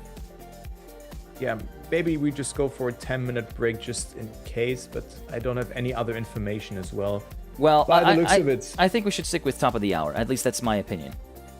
Yeah, okay, let's do that. Let's So, go on a break, guys. So we will be right back time to fuel up, time to get some energy back, and then we're back for Group Yeah, B. the time to fuel up is right. I think I was talking a bit more out of my ass than I would have liked. I think that's because I didn't really eat much, so I think it's a good time to eat indeed. So make sure to eat up, make sure to refuel, make sure to rehydrate as well, very important. And yeah, be with us at 6 p.m. Central European Summer Time, or COTD-1 for Group B, the start of the second half of Day 1 of DreamHack Birmingham. Stay with us.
All right, ladies and gentlemen, welcome back to this unofficial official cast, quote unquote. I like to call it that way. But yeah, we are back with Group B about to start in less than 8 minutes. Man, I was fried towards the final part Same. of the... Yeah, because to be fair, I hadn't eaten anything since we started the stream, so I got myself some... It's so... For me, like, I'm a bit of a sucker for salty things. People, like, in French, we say, like, if you're very much into salty foods, you're much of a goat, because the goats apparently like salt. Yeah, there's the meal from... Yeah, there's the sustenance from Kai. But yeah, getting some salty things in my system... No, not substance. No, sustenance. Sustenance, different. That's a different word. Yeah, I see. But yeah, I'm just eating some thing that you can also use on the construction side. Freaking construction cement. Yeah. But yeah, as I was gonna say, like, getting something salty in my system, I think is gonna do wonders, because I was like, ugh, I really felt I was starting to go down. Yeah, same. I mean, it was also like the high octane matches happening. You know, everything was on the line. Who makes it into day 2? And then we had, like, I wouldn't say a boring match. It was quite entertaining at the end, but a 3-player match. Yeah, 3-player match. Plus, it was fairly one-sided, to be completely honest. So yeah. Yeah, it is whatever. We now have a new bracket or a new group coming into play. Yep. We already alluded to that beforehand. So Group A is being paused for now. It will continue tomorrow alongside Group B as well. But we have the same procedure now as well, where we have 3 matches happening in Group B. And we start off with the first round of the upper brackets, the round of 32. And we already read through the players. It's Yosh, Feed, and Mobby. Then we have Jadon, Maimo, and Spark not able to participate this event. So Yep. match 2 will not be played. So Jadon and Maimo are already through.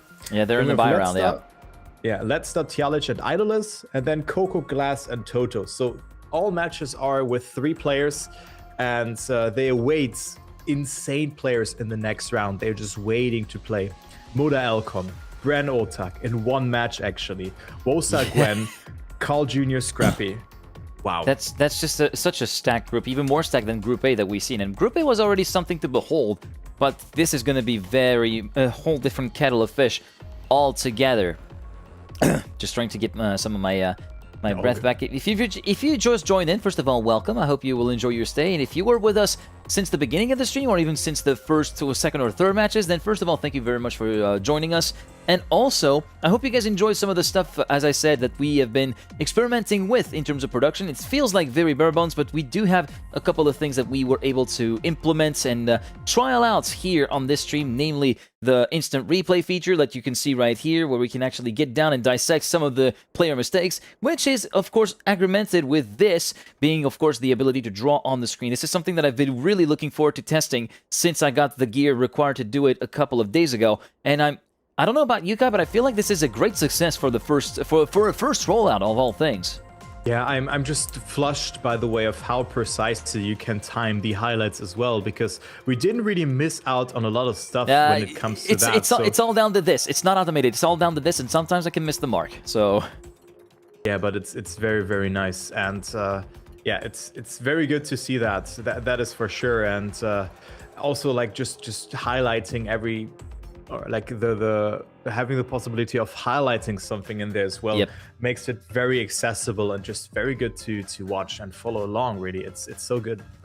Yeah, I'm glad that that particular implement works, and I'm looking forward to putting that forward into other broadcasts that I get to oversee over the course of the next little bit here in Trackmania, and hopefully we'll come through with more innovations, potentially more refined production as well. And remember, once again, this is all produced within the confines of this quadrant of the screen right here. It's all on a single machine. It takes a fair bit to pull it off, but I'm glad I'm able to pull it off the way I'm able to. So yeah, it's crazy. Like I admire it so much, and again, like of course the internet here is very stable in the location where I'm in right now. I'm currently 1 story below the actual office. Oh, in a like kind of meeting room. So just a complete different location for me, but here the internet is very stable, but you able to host the stream makes it of course significantly easier, and I really have to say thank you for being on board with me here on my channel, of course, and handling production, which is just a godsend, really. Well, all the pleasure is mine for handling that side of things, and it's always a pleasure to be working with you, Kai, and we have been working together for the best part of, what? It's going to be coming on 6 years since we first casted together? Yes. It's already been crazy. 6 years. Way back when we did the French Championship, the first part of the seeding, we did together, I remember that. And True, yeah. Things have come a long way, be it in our lives, be it in the game's life cycle, being how the streams are presented, and I'm glad to be able to continue to do this with you. Even though I feel like I became a lesser commentator sometimes compared to you, I feel like you've gotten so much more developed as a commentator over the course of the years. It's always a great sight to see as well. I'm able to hold my own as well from time to time, but you can't be at 100% all the time, guys. Sometimes you have some days off. That's all I say. I mean, also here, it really feels like very, very, like, you know, I get into the groove of things, of course, but having events that take for like multiple hours at a time, it's quite different in comparison to the Elite Cup that we have had beforehand as well, right? Where it was just 1.5 hours and boom, you're done. Here it is like, of course, we have a long day. There's another long day coming up on Sunday. Which is certainly also going to be very exciting. But I mean, they're just gonna, like, you just fly through it, because they're like, the matches have just so much on stake there. And here, just the first couple of rounds, everybody's getting situated. It can be a bit, I wouldn't say tough, but of course it's a complete different story when you say a player like Toto showing up onto the server as well, which is of course in the match that we're going to be spectating. I really want to see what he's doing on this kind of match. Yeah, looking forward to see what he's doing on this kind of match as well, especially against the likes of Glass and Coco, which will be pretty good benchmarks in terms of being able to place himself against towards top French player. I don't. Can we call them sub-top players? I don't think we should call them sub-top players. They're really part of the cream of the crop right there, but I feel like Glass and Coco are attainable targets to try and gauge yourself in terms of competitiveness compared to some of the best European players out there. Yeah, definitely. That is for sure. I mean, they have been performing very well so far, and I mean, we have just so many French players in the complete lineup. 15 players from France attending this event, 9 from the United Kingdom, and then 6 from Germany. And then it's on one side, like, it's only one person then per country, 1 from Australia, 1 from Belgium, Canada, Czechia, Hungary, Iceland, India, Spark is sadly not participating, Netherlands, Poland, Slovakia, and then the United States. So you can really see the distribution of players in here is heavily French-sided. Yeah, very heavily French-sided, and these are the ones looking to make the most of the opportunity that is presented to them to try and qualify for the Esports World Cup as well, because there's the Elite Cup, of course, but then after that, the Open Qualifier, 6 spots for the European region. That's not a whole lot in the grand scheme of things, and I feel like there's going to be some other nations looking to knock on the door, the likes of the UK, the likes, of course, of Germany. Poland is going to try to make a run for it. Hungary, of course, with Pustito Paco, you can put his name down as well. The Netherlands with Spam, Stofts, and whatnot. There's going to be a lot of other nations that are going to be trying to get their punch their ticket into the main event as well, that are going to be looking forward to try and maybe get their words in later in the season. But here for the Frenchies, this is very much the time to do it right now in this present day, as the match starts in 25 seconds. Yeah, in 25 seconds, we're going to start with the pig face. Again, to explain that as well for the people who joined in nearly just for this second group, of course. We've already had the first group finished for today. There will be 2 more matches tomorrow. We have a pig face, and the top seed is able to pick what map will be first. Then the second seed will pick the second map, and the third seed will be picking map number 3. And the last 2 maps will be random. So let's see what Coco is going to pick, who is the top seed in this particular match. Then Glass comes up after that, and then Toto is the last seed in this match. All right, so Coco pondering his particular map choice, just making the time tick, taking his sweet time. And I'm kind of wondering what his pick for the opener will be. We've seen China on opener, we've seen Greece on opener, we've seen Brazil on opener. I don't think we've seen France or USA just yet being played as opening maps, if my memory serves right. I don't think so either, actually. and Coco just running the clock, or maybe just discussing with the players and whatnot. I'm not exactly quite sure what's going on, but he's certainly taking his time to validate that opening map pick. Yeah, maybe he cannot click. I don't know what's happening. Oh, it could be. Maybe. I mean, okay, now I can click on Coco, actually. Now he's on there. So 2 seconds. Not sure will be randomized after that. Picked randomly, yeah. Grease. Oh, and Coco doesn't get a pick. Does that mean we're going to have a redo then? Maybe. Could be. Well, that might be a redo in the making there. Might be worth checking in, because, yeah, that means 3 random picks and only 2 picked by players, which would give us Greece, Brazil, France, USA, China. I have a feeling this is not the map order that Coco really wanted to go with, but I guess we'll see if there are anything that is going to be happening on. Yeah, I'm just going to write that in chat for now, so we can pin the map order in here. And of course, there's also plenty of other matches happening right now. Spam and also Lars are casting them. I think Lars is on the Mobby Yosh feed server. What is Spam casting here? He's on the feed. He's on the same server, actually. Okay. So both are going with a feed Yosh and Mobby match. And we are going with a different one. So that's good to see. Like, full coverage of the event is always good. I was like thinking maybe it should be, or maybe it is just a clean feed with 1 match, but having the club available for us is very good to have, of course. Yeah, we're starting. This is a godsend for us to be able to choose the match that we want to cover, as apparently we're going to be starting on Greece from the looks of things. I'm still a little bit skeptical about this, to be completely honest, Guy. Let me just... Yeah, same. Yeah, let me quickly switch over to dual cam and see if there is anything. No, apparently we get a GLHF. Yeah, apparently that's... Okay, random pick is deliberate, but apparently Coco is fine with it. So we are going to be rolling with the dice, and thus starting off on Greece in a few seconds' time. And for the first round, Kai, take it away. Yeah, first round starting here between Coco, Glass, and Toto. Let's see what Toto can actually do. I want to focus on him because that is, of course, a player that doesn't really ring a bell to me. He's from Iceland, so maybe also a longer travel for him. Even though it's still in Europe, but of course an island that is located quite far away, but gets a really good start actually. Toto, look at that, on par with Glass and Coco here. I definitely wasn't expecting that, so Toto came prepared, and that is definitely a great run here from Toto so far. So I think we picked the right match here, Geek, as he now drops further down the line. Maybe taps the brake a bit too much, but Glass and Coco right now in first and second position. Point average is 120, and we're playing cup mode, so point repartition is 10-6-4. Then also 3 points for 4-player matches that will not play a role here, so every player would at least get 4 points. But Glass with a great start. The BS Plus player is in here as well as his teammates. Very good to see that, of course, and also a great performance here in the first round from Glass.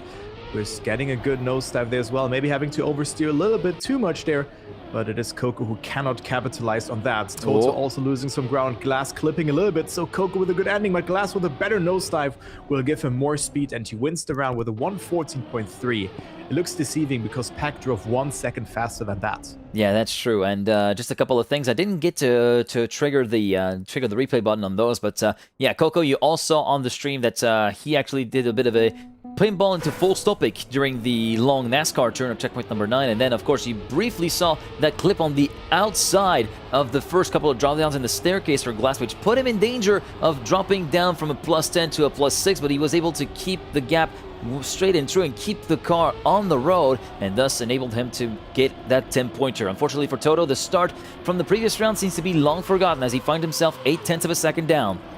Currently Glass and Coco looking to do battle between each other. Sector number 2 coming in, and good entry from Coco, although, yeah, the landing into the second drop down was a little bit wonky. He landed front wheels first and then had a bit of a bounce, which sent him out wide, allowing Glass to continue keeping the gap consistently around the 10 to a 10.5 range. Moving on to the NASCAR turn. Glass went a bit too wide and hit the wall, and Toto seems to have done the same thing as well, so there is a lot of damage in that second round, and Coco will just take the 10-pointer gladly. He's like, merci beaucoup, monsieur. And he's going to be taking to the finish line in a short amount of time with at least 4 seconds of an advantage so far over Glass, and it will be Glass and Toto second and third so far. separated by 1 to 1.5 seconds. Coco will be clocking in a 1:14.552. Toto way too far down to catch up Glass. Will he be able to reach the finish line? He will. Oh, no. Hole in one. But not a good hole to hit here for Toto, giving him the DNF and no points being awarded for him. So he's further down the line now. Oh, that's unfortunate, but Toto had such a good start there in the first round, but now he just maybe doesn't get into the groove of things. I think he can deal some damage here. Still very cool that he has attended this event, that is for sure, but also here he was struggling to find the right line, but only 0.3 away, and also Coco, wait, yeah. With a weird line there, and also Glass, not with the best of exits, so Toto is not too far away actually. So I really wonder of what he can do on the other maps as well, because so far it is certainly not looking too bad that he's completely out of pace from the others. Like half a second behind, make it 0.3 in this round, but also Glass and Coco, they have not been driving the fastest times, all things considered. 1.3, 1.5 seconds behind the world records from Epos, so still something to be done here on this map, but of course the ending is not too easy here at all. But let's take a look onto the battle between Coco and Glass here in this round. Coco with a beautiful sector over the penalty sector, but Clips still gets away with it. Glass also not with the cleanest of lines. It will all come down to the ending again, both with good nosedives, and it is Coco winning the rounds. Even though he clipped, he drove a 1:14.2, and Toto having to respawn. Will it be enough for him to finish? I think it will be. Barely. That was close. That was a close run for Toto. Now, I wanted to see if see, he didn't get the proper line. Like, he started to rotate the car in the position, but then the car sort of stopped rotating there for Coco. This is a weird one, in my opinion. I don't know what you think about this guy, but this was more the approach, right? Yeah, but but that approach, like where he kind of stopped. Yeah, the approach conditioned the rotation, but still, like, it felt odd to me to see the car just stop rotating there, right in the middle of the ice slide. This time, though, Coco makes it through pretty much nice and clean, and it goes toe-to-toe with his fellow compatriot Glass. Toto here, unfortunately, has a 6/10 deficit to make up, and it looks as though he will not be able to make that up anytime soon. In fact, he's bleeding time checkpoint after checkpoint, and now the gap is well over a second now compared to the leader. And Glass has also kind of checked out compared to Coco. Coco's checking out compared to Glass, rather, as he has a 3/10 buffer to work with now as we go onto the long right-hander before checkpoint 11. Nice and tidy turns there from Coco, and actually, impressively, the gaps remain consistent down to the millisecond for 2 consecutive checkpoints. A slow exit from the dirt, though, courtesy of Coco. Glass is back in the fight then towards the identity. He gets a small clip, though, which is going to be hampering his progress. Coco will be removing Glass from the battle for the lead and putting himself into the lead, and with another 10-pointer to boot with a 1:13.757. So he's slowly but surely picking up the pace. Great time there from Coco, who of course overtook Glass there due to that mistake. So both are able to drive fast on this map, but it's a bit deceiving, I would say, the gaps on this map. And now I'm really looking forward to see what happens on map number 2, which will be Brazil. So we are going all the way across the Atlantic to Brazil here. So this is map number 2, of course, and we have a 10-second one before we're gonna start with the next round here. 4 rounds per map. Well, and technically, Coco, we're kind of skipping 2 C's actually, because we're skipping the Mediterranean. Actually, actually you do Mediterranean. Then you go through Gibraltar, and then you cross the Atlantic. Okay, dude. Okay. I'm just teasing, you know it. All right, Yeah, going on to round number 1 then on Brazil. This is Glass's pick, remember, from the picks phase that we had a little bit earlier on. But so far, it is Coco who gets the best start with a 10th of an advantage over Glass. Oh, that is a jump of all time from Coco there, but manages to make it work somehow. So he still has a 2.5 lead there, thereabouts, compared to Glass. Oh, that's an unfortunate one for Glass, trying to go for the same line that both Pac and Epos had been making work throughout Group A, and unfortunately he had his nose dip a little bit below the water. Didn't result in a zoo, but hampered his ability to turn, and thus was sent into the gate, forcing him to respawn. This is such a shame to go out that way, as we go from the perspective of Coco into the final glider pod. He can take it a little bit more serenely, I'd say. Even though he goes close to the apex on the second to last gate. And now we go on to the hairpin. What will the time be? It will be a 104.585, which is roughly, which is a pretty good pace to start the round when your first match of the day for your group. Yeah, it is. Toto sadly not able to finish. He was multiple seconds behind and then found another mistake. So there's already a gap forming between second and third. But yeah, good time there from Coco, all things considered here. And I mean, Glass with a mistake there in the opening round, as he's now at 34 points. So Coco, of course, it's very important to get the top seed here, that you don't play against a person who's first in the other match, because you will get seeded into like either of the 4 matches where we already know 2 players off. You know, the likes of Carl Jr. in there, Gwen, Elcon, Muda, and so on and so forth. Scrappy, I think I almost got all players now, but it will be an incredibly stacked match. So it's important to kind of only worry about the 2 players coming up rather than the other first position in this from the other matches now that are happening. But Coco so far looking very clean here and is right now half a second ahead of Glass, approaching the last water section here from Coco. And Coco, of course, a player that we can quickly talk about as well. He got 14th on China. He's currently sitting out on 29th. Glass still ahead of Toto though, who is also finishing but also zooped into the ending. But Coco, definitely a player who has no team right now, is a free agent, got 3rd, 4th in Comic-Con Baltics, first at Insalan 2024, and 14th on China, currently sitting in 29th in the ranking. So maybe not the best format for him. Like cup mode suits him very well. He's a mentality monster, and never count him out. There were like incredible comebacks that he was able to do. And right now he's just dominating this match against Glass.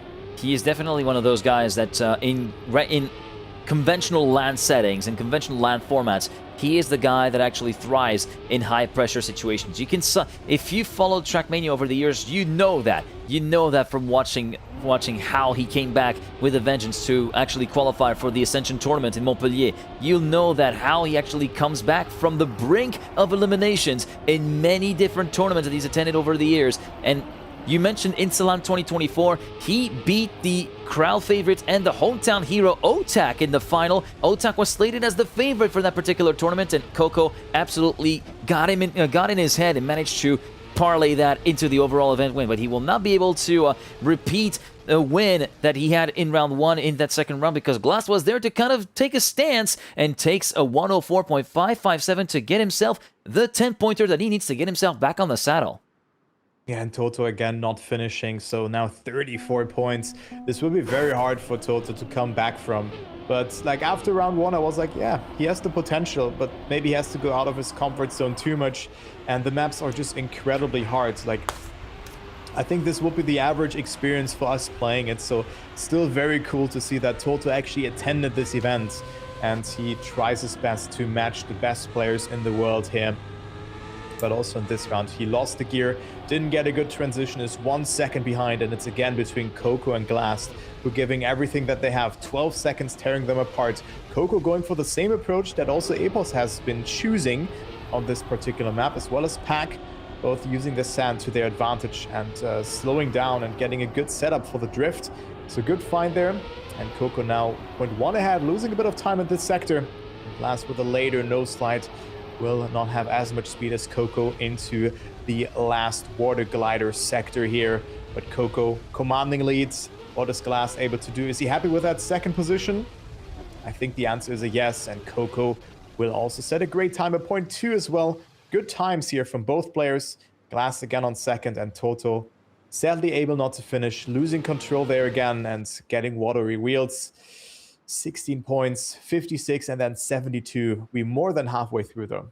More than halfway through, and we're going to be moving on to our next map, which will be France, which was Toto's pick, as a matter of fact. So we'll see if he's able to actually take advantage of that particular pick to its fullest and try to get some points on the board and try to regain some mental confidence back in to try and get himself a little bit more settled into DreamHack and into a LAN environment. I'm not sure if this is his first LAN ever, but this is definitely somebody that I see more as an onliner. So he's still trying to build up that mentality, that mindset going into LAN events, and just trying to get himself into that butter zone where he can perform no matter the setting and no matter the situation, really.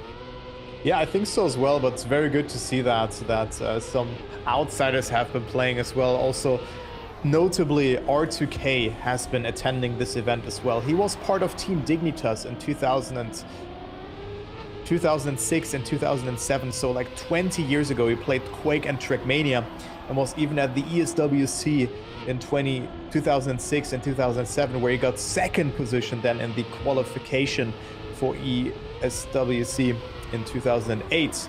So he is a veteran and now also a lecturer at a university, and he attended this event having some fun, maybe also catching up to the one or another person that he might know from back in the day, but I really have the feeling it was maybe only Tween and Spam at this point, maybe Carl Jr. as well. But it's so cool to see like some old school players returning, and then also some newer faces like Toto coming in here as well. And also take a look onto this round. Coco taking it easy, going for the safe approach, and Glass is going to win this round. We clipped that Coco has more speed, but it's still not enough. Glass will win the round with a conservative 108.2, and coming closer to Coco, who only got 6 points, but Toto also finishing the round only 3 seconds behind, so good job from him. Good job from Toto. That was a little bit dangerous of a clip there from Glass, wasn't it? With that clip from the right front on the edge of the quarter pipe there.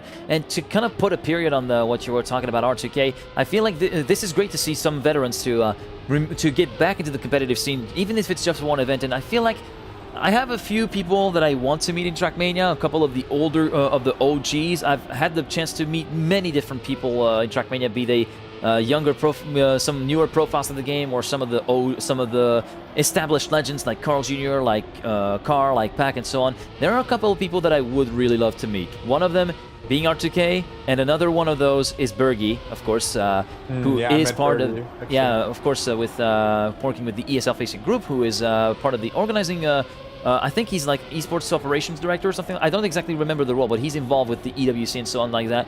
He's one of the guys that I used to watch back when I was very, very early on into trying to get into Trackmania a bit more seriously, with some of the VODs that I've seen from competitions played as part of Team Dignitas and so on. Right now, though, on this round, it will be Coco with the clip. The same kind of clip that we saw, I think it was... I don't remember if it was... Yeah, it was Snow. It was Snow that actually did that same kind of clip in that round, where you're going to be able to see that just goes a bit too tight and barely brushes that wall over there, which is enough to slow him down and allows Glass to move through into the lead. Yeah, I got the chance to meet Bergie in Oslo after Arctic Gaming Experience, where he showed us the 00 Nation, I think it was. Yeah, he was involved with 00 Nation, yeah. Yeah, like he got us a tour and we talked a little bit. That was very cool, seeing a legend of the game in there. But for me, like, quite notably, like, R2K definitely someone who has also been casting a lot of stuff in the back. I think he was casting the 2018 World Cup as well as 2016 alongside Riolu, I think it was 2018, who was casting it. But then a person that I would really like to meet as well would be Frostwheel and Karyan. Same. That would be so cool. But I think, like, Frostwheel is out of the game and Karyan plays just every now and then. Yeah, that's true. And Frostbuel is also... I wanted to mention Frostbuel, but I've been kind of sidetracked trying to talk about Bergie. But yeah, Frostbuel, he's the one that's got me to play the game a little bit more regularly, because for those of you that might be coming from a time that you guys do not really know, as hang on, we are going to be following along with Coco, who gets a great series of transfers there to move into the lead ahead of Glass, and he will be parlaying that into a 10-pointer and move on to 94 points with a 107.938. I think this is the first time that we go into the 107s here on this match. But to put the period on Frostboiler, he's the guy that actually got me to play the game a little bit more regularly, and maybe a bit more seriously, with FB's weekly race. This is an event that is very dear to my heart, that has had some successors. Of course, Spam's endurance race, the endurance race that we've had later on in the year, later on in the game's life cycle as well. This is kind of my homecoming, because it felt so similar to other racing games that I played. It was like, okay, I kind of get this. This was my entry point to Trackmania, personally. Yeah, it's great, and for me it was the entry point of casting as well, right? The first cast that I got exposed to was the run from were the ones from Frostbuel, quite notably, I think it was ESWC 2015 where Race Hans qualified to, and I was really following along Race Hans. We had some incredible matches in there, so that was quite fun. But now the round is not quite fun for Coco, who has gotten a good lead in front of Glass, but then he clipped there, so he's out on this round, and Glass is now in the lead by 0.4 of a second. Can Coco catch it up though? Ending mistakes have been happening quite recently on this one, as Coco also clips now, and Glass will stay ahead. Coco still survives it, but only getting second place, allowing Glass to come a bit closer. 92 versus 100 points now, but both players are slowly but surely approaching the 120 point mark here. Yeah, indeed. And let's just take a look again at what happened to Coco there. So lands on the second divot right there, does lose a bit of speed, and he's already in a bit of a nosedive. He air brakes just a bit late, and then you can see barely skims the top of that barrier right there, which is enough to continue the sort of nosedive that he took, and lands very heavily, not on all four wheels. It's one after the other. It's all wobbling all around, loses a lot of speed as a matter of fact, and that cost him the lead and the round win and the 10 points that come with it. As we're going to go on USA, map number 4. This was one of the three randomly selected maps, and this is going to be the penultimate map of the rotation, and potentially the final map of the match, really, in case both Coco and Glass can parlay that to a win. Although I may be a little bit out of my head, because then I feel like we might be seeing China still. I think, is it possible though? Because Coco, if he wins 2 rounds, then he's finalist on the dot, then he closes it out. I think Glass cannot make it. I think we're going to see China, yeah. Yeah, I think we're going to see China here. And I mean, Toto then has a long way to climb, but it's still very cool to see him participating and trying his best. That really gives us an understanding of how hard those maps are. Most of you have played them during the campaign discovery, or maybe even when it comes to hunting. Some things have been adjusted here on this kind of map. For example, this part that you're talking about here, the wallbang, that has been fixed. You cannot wallbang this particular sector. And yeah, plenty of other maps. For example, Brazil, we've had a complete cut on the campaign version, but here we do not have those kind of cuts occurring. Those are maps that have been fixed, and Glass is going to win this round with a good time as well, 103.2, just 0.8 away from the world record. Coco on second, and both now surpassing 100 points, 106 for Coco, still in the lead, and then Glass at 102. So really, like just applying a lot of pressure to Coco, because as I said, the first seed is very important in this match. Yeah, indeed, first seed is very important because it determines how hard you're going to take it on the next round, essentially, because no matter which match you end up, it's always going to be a bit of a rough deal, no matter the skill level of whichever you are. And yeah, Coco finished 7 to 8 tenths down. You saw that earlier on in the stream, but yeah, he hit the apex on the inside of the dirt flake that happened later on in the map, and that caused him to lose a lot of time significantly and allowed Glass to move through into the lead. Right now, it's Coco trying to make amends from the previous round, currently leading by about a tenth of a second. Does he go for the low jump? Not quite. I feel like it was a bit more of a middle of the ground sort of deal that he was trying to approach there. As we go onto the dirt flick again, this time he makes it through clean, and Glass is a little bit slow on the uptake as well, which will allow Coco to continue building up the gap or keep it somewhat consistent around 3 to 4 tenths of a second. Currently, Coco still leading nice and handily as we go towards the identity with the first set of Neo slides nicely executed by Coco there. Let's follow along with him to see what he can actually do in terms of time. He will be clipping on the inside a little bit, but not sufficiently enough to jeopardize his first position, which he validates with a 0.273. He is now within 1 round finish away from finalist status. Even if he finishes third, that's 120 clinched.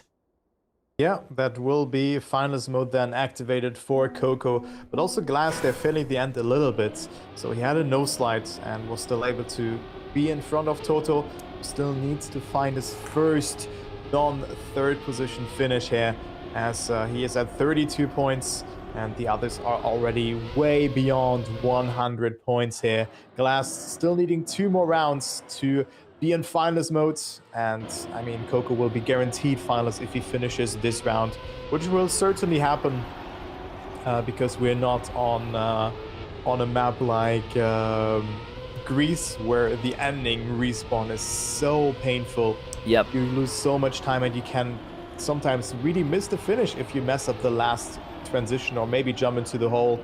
Coco with a mistake though, allowing Toto to come a bit closer, but he also didn't get the best dirt flick, also losing some time, but it's a great fight for second place here. What is Toto able to do? I think it will be hard to overtake Coco here. So Coco just denying some more points to Toto, and Glass at 118 points then, but Toto also going for the Neo slide there, going for the jump, but he misses the transition there. Also a good time. Is Toto able to finish? He should just control it, go safe. And yes, he makes it. Very nice. Very, very good to see that. But good luck to Coco. He's finalist. Glass is only one finish away from it. Yeah, Glass one finish away from it. And yeah, he could have... well, he was able to win the round anyway, even though that mistake cost him dearly at the exit of the dirt flick with that little contact from the right rear of his car towards the brick on the very exit of the corner. But everything is all well and good for the Frenchman and his fellow compatriot as well on 118 as we go for the first finalist attempt here of Coco, as they both exit pretty much in a similar fashion. The transfer, it will be Glass leading by 28 milliseconds. Let's see who gets the best dirt exit from there. It will be Coco with marginally more speed, around 1 to 2Ks. They're still side by side, ghost within ghost, as we go from the jump through checkpoint 6 through to 7. And here we go through the dirt flick. Is there going to be any heartbreak there? The answer is a no. Both make it through clean, although we have a bit of a slow exit from that dirt flick courtesy of Coco, allowing Glass to move back into the lead for 6 milliseconds. Here we go then towards the identity, the recreation of Vantaneo, and Coco going very close to the edge of the helpers there on the inside, still holds the lead by about a few milliseconds. Glass going for the throat towards the end, not enough to evade second place and prevent Coco from winning, who validates his first place in the match. Let's just look at that again. Just look at that finish, how close it was. Just a bit too much attack, maybe a bit too much centripetal force, kind of forcing the car into the ground, thus maybe scrubbing a few Ks off for Glass, which has allowed Coco to make it through and take the win. But what a great round there between them. So that was very nice to see. Also 102 times on the board for both of them. So you love to see that. Very, very nicely done there on USA. And now we're gonna go to the next map, and maybe even last rounds, because Toto still having to find his second place even. He's gonna get it in this round, but Glass is in finalist, so that means that he has to win 8 times in a row now to be finalist himself. So let's go into the first round and maybe the last round on China here, because Coco and Glass have both been very consistent. Toto even going for the bug slide, but that's sadly not how you hold that gear there. You need to hold it and need to have a very distinct exit, because you kind of it's like a dance with the devil, because you get a very, very weird grip there with two set of tire, or two tires there on the sideways, and you really want to get this one through. But Toto didn't make it very nicely, and Glass is now 1.5 seconds ahead and could move on into the next round. Not as the top seed, but still as a winner, which is important. And we've definitely seen some great pace from Glass here during this match. It was quite close. We've almost had a double final situation, but here we are. Only one more identity. Of course, this one has been used on the map in the Trackmania Grand League. Oh, never mind. Toto's maybe? No, Toto's... What is happening? Yeah, there's been multiple respawns, and that was Glass actually who messed up the exit of the first turnaround. He was actually exiting sideways, and he was very close to actually clipping the edge of the block on the right rear. There's just a lot of respawns there. So, yeah, Glass not really an ideal way to kick off China there, which is the final lap of the rotation. Nice. And Toto wins the round. Yeah, that was... I didn't feel like hitting the replay there, because that felt like obvious to the eye that something went very wrong on the first pass through the identity from Glass. Glass, who goes for the bug slide and executes it beautifully. That's the way it should be done. That Glass just showcased there, and he has been able to pull a gap of 3/10 then and then. Yeah, and now he's quite far ahead, but good start here from Toto though. Makes the start count, which is very nice to see. But now same situation, Glass is ahead. Will he be able to clear it? Not the best uphill turn. We still are affected by the icy tires, of course. So Glass was struggling a little bit there, but still finds himself in the lead. But Toto fights back nicely, coming a bit closer to Glass. And that is definitely a great round. So Glass still having to survive the ending. Let's see if he makes it this time around. Just 2 more ice turnarounds, and that looks good from Glass. First one done. Is the second one also going in his favor? The answer is a yes. That is a very good approach, very much controlled, and Glass will move on into the next round with a 106.1. So not the fastest time that we have seen all along, but it gets the job done. And also Toto only 0.8 away, so what a great round from him as well. Maybe consistency was lacking, but still a great performance from Toto, going up to 56 points. And it is Coco in front of Glass. And let's see if there's any other match that is still ongoing. Yep, and this time I'm pleased to announce that I have found the issue that's prevented me from joining the servers. It was very much a skill issue on my part. I consider it a skill issue on my part, but we are able to join the only match that is currently remaining, and it is going to be Leicester Celik Idolist. Leicester has already won his match, and we're already starting on USA, actually. Yeah, USA is maybe the last map here of this particular match. Celik is at 102 points, so we have another BS Plus competition player on the line. Idolist, of course, playing here as well. Maybe a player that some of you do recognize because he's also a member of the community. Maybe a player that we have seen on Twitch chats or also on the BITM Discord server. So he's a British player for Team Good Focus, and he got 7th, 8th on Tread on Track, so definitely not a bad result here. But right now he's 6 seconds behind the Celik, who just needs 2 more round victories to move up into finalist mode. So looking very much controlled, and Idolist is of course 30 points behind. So that is quite something to consider, as Celik then has a lot of rounds to work with when he eventually activates the finalist mode on this particular map, which will inevitably going to be happening at latest in the last rounds of this map. But maybe he can even make it a 3-round ender.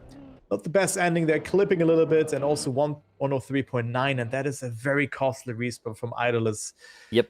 With him respawning into the checkpoint and then pressing the DNF or the delete button.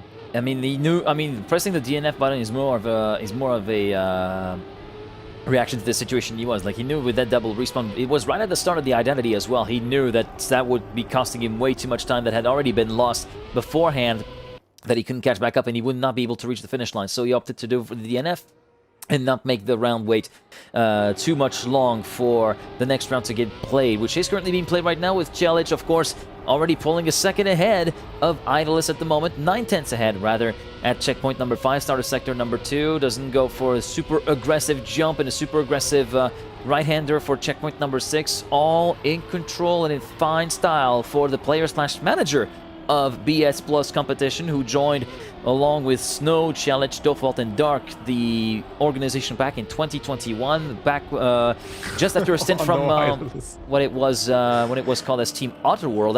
I was more focusing on Celik, and apparently Idolist had a bit of a moment there. Oh, doesn't get the slide even. Yeah, he doesn't even bother. What is this round? Celik just gets this one as a present, but Idolist, he slid out, and then his momentum got him behind the fence. Then he tried to back off, going through the fence, and it didn't work for him. Oh, so at the dirt flick. Okay, I see Yeah. that because of course we've seen that in the USA round and the Elite Cup. That's sometimes you get when you lose the grip, you get sent off the edge of the track, and you can actually pass through the barriers because the top of the barrier, the bar, is just enough. It's clear by just a couple of pixels by the helmet of the racing driver, of the driver model. You need momentum, yeah, and you need momentum for that. Yeah. Yeah, Celik with a lot of mistakes here in the last couple of rounds. Idolist is coming back and overtaking here in the first finalist round. So Celik, yeah, of course, maybe he knows that there's not too much on the line in this match, that he has this one locked in. But he should definitely avoid those mistakes for the next couple of matches. And I also wonder how fast Leicester closed out this match. I really want to see how he performs, the young prospect who of course won Comic-Con Baltics alongside Elcon in 2025 in Vilnius. Very good performance, and one of his few performances where he really was shining through. So definitely a player to look out for today. And yeah, that's it. It is Celik winning it, even though it was a bit of a shaky round. And Idolist is getting demoted into the lower bracket. And that concludes the first Round 1. matches here. Yep, round 1 is done. And for those that drop down in the lower bracket, they also get a fair bit of a break there because since it's like it was only 3-player matches, there was only 1 player seated per each match of the lower bracket for round 1. So that's an automatic bye. They will get to play in round 3, which will be around an hour from now, I'd say, after the second round of matches are played through. And I think we should take a look at the standings to see if they have been actualized or like the seedings of the matches. Yeah, Spark could not make it, so that means there's like a 3-play. No, there's not a 3-player match. I'm kind of talking out of my head there. So Wasile Gwen Letster Glass, sorry. Carl Scrappy Jadon Feed. Then I'm guessing it will be Moda Elcon Josh Mimo. And then it will be Breno Takoko Challenge, a full French match too. Oh, like Wosa Gwen lets the glass looking interesting. I like this one. But this is hard one. Also the Jadon Feed one. Like Jadon Feed got second place. He was I was eyeballing the stream a bit from Lars. He was leading in front of Josh like 30-40 points in. So this is quite interesting. I also what match could we follow here? I mean, Elcon, Muda, Yosh. I think this will just be a clean sweep from Muda and Elcon. But gives us an outlook for the pace. Bren, Otak, Koko, Tjalic. I think it will just be for Bren and Otak as well. Yeah, I reckon that as well. Bosai Gwen Letsta. I think it could be cool to see Letsta playing against him. Yeah, and then the last match. I think it's match 3 then, no? Well, match 3, and then match 4, Carl Jr., Scrappy, Jadon Feed. Honestly, match 3 looks pretty enticing on paper. I think so as well. Also due to Let's, I really want to see what he's able to do. Actually, I want to do as well. Yeah, I think we're gonna go for match 3. So no Muda match because I think they're gonna have like a freer match. Maybe it could be close between Elcon and Yosh. Yeah. Yeah, I think match 3. I think match 3 is a safe bet indeed. Yeah. Yeah, we can do that. We can do that indeed. So Quentar, no Muda match here. Sadly, right? No match that we're gonna cast, but maybe for the next one, hopefully, and we're gonna see Muda more often because I think he will be making it to the next day, right? Yeah, I think he's a day 2 clear, and even maybe a day 3 clear out. IMO. Definitely one of those that will be a serious contender for the top 8. Well, right at the top of the list, right there for top 8 contention. Yeah, I think we're gonna go on a small break because the matches started 18:03. Okay, and let me just quickly bring my timers up. 5 minutes, does that sound good? 5 minutes? Yeah, let me just quickly set that up then. Yeah. So we're gonna go on this 5-minute break, guys. Just get your favorite snack. We still have 2 more matches for today. And the action just got started, I would say. It will be very, very cool to see that, really. All right, stay with us, guys. We'll be back in a few minutes.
All right, well, we are back, and we're having a little bit of a dilemma here. We had settled on doing match 3, and we see match 1, but that's not... In our thought process, we thought match 3 would be better, though. Guys, should we really go for match 1? If you guys really want it, we can do that. We still think that this one will be closer. But yeah, if you want to see Muda, you get Muda. For 5 gifted no. Hey, we both get the same share, so make sure to sub regardless. But yeah, because just as a bit of a reminder, match 1 players, Muda, Elkon, Josh, Mimo Jr. Match 3 players, Wosal, Gwen, Letsta, Glast. We've seen Glast a little bit earlier on. We haven't seen Letsta play. We kind of want to see what Letsta could actually muster up. Yeah, let's go for match 1. Come on, let's go for it. All right then. You guys are no fun, seriously. We go match 1. Then we have also full coverage because Golden Nugget goes for match 3. Spam and Lars go for match 4. Yeah. So let's just watch this match then. Okay. All right then. But guys, where are the Prime subs? All right. Well, we hope you guys can prove us wrong. We feel like this is not as sound of a match as the Letsta one, but you do you. Yeah, we listen to you guys. Sona Cloth 1 match per eye. Did he really gifted 5 subs? Man, Pahing with the 5 gifted. Thank you very much for, of course, giving the 5 sub to Sinfei. Junga, Midboos, Figia gets a gift sub, and Lane as well. Thank you very much. We really appreciate that. Of course, we split it 50-50 here. Everything that is getting earned during the weekends, we're gonna fair share it because it's just 2 people working on this, Geek handling the production, and yeah, I did the notes and the preparation, and yeah, thank you so much for that. We really appreciate it. And of course, that was only a joke. There's also the Prime sub from Sona. Thank you very much. So if you have received the gift sub, make sure to say thank you. I'm gonna run an ad now that you don't have ads during the match. It's gonna start very soon. Yeah, it's gonna start very soon. Well, as soon as all 4 players for themselves is ready. Well, there you go. It starts in 30 seconds. As soon as I was mentioning that. Wait, 3 players? Oh, there you go. There's Muda. Okay, I was like, huh? Then why is he not there when people have been clamoring for him for so long? That's BM, but no, he's in there. There's the Don't guy. worry, guys. There's the guy you're looking for. And now everyone knows where I can watch the full cell game. Okay, 10 gifted. Man, this is descending into chaos, isn't it? Yeah, no, jokes aside, we're gonna stick to this match now. If there's a modern chat, maybe we can go for a prediction, but France is the first pick from Muda. So that is for certain. That is very nice. What else is coming into play here as a map? Let's take a look, because the second pick goes to Elkon. Elkon is deciding on what map he's going to do. Also, Kurt, thank you very much for the subscription. I appreciate that. We appreciate that. Brazil picked by Elkon. Okay, kind of interesting, given that he was the one one of the first to consistently pull off the buck slides on China. But whatever, that's an interesting pick in my book. So France, Brazil. That too. Yeah, China gets picked by Josh, and that leaves USA or Greece to have the choice left to Mimo Jr. It's Greece.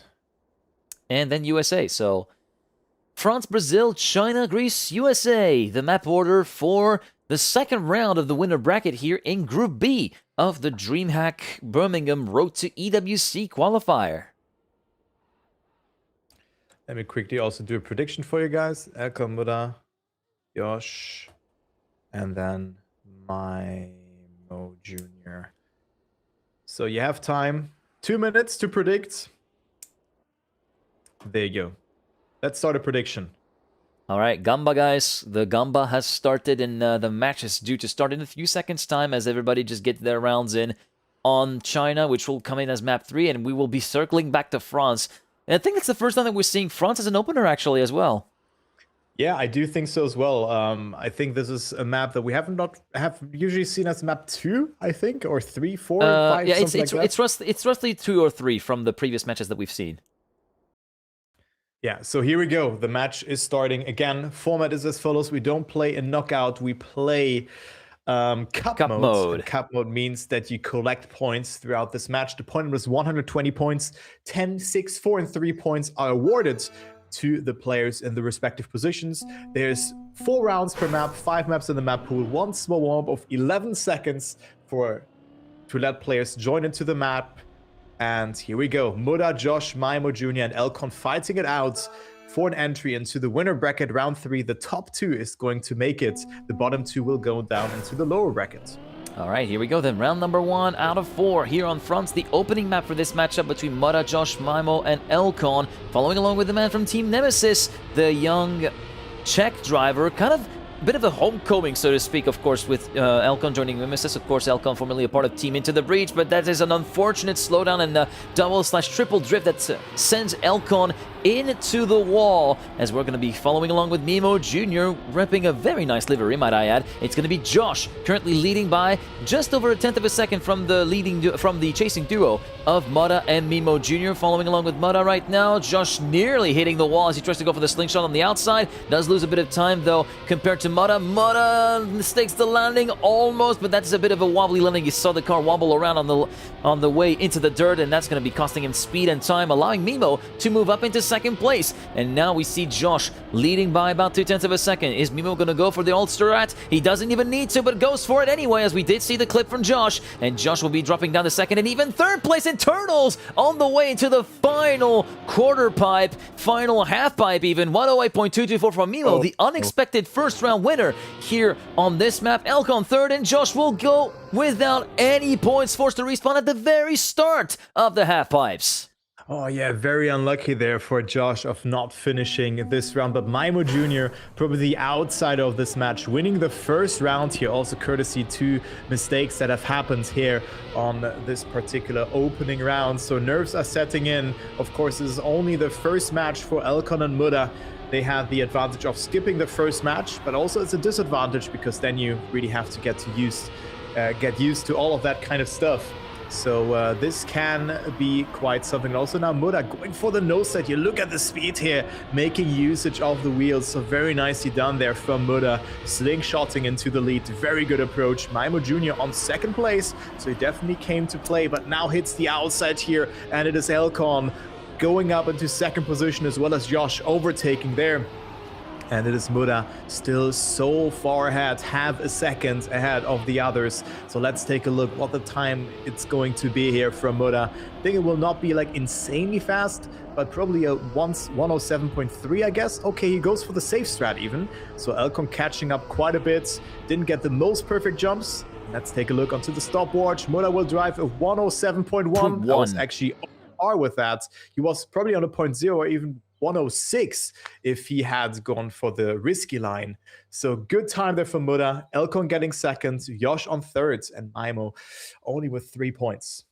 Maimo only with 3 points, and thus will be dropping down to second place overall in the standing with 60 points. Muda, of course, France, a map that he's been familiar with and that he has been very successful at. This is one of the maps that he had actually won early on in the season. Remember, he went back-to-back on China and France at the start, which gave him the early lead in the standings, which he relinquished after finishing, I think he finished in the midfield in Greece, and after Binks won the Greek round as well. Josh, having completely flunked the start, will be 9/10 of a second down in fourth position. Mimo gets left behind by the leading duo of Muda and Elcon, but even Elcon gets left in the dust by Muda, who has a very, very good exit from that nose slide from checkpoint 4, dirt through 5, and then checkpoint 6 was able to kind of snowball that speed all the way through. Now to the double jumps through the dirt. Elcon managing to catch that time back up and will be able to make his way back into contention for the lead and the 10 points that come with it as we go to checkpoint 8 and checkpoint 9. Here comes the identity then. Are we going to see safe strat for Muda, or are we going to go both for the alternative strat? It's going to be alternative for Elcon, safe strat for Muda, but Muda had a bit of a lower speed compared to Elcon, so it will be the Czech driver from Team Nemesis who will take the win with a 107 as well, 0.150. He saw the 0.181 from Muda, and he raises him by a couple hundredths. Yeah, so great time there from Elcon, giving himself some time to breathe here because he overtakes Maimo Jr. with that, who had an exceptional start into this match, but then only third and fourth position for him in the upcoming rounds after that. Muda still leading with first, second, and second place, and then Josh somewhere in the no man's land here with 7 points, and also a very early mistake there at the start. As you can see, he's very far behind, make it 3 seconds, and it is Elcon also with a mistake going way too inside there. So this leaves us with Maimo Jr. and Muda here in the last round on France in the first rotation. But again, Muda, look how much speed he gains with that nose slide. So beautifully executed, so hard to really even get that, and Muda does it on a consistent basis. So he looks sharp, he looks very fast, probably one of the fastest players we have seen. I have not seen Granadi playing so far, who was also dominating most of his matches. I think he got first in both of them that he played in, namely against Massa as well, who was then getting second in the other match from Group A that we have not been covering. But it is Muda with a save strat here as well. He saves it, and you lose some time with a like 0.2 of a second, and it's still a 0.7 here in the end. Maimo getting second, Josh on third, and Elcon on fourth. But Muda, the big winner of map 1. Yeah, indeed, with 32 points out of 40. And I want to take a look back at what happened to Elcon. So this is a little bit earlier on in the round. Just watch the ghost on that side of the screen right there. Now we're going to be playing the clip a little bit forwards. Goes a bit low, goes a bit too low, actually. And you see the left-hand side wheels hanging over the edge there. And as soon as he tried to climb back up, the left side had already dipped below, and he clobbers the side of the block very hard with the inside of his wheels, thus dropping him down to 4th position as a result of that. As we move on to Brazil, which is Elcon's pick, Elcon with the world record as well, which was rightfully pointed out in chat with a 103.765. He'll be trying to make the most of that particular water gliding map. Yeah, let's see what Elcon can do here for Team Nemesis. Of course, he's not looking too bad though. 23 points on par with Maimo Jr., who still lives off of that first round victory on map number 1, which was, of course, Brazil. And let's go into the first round here. Very good speed from Elcon into that sector, as you can see. And he doesn't slow down there, as opposed to someone else did in the grand final on this map, where it was Massa against Carl Jr.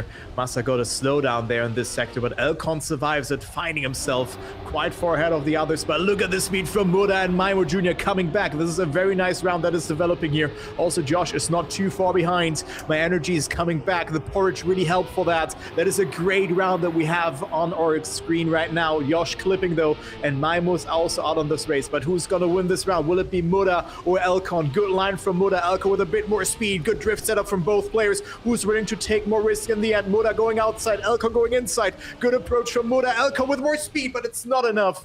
Muda wins here and extending his lead, but also Elcon with a great showing here. Only 0.08 of a second behind. Yeah, 84 milliseconds, and both going for the different strategies. Muda opting for the safer route on the left-hand side of the rock. Elcon going for the beeline on the inside of the right side of the rock, rather. Doesn't make any contact whatsoever. Tried to actually parlay that into the win. Was not enough, as you said, for 84 milliseconds. He just missed out. But he will be looking to correct the shot as we go on to round number 2. This time going on board, nose camera, through the loop. Doesn't lose the gear, manages to get away with that with insane speed to boot. He will be leading Josh by about 1/10 of a second, and look at the jump he was able to get through checkpoint 5. That is a great start from Elcon. The one who didn't have so good of a start was Maimo Jr., half a second down. And Josh going over the berm again, just like Pac and Epos did a little bit earlier on in the day. Muda, Elcon, and Josh now regrouped together within 90 milliseconds. As we go onto the plastic quarter pipe, Muda leading. Josh in second place, Elcon down to third, just 1/10 behind. Maimo Jr. completely out of the picture for now. Josh and Muda completely side by side now, making a 3-way fight for the lead. Going into the final glider. The chicane doesn't go all too well for Josh, who can see second place. Elcon has his eyes on the bigger prize on the first place for Muda, but for the second time in 2 rounds, he will come up just short, and Muda continues to pile the suffering on to the man who has chosen this map with a .095. Yeah, what a great showing there again from Muda, defending every attack there from Elcon. What a great performance so far, but also Elcon, of course, getting some significant points in those rounds, right? 35 to be exact, but he's not really that far ahead of Maimo Jr., who's sitting at 29 points, Josh at 19 points, but I think this match is like the standings are a bit deceiving because Yosh and Maimo Jr. certainly have the pace that it takes to beat Muda and Elcon in some of those rounds, but so far they just look unstoppable. Here we have Josh, who currently sits at 19 points only, battling it out with the round winners of round 1 and 2. Yosh with a great approach. Muda will have a bit more exit speed, but it's still neck and neck. 27 thousandths of a second, approaching the drift sector, going through the plastic. Now a small tap here is required, or just a good alignment. All players getting it very nicely, but Yosh really has to do something in this round. He needs to get it. Elcon almost clipping. I don't know how he got away with it, but this looks very nice from him so far, as Muda is really pushing it. He wants to get another round one, but loses control here. Very wide approach from Muda. Has a bit more exit speed, but again goes for a different line. And finally, Elcon is able to win. But what a close fight that was in the top 3. Yosh is not playing bad, but he cannot get any points against Elcon and Muda, who just play exceptional on this map. Yeah, it's just a stranglehold right now for both Muda and Elcon that Josh is not able to really put to an end as we go into round number 4 here on Brazil. After that, we will be going on to, if I remember correctly, it is USA, I think, that we go. No, it's China. It's China that we actually go on to next up, which will be the pick of Josh a little bit later on as we go onto the loop. Who gets the best amount of speed? It's going to be Muda with a slightly better exit from there, slightly more speed compared to Elcon. He will be taking the lead by a 10th at checkpoint number 5. Mimo Jr. is also in the wars. He's in the fight. Josh is completely out of the fight, having had a shocker of a start. He's 1.3 seconds down as we go onto the first glider section. Muda leads by a 10th once again from Elcon. Checkpoint 11. Ooh. Oh, what was that from Muda? Missed the slide completely and hits the wall. Will be dropped down to last place. This is the very first uncharacteristic mistake for the man from ROC Esport that we've seen so far today. Elcon in the lead by 2.5 tenths to 3 tenths of a second now. I'm kind of curious to see what the stopwatch will look like for Elcon. Might not be all that sound of a time, but still worthy to be looked at. Goes in between the rocks. Onto the final hairpin he goes. Mimo Jr. will cross in second place, and it will be a new tournament record with a .913 as well. So this really shows what Elcon is capable of doing. What a great time. But Muda, I think we have the replay ready for that. As you can see here, the no slide for Muda happening. Trying to jump into it, but he didn't make it. Like, players going for the jump, but Muda didn't catch the slide there in this turn. And that's how he ultimately ended up in the wall, only rewarding him with 3 points.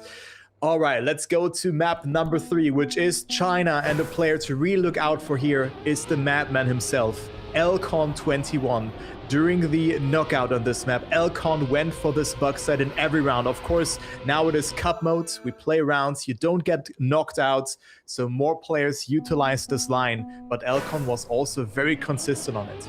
Yeah, Elcon was probably the most consistent on it, and the only one to really dare to go for it round in and round out in the knockout phase. You see he's joined by Mimo Jr., but look at the setup from Elcon. Beautifully done by the man from Team Nemesis, who already pulls out ahead by 3 tenths. Almost threw that away, though, with that close that wall was on the outside, but Mimo Jr. did not manage to parlay his particular bug slide. He might have messed up the execution a little bit, and thus Josh is able to move on to second place as well. Going on to the concave part to rise up the hill to checkpoint number 6. It's still Elcon leading by 2 tenths ahead of Josh. Muda in the wars as well, not having the best of starts to this particular map, currently battling for 3rd place along with Mimo Jr. Going on to the attack now on the way up the dirt. It will be Muda making the move, sticking, moving past Mimo for 3rd place. Now Josh and Elcon, 2nd and 1st respectively. It's going to be all to play for here on the turnarounds. Elcon goes a little bit deeper on the first turnaround. Actually, Josh gets much more speed. Maybe on the second turnaround, he could actually make it work.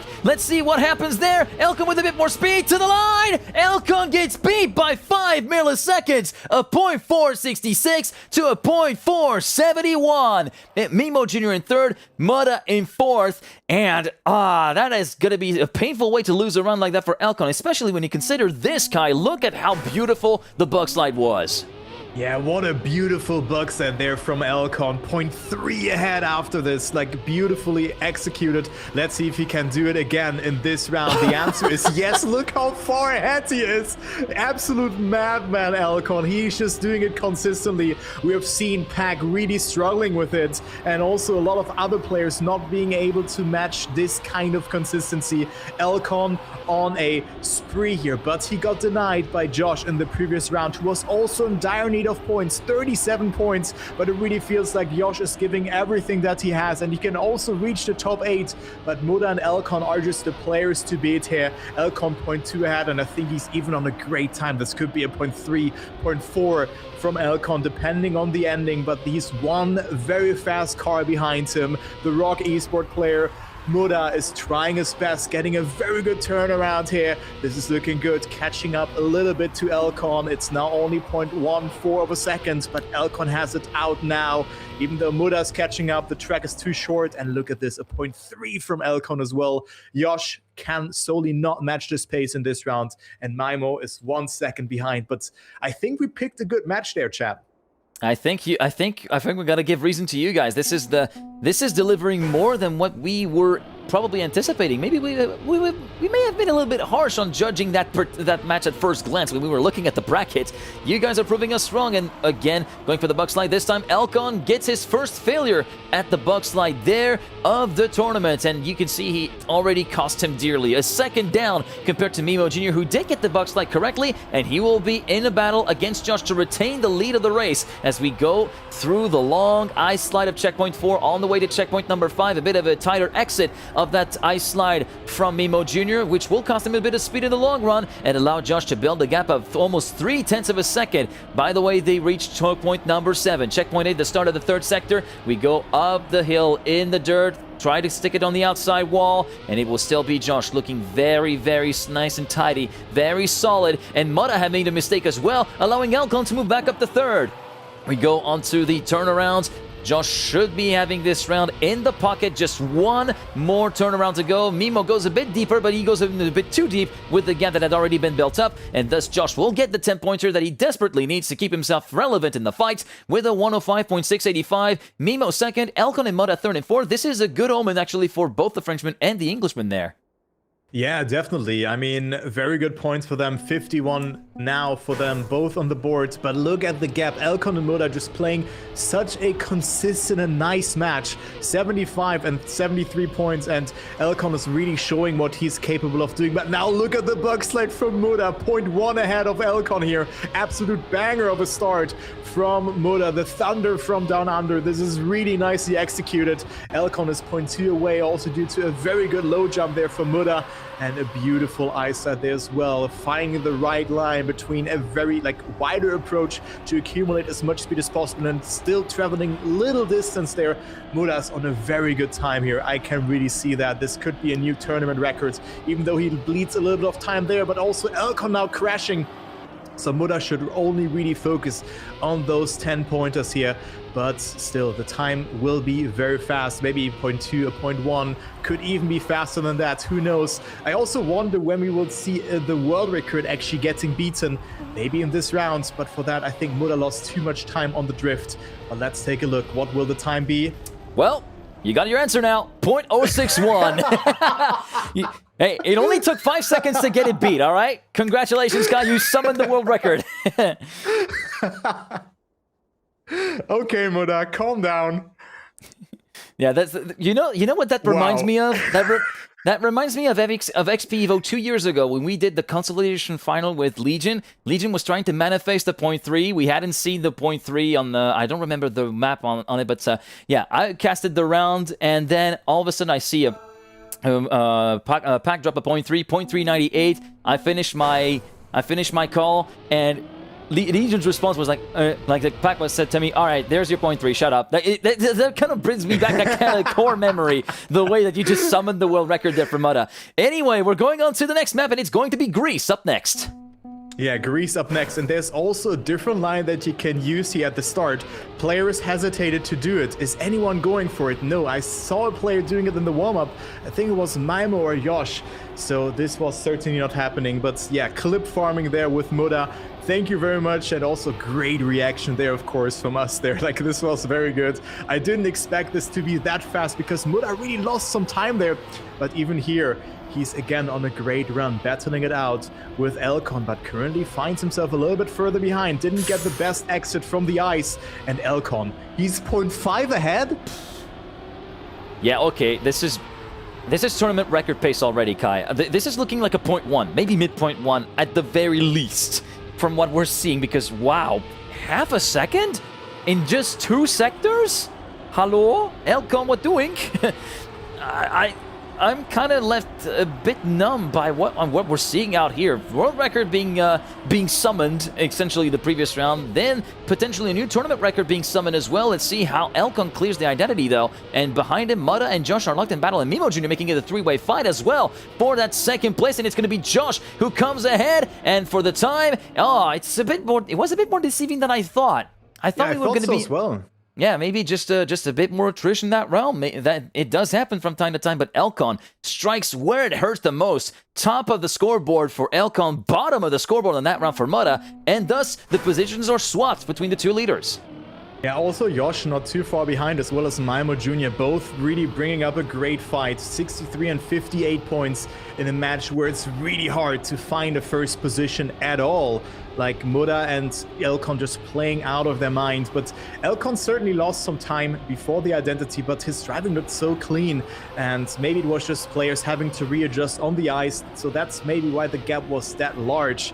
But let's take a look onto this round, because we have a great run here from Josh and Elcon in this one. As we can see, Elcon going very tight, having to drift, so not a lot of exit speed for him. And it is Muda now catching up. Mimo with a mistake, though. He's 1.5 seconds behind, and it's a 3-horse battle between Josh, Muda, and Elcon. Josh usually drawing the shortest straw here to his disadvantage, and not really collecting some points. And Elcon and Josh, both mistakes here. And it is Mimo Jr. going back into 3rd position. Elcon doesn't have to respawn, but this is a free win for Muda now. But you can really see all players are pushing the absolute limits here in this match, giving everything that they have. So that's why those tiny mistakes do happen. They try to squeeze out every kilometer per hour possible. And Muda with a 113.8 winning the round in front of Elcon, who also made a mistake but still gets 2nd place. And Josh is also able to finish, but 8 seconds behind. Yeah, that was a lot of chaos there. I was saving a replay from Josh, who had a bit of a weird bounce from the front axle, but look, Elcon slowing down, and then just that little clip from Josh, which was enough to deviate his car off of the track and forcing him to respawn.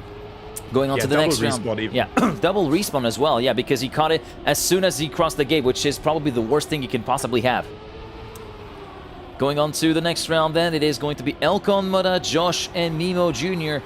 in that order. Currently following along with Mimo, and he exits a little bit slow from the ice slide, so he will be trailing the leading trio by about 0.2 of a second. Muda is at the tail end of that leading trio. Let's follow along with the man from RC Esports. Josh, again, getting a little bit of that bounce there. Doesn't seem to affect him that much on the landing out of the final drop down of the first staircase. It's Elcon, though, who's still leading on the way into the NASCAR turn of turn 0.9 through 10. Elcon still leading quite handily there as he continues to hold the gap pretty consistently around the 10th mark. Josh and Muda looking to mount a fight back. Good outside dirt on the part of Josh. It's still a high-speed train right now. Going on to the identity. Elcon with a bit of a nosedive. Goes a bit wide. Slides off. Gets too much speed scrubbed off. Josh promoted into the lead. Can Elcon fight back in the identity the last few drop downs? The answer is a no. Josh will take the win. Will he? Yes, he will by 22 milliseconds. I thought he would have made me a liar for a second there, but Josh does get the 10-pointer. Yeah, Elcon had a bit more speed, courtesy to a better nosedive, but Josh is really in need of those 10 points. He needs more of them to stay in close proximity to Elcon and Muda, both now at 100 and 100 points, 101 points respectively. So they're slowly but surely looking to activate finalist mode. In finalist mode, you have to win one more round, and of course the top 2 goes through into the 3rd round of the winner bracket. Muda with a very wide approach in this drift sector, having a lot of speed into the ice, making the ice, of course, having a different exit here. So this now comes into play here.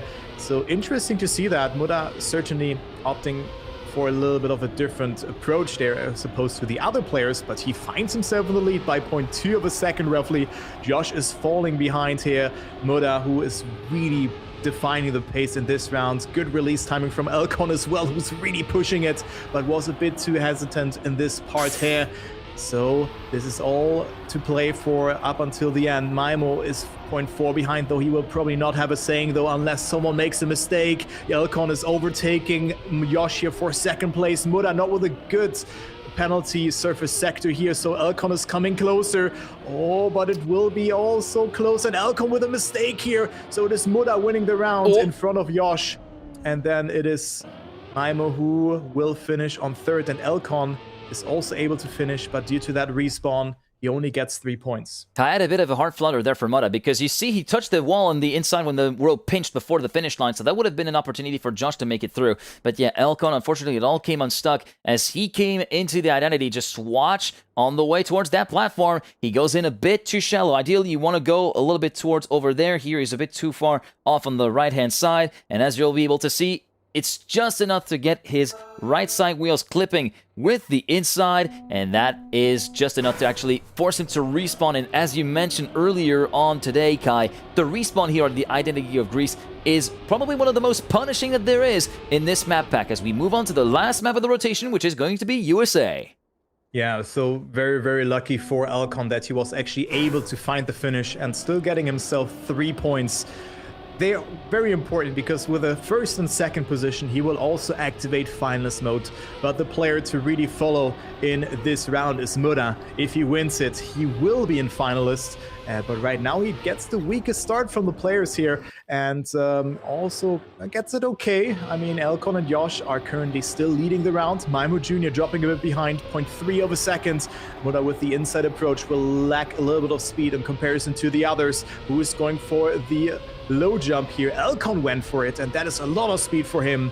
And with that, he will be leading the round. It's saving like 0.1 of a second, but it's very hard to execute that because you have overspeed into the next turn, which then is full speed. But let's take a look onto the ending. Muda versus Elcon, the ongoing story of this match. And then Yosh also trying his best to somewhat survive in this match, but he's still at only 82 points. Can he find more points in this round? The answer is no. Muda is about to win this round. This looks good, but Elcon almost snipes it in the end. A 102.7 is also an exceptionally fast time, and Muda is in finalists. Muda in finalist indeed, and yeah, an exceptionally fast time of 0.7, just 1/10 away there or thereabouts from the current tournament record, which is being held by Nico with a 0.611 that you can see on the top side of the screen. And here we go for the very first finalist attempt then of Muda, the man from Team ROC Esports, the Thunder from Down Under, one of the fastest wheel players in the game, one of the fastest players in the game outright, irrespective of which input method you use. Going on to the transfer, it's a very clean landing for Muda, who will streak away into the lead ahead of both Elcon and Mimo Jr., who are going side by side. Josh about 2/10 down in P4. Going on to the particular dirt turn where we saw heartbreak for Bren in the final round of the Elite Cup, allowing Wosal to move through and get the win. This time it's going to be Muda, Elcon side by side. Elcon going for that low jump, carrying so much more speed to go past the Australian into the lead. Going through the ice flake, was very close to touching with the right rear there for Muda, but he makes it through clean. He's still in the fight to conclude that match early on within 2/10 of a second from Elcon. We now go onto the identity. Elcon versus Muda. Muda trying to carry a bit more speed on the way in. Elcon still trying to fight back and to resist. Going onto the final corner, it's Muda with a supreme identity, clocking in a 0.781 and will thus finish in first place in the round by 78 milliseconds. And in the match, Elcon is yet to reach finalist on 116. Yeah, what a great ending there for Muda. It's so hard to not lose control when you approach it that tightly. Elcon wasn't even having much more speed than Muda in there, so Muda with an exceptional ending there, closing out this match for his advantage. And, well, we still are left with 3 players in this match. Elcon just has to finish this round, and then he will go into the next match as well, or into the next round as a finalist. But also Josh is not too far away, 88 points. Do not count him out. 1 or 2 mistakes is all that it takes from Elcon to fall significantly behind, or let Josh to just tighten that gap a little more. but Elcon wants to deny some points to Yosh here. Very good approach. Oh my god, Elcon is risking it so much and clipping now the outside, so Yosh finding himself in the lead. Maimo also overtaking Elcon, but it doesn't really matter. Elcon will just not deny points towards the others, but he will still be in finalist here on the next round, which will be the last round on USA.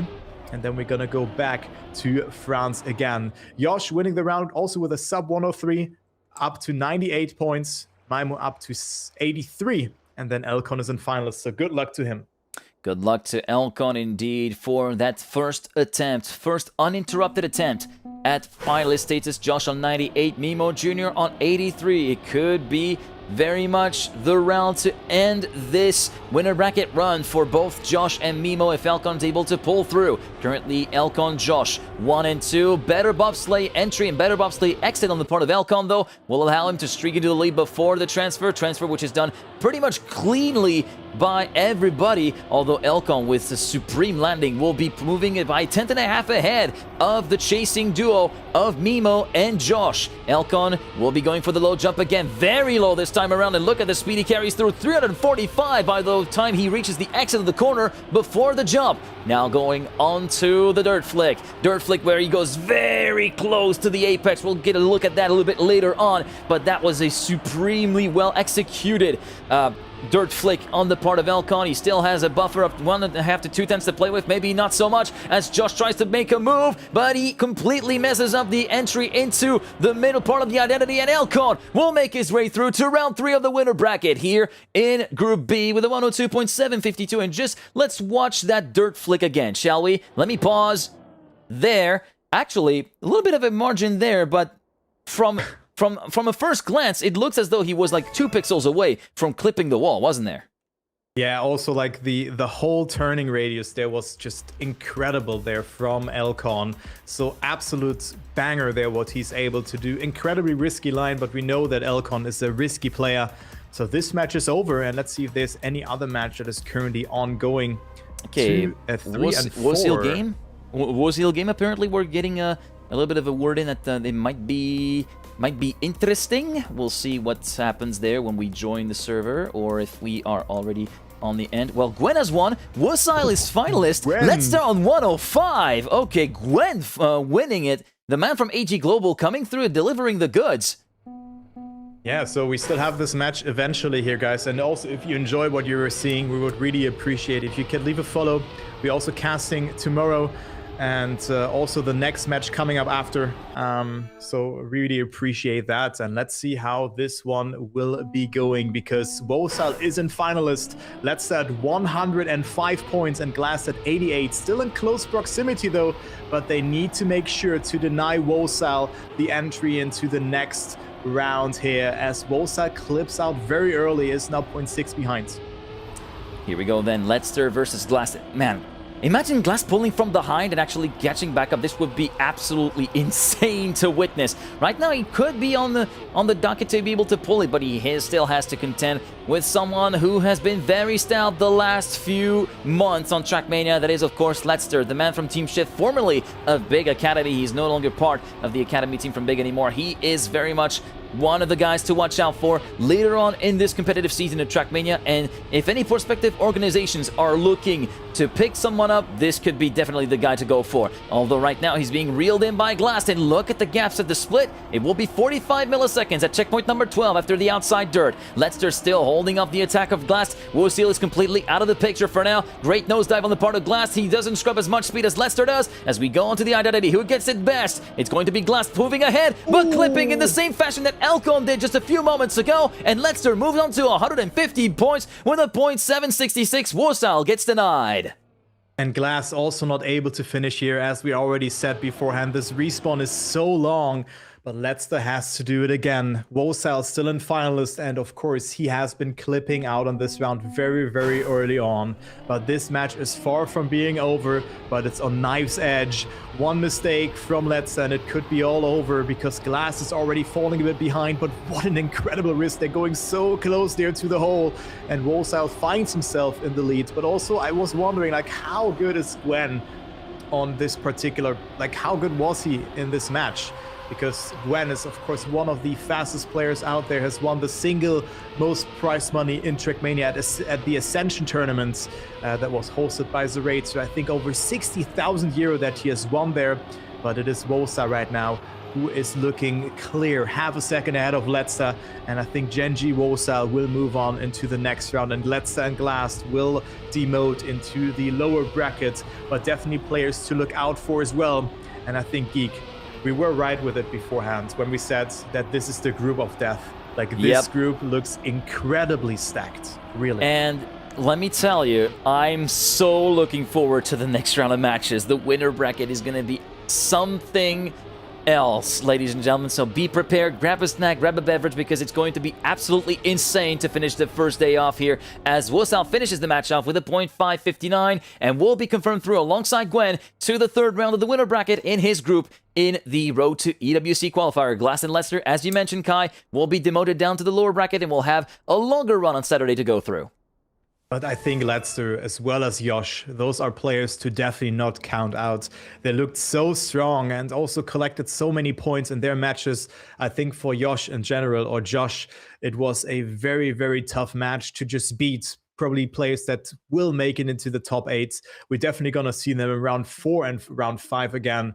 This will be absolute bangers coming up. But yeah, we still are not done with the day. We still have one more match that will be played, which is the upper bracket round of 8, where we have 2 players from each match advancing into the playoffs already. And also round of 16B from the lower bracket that gets played at the same exact time as well. So there is going to be still plenty of action coming your way. And we get some, I did see some people in the chat looking, yeah, let's go match 2, let's go match 4. By the time we actually finished our match, there was only like one match realistically that was left, which was match 3, which we covered. And then after we finished match 3, I refreshed the server list, and yeah, every single match has concluded. So I know this might irk some people that we didn't get to cover this player or that player, but bear with us that there is a lot of matches going on at any given time whenever we are in these early stages of eliminations, and we are basically covering what we can, essentially. Map War's still running, but we can't join the server. At least I can't. I do not see it. Yeah, I don't see it either, actually. I do not see it myself, what is happening on there. Let's see, like, is Lars streaming it right now? Let's take a look. Yeah, it is actually running. It is actually running, but we are not able to see the server on that particular server list. Jadon won. Scrappy at speed. Jadon has just won. He's finished his finalist status. Scrappy gets sent down to the lower bracket from what we've seen. Wow. And he gets sent down to lowers, along with Feed as well. Wow, like so those are some notable names already dropping into the lower bracket here. Maybe the biggest surprise that, I mean, Jadon also one of the upcoming like prospects from the United Kingdom, very strong player, but we've also seen Scrappy not really streaming that much as of very recently to prepare for this event, so that is quite something, right? And Scrappy already down into the lower bracket, so we could really see some incredible matches in Group B tomorrow, where we're gonna conclude with the like lower bracket rounds 4 and 5 matches then. So this will be very, very nice to see. But let's not jump ahead of things. I want to see what the other matches are looking like, but they're not on the sheet just yet. I really want to see who we're going to get for the semifinals in the upper bracket. Yeah, it looks as though they might be taking a bit of time to tabulate all the results in, indeed. But yeah, this I'm so glad that I'm glad that we listened to you, Chad, and I'm glad that you've proven us wrong, because our first instinct was like, it's not gonna be all that close. In the end, we got plenty of entertainment out there, Kai, didn't we? Yeah, that was a great match, though. It was really, really nice. So thank you, chat. That's thanks to you. Thanks to you guys. Yeah, thanks to you guys. We were able to cover this match. So pats the matches on back to the chat. are seated. The matches are seated, Kai. Mudda, Otak, Gwen, Jadon. Match 1. Match 2, Carl, Wosal, Bren, Elkon. Match 2.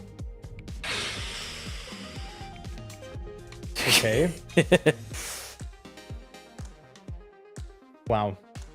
Do you want to go for a break? The matches are slated to start at 19:55 according to the in-game schedule.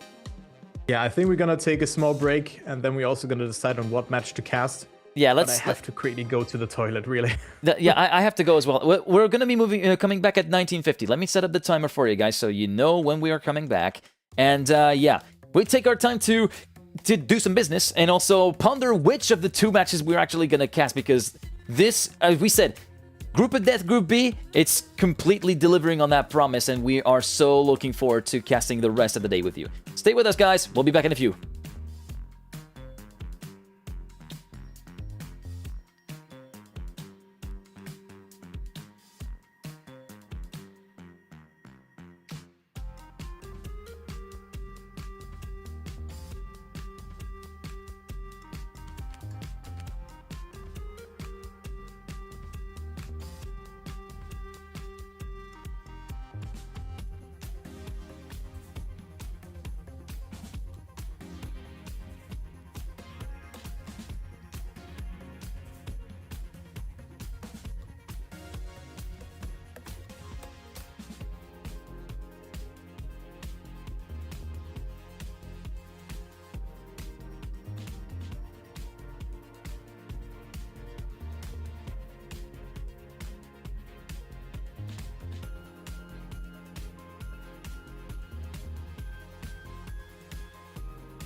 All right, ladies and gentlemen, welcome back, and yeah, it's going to be a see, that's the thing when multiple matches are on the same time. We have to kind of decide whether or not we go for a certain match or another match. We were kind of interested with match 2, but from what you've told us is that there is already a lot of coverage going on to match number 2. That is the match between Carl, Wosal, Bren, and of course Elkon. So we're gonna go with the other match that is going to be Otak, Moda, and Jadon's match as well, with Gwen featured in there as well. And this is a good opportunity for us to see Gwen play, because we haven't seen him in Cup mode for quite some time. The last time I saw him play Cup mode was basically World Tour 2024, if I recall correctly. World Tour 2024, last monthly cup, and also the playoffs as well. And he wasn't kind of affected by technical issues at that time. Yeah, I'm quickly gonna just do a shameless plug. In in Lars stream, I'd be like, recast match 1. Oh, okay. Well, so why not? Why not? Honestly, I don't think you consider that a shameless plug. It's basically being a bit forward with communication. That's also a thing as well. Yeah, like whatever. I think they're just having full coverage of this event is always very nice to have. So, like, you know,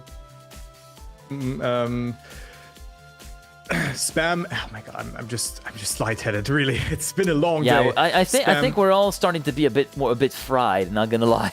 Yeah, like Spam and Lars going for match 2, we go for match 1, because like us going for match 2, of course, it might be the best pick. But then we also see what Jadon is able to do against Otak, Moda, and Wosal, giving him a reality check.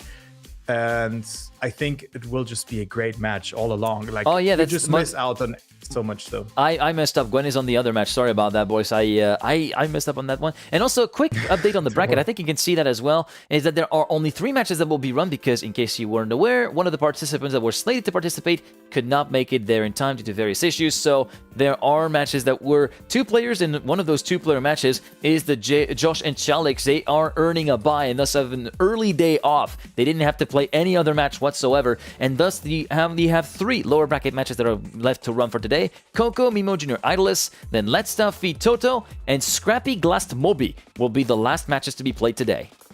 Yeah, they will be, and we're not gonna cover those for now, because 3 player matches tend to be a bit not one-sided, but if you have this match here, come on guys, we have to go for Otak, Moda, Wosal, Jadon, right? So this is a great match to follow, and well, let's just see how this goes. I'm still a bit surprised to see of what Otak can do, also against someone like Moda.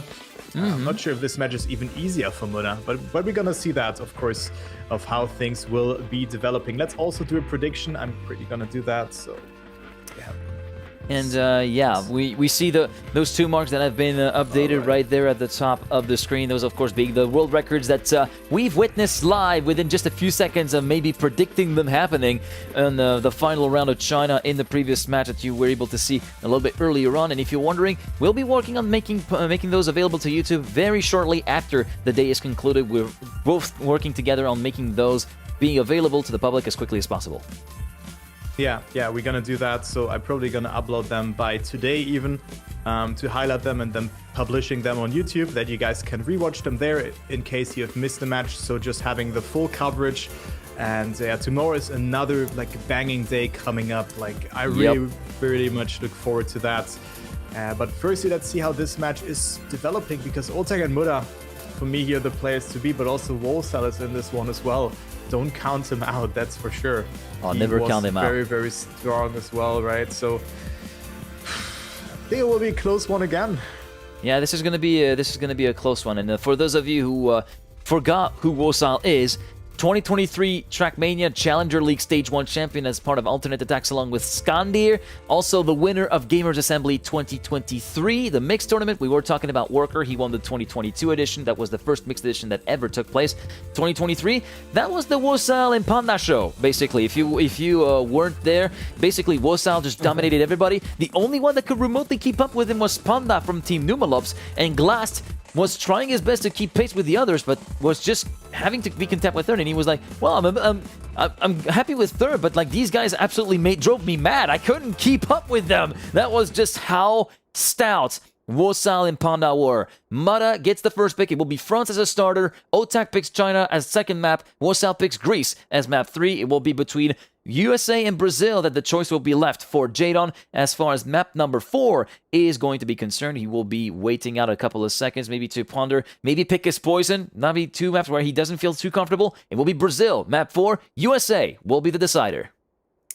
Yeah, also write that down for you, that you know what kind of maps we have as a picking order.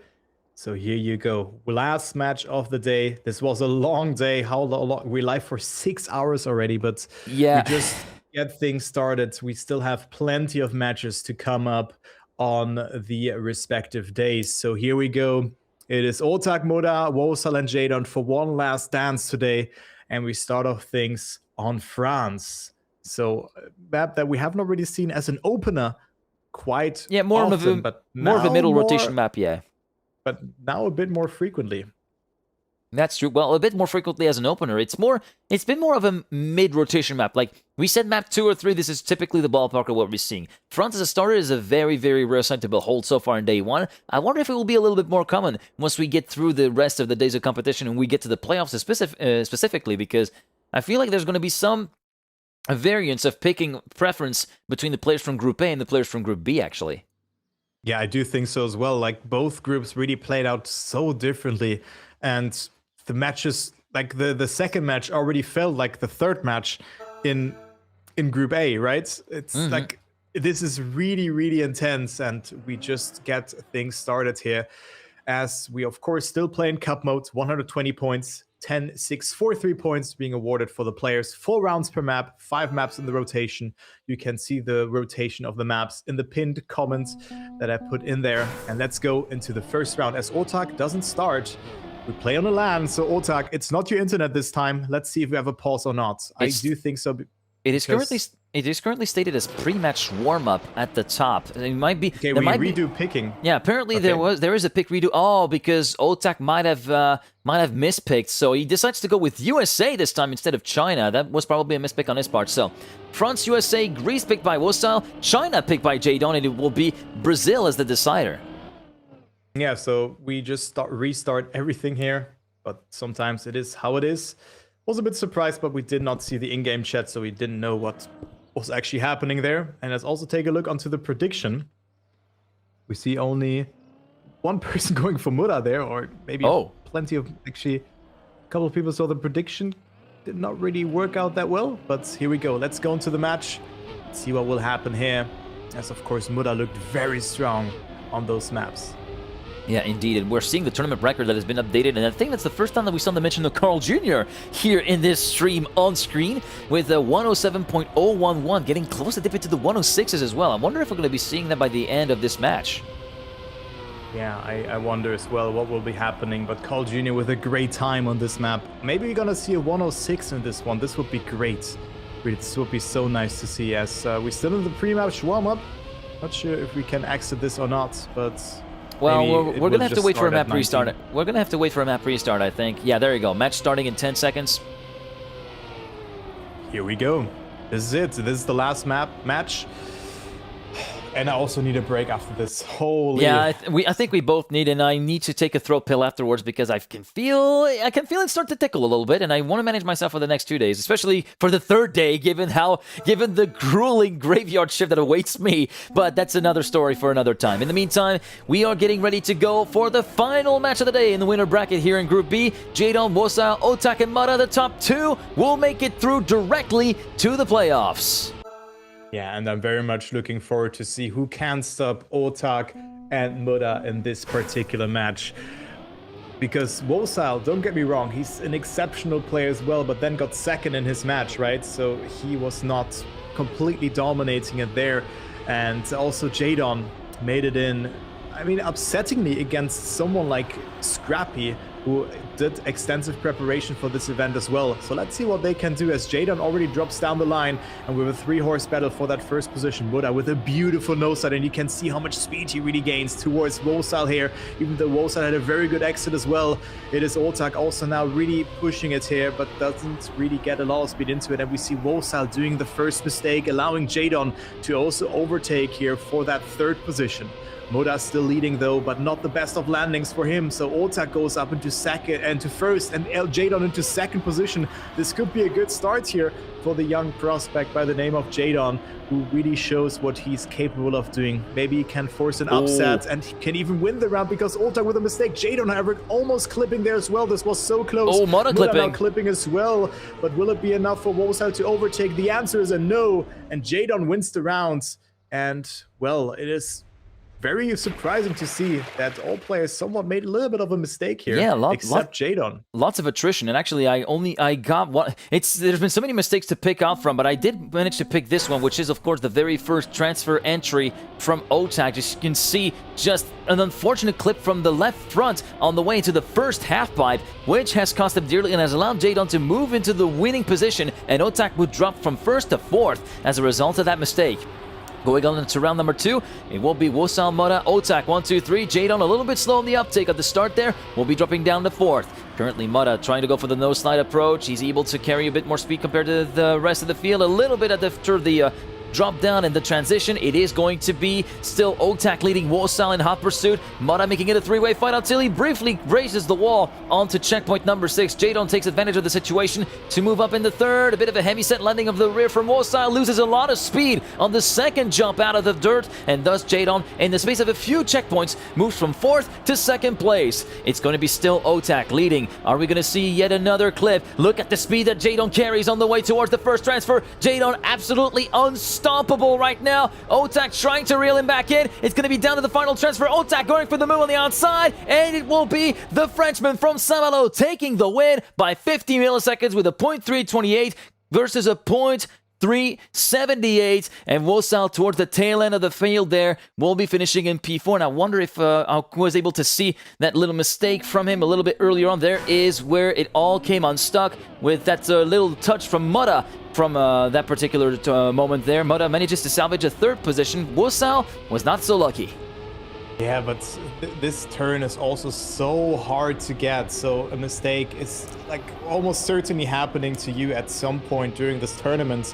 But also, what a great start from Jadon here. Of course, getting sniped by Otak there, who got last and first position now in the respective rounds, but still Jadon is finding himself in the lead. Moda with second and third position at 10 points, so not looking too bad. And now Otak pulling a Moda here in this round, and it leaves Moda up into first position. Jadon again playing Wosal very not clearing the jump here, and also Wosal having to respawn there.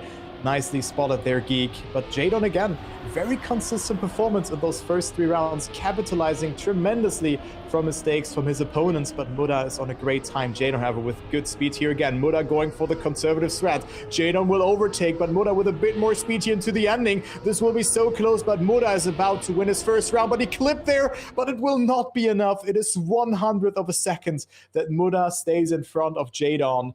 But still, Jadon, 22 points out of 3 rounds. I think he would definitely take that, even though it was so close for him to make it even 30 points. Yeah, indeed. And you were manifesting a world record. I think I manifested a mistake from Wosal, as we're going to be able to see a little bit here on that replay. Just didn't have much speed going into there, and clips with the rear axle, thus completely bunging up his momentum and bunging up his lineup for the second jump, which forced him to respawn, and that is an unfortunate sight to see for the man from Team Gen.G. As we go into round number 4 here in this opening map, that is France. Moda with a great start, moves into the lead by a 10th of a second, gets the no-slide beautifully. It will be a hefty clip for Jadon, which will demote the Englishman down to last place with a 7/10 deficit, a gap that will continue to grow as he tries to get back up to speed. Moda in the lead by 0.2 of a second, goes for a conservative approach, doesn't slingshot as hard as both Otak and Wosal, and he gets reeled in really quickly here. Wosal again with a bit of a problem at the landing, will lose a lot of speed as a result of that. Dead even on the split. Moda and Otak going into checkpoint number 8. Otak moving onto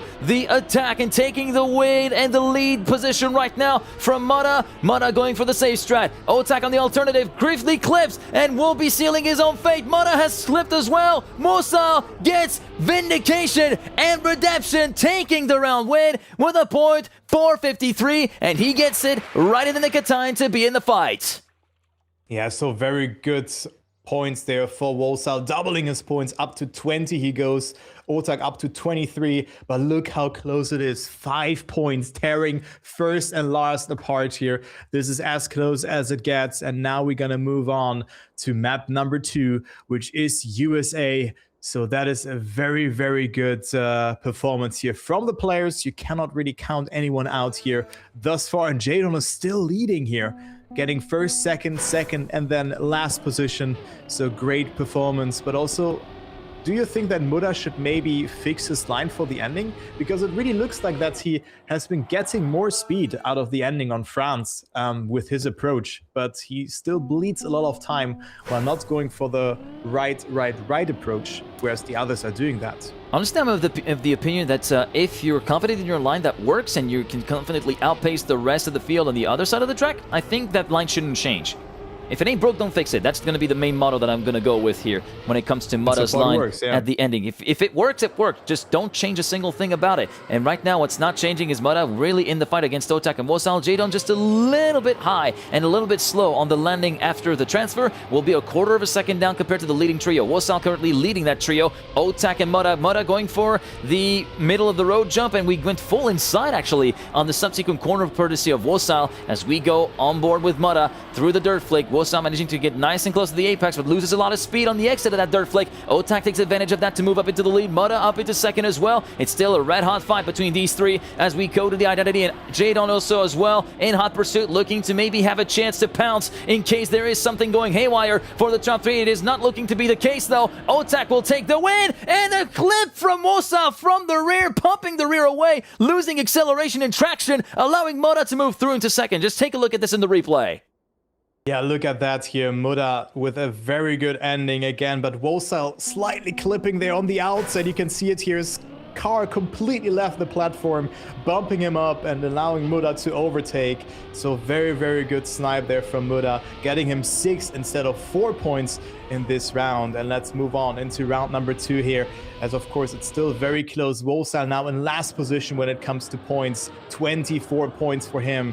It could be much more when this round here continues like that. Good start from Wolsal, but what is Otak doing? Otak 0.1 ahead of the field here right now. Good speed out there as well. Wolsal really pushing it. Wide approach, doesn't go for the airtime reduction, and Otak will have more speed and extends his lead. Wolsal also bumping there a little bit. I think that was intentional to get a good setup for the drift, but Otak on a great time. Also a great exit from the dirt flick there, and it is Jadon versus Wolsal. No, Muda nowhere to be seen. He's more than 1 second behind, but I'm really wondering, what is Otak able to do? This looks like a 0.6, maybe even a new tournament record here, which was set by Bren, the Twisted Mind player, of course. And it is Otak. What time will it be? Oh, 0.5. Almost beating it, and Wolsal and Jadon staying ahead there, actually barely clipping the ending, and Wolsal on 3rd, Muda on 4th. Now was Wolsal clipping, right? Yeah, that was Wolsal full stop picking. Not even clipping, just full stop picking. And very much in the same vein that we've seen, for instance, Binks when the map first was played in KO. Didn't get the trigger when he full stop picked, so he was forced to back up and actually get back forward to try and get at least one of the wheels to clip the finish trigger to actually get the points that he wanted to, well, that he was able to salvage. He sure would have wanted to go with a 10-pointer, but he only gets 4 points for his efforts. Going on to the next round there, which I think is round number 4. No, it's round number 3 here on USA 2026, and it will be Muda a little bit by the wayside at the landing after the transfer, and it will be actually a pretty sizable gap, all things considered, compared to the rest of the field, trying to go for a bit of a lower jump. Again, Wolsal going for the full inside line, and up ahead, it is going to be Jadon versus Otak side by side as we go onto the dirt flick. Nobody losing a ton of speed. Actually, Wolsal losing a lot of speed, and Jadon taking airtime, but also the speed that Muda carried through is absolutely insane. And he was right there toe-to-toe with Otak on the way towards checkpoint number 10. Wolsal coming out of left field to move into the lead before the final checkpoint in the final corner. Otak versus Wolsal with Muda waiting in the wings. It's going to be Wolsal taking the win by just 51 milliseconds. And again, just look how slim the margins are at the finish line. Those 3 cars regroup within less than a tenth. Yeah, what a great round there. An important round win there for Wolsal, putting himself into 2nd place, but only 1 point ahead of both Jadon and Muda. Who would have thought that Muda will be in last position, tied with Jadon, who puts on a very, very good match, has the pace, but then it fell apart for him of him catching airtime, but very, very good showing from Jadon. And I hope that he will find an organization very, very soon. A very good showing from him, but again, Otak, I don't know what he does at the start, but it's so incredibly fast. He's again so far ahead of the other players here. Goes for the airtime reduction here as well, gaining even more time towards the players. And you can also see Jadon now with a very good line, overtaking both Wolsal and Muda here. Wolsal will have a very awkward exit now, but Jadon also doesn't get it very nicely, so that demotes him down to 4th position. Muda now back in the field, up to 2nd place. Very wide approach, has more speed than Wolsal, but Otak again on a great time, but goes a bit too inside, and he clips, and he will be out on this round. It will be between Muda and Wolsal, but also Wolsal clipping here, and Muda will win this round. But look, what time was Otak on? He was leading by 0.15. This could have been a tournament record. 0.60 or even a 0.5, but let's just take a look at that little clip from Wolsal if I can see it. How on earth? How did he get away with it? I can't believe it. Like, sorry if I get a little bit high pitch, but I think yeah, that was incredible. I can't find the words. Lucky is an understatement. I don't know about you, but that's the way I feel. Yeah, I don't even know how he get away with that either. That was an incredible performance there of skill. I think he was still being in control there, and that just shows how close this match really is. It's 13 points between 1st and 4th. And here we go. End of warm-up. The match will be continuing on Greece, which is the third map in our rotation. Third map, that was the map pick of Otak, if I am not mistaken. If I remember correctly the map order. But in any ways, it is indeed the first round of the 4 here on Greece, and so far everybody making it through the start cleanly. Nobody opting to go for the straight jump like we've seen some people do a little bit beforehand when this map was being played during the Elite Cup. Wolsal, Otak, Muda, Jadon with a bit of a slow exit and a bit of a high exit from the ice slide, will be falling back 2/10 down, and he will completely miss the alignment of the jump, forced to respawn. He's out of the picture. It's down to a 3-horse race now between Wolsal, Otak, and Muda. 1, 2, 3, as we see Muda trying to go a little bit on the offensive, going onto the NASCAR turn, slightly slower lift compared to the rest of the opposition up front. It's still going to be the Australian trailing the 2 Frenchmen by 70 milliseconds. Wolsal leading, Otak in 2nd place. Now Muda, great execution from the outside dirt turn to move up into the lead just before that little mount jump, and on the way towards the identity. Who gets the better nosedive? It's going to be Muda, scrubbing a bit less speed compared to Wolsal. It's still side by side as we go towards the staircase drops. It will be Wolsal moving up into the lead and exiting in the win position. Otak down to 3rd, Muda in 2nd place. 0.323 as well from Wolsal, just a few hundredths away from the tournament record. Yeah, what a great time there from Wolsal. Probably got some tutoring from Skandir, his former teammate. They played alongside at alternate attacks, and then of course played together for Team Dawn in the Trackmania World Tour last year. So great performance there from Wolsal, incredible time, and with that he finds himself only 3 points shy of Otak, and it looks like Muda is also not really that much happy about it, that he's now on 3rd position. But also Jadon, definitely someone to not count out in this one. Great exit here from the ice, has so much speed, but so hard to control it there. And it is Otak and Wolsal fighting it out yet again here for the 10 points, but also Muda with a low speed, but he clips there. He tries to accumulate as much speed as possible, having to go all the way around. It is multiple seconds behind, so Muda will not play a role in this round, but Wolsal again on a great time here. He's 0.1 ahead of his opponents. Good drift though, but Jadon and also Otak had it very well. It will all come down to the identity one more time. Otak with a great outside dirt turn. Very good approach, but look at this. All 3 cars inside of each other here. This is an incredibly close round to call. 23,000 between them. Wolsal jumping very far into the identity, slowing down now a little bit. Good speed from Otak, clipping though. Otak is out. Jadon or Wolsal, who's gonna win this? It will be Wolsal clipping as well. And it's Jadon winning this round. An absolute carnage happened here in the end. Otak still staying ahead of Muda though. Yeah, you saw the clip from Otak on the right-hand side of the screen. I don't think I captured the clip from Wolsal a little bit later on. I might have been a little bit quick on the trigger there, but yeah, unfortunate way to end the round from Wosal, and Jadon still relevant in this fight, just 8 points behind Otak at this stage of the map as we go into round number 3 here on Greece, and we're going to be seeing Mutta currently at the tail end of that leading group led by 53 milliseconds by Wosal, and a small clip on the inside from Jadon, which is going to be dropping the Englishman out of the running for the big points paying positions. Wosal a bit of a compromise line at the exit of the ice slide, still currently holding onto the lead. Mutta in second, Otak in hot pursuit as well. Wosal going way wide, avoiding the clip that Mutta suffered from a couple of rounds ago, as we do see Otak trying to get back up the pecking order, going onto the long NASCAR turn of checkpoint 9 and 10. Who gets the best lift? Who carries the most speed? It will be Mutta, overtaking and overhauling Wosal for the lead, albeit temporarily. Otak trying to piling on the pressure on his fellow countryman to move up into second place. A little bit of a slower execution from the third turn, and a slight clip from Wosal, promoting Otak up into second place. Mutta still in the lead by 1/10 and 15 milliseconds. Going on to the drop downs. It looks as though he might be able to manage this one all the way till the end, and he will be moving on to 66 points. Mutta with a .459 to boot, 3/10 ahead of Otak. Wosal third. Jadon will not be able to finish. Such a shame after such a great run of performances earlier on. And just to give you a little bit of an insight of what happened there for Otak, he might have cost himself the round right there, but Wosal cost him even bigger rounds with that little clip that you saw briefly from the right rear. Yeah, that is very, very unfortunate there indeed. And now Otak and Mutta back in control, but it's only 3 points. It is so close. We've bit more than halfway through of players reaching finalist mode. But if it continues like that, I think we're going to have a triple final situation with a worthy contender by the likes of Jadon. Also not too far away. Of course, that mistake from the previous rounds doesn't really affect him in this round here, as he still finds himself in the fight, but he's 0.2 away and finding himself on last. How did Wosal get away with that line? Very good approacher, has so much speed to work with. It's 0.2 ahead of Otak and Mutta, who are trailing behind on this battle for second place here.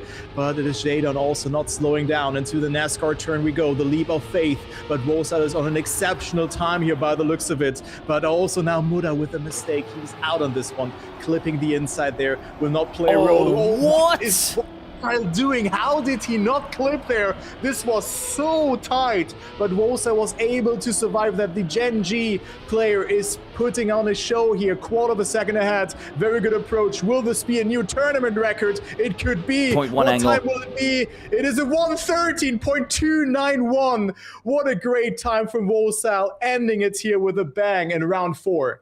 And just again, let's savor this. Let's savor that. Like, the wall is right there. There's gonna be like only a couple of pixels. How? That's the third time that we see him get away with things that you shouldn't be getting away with.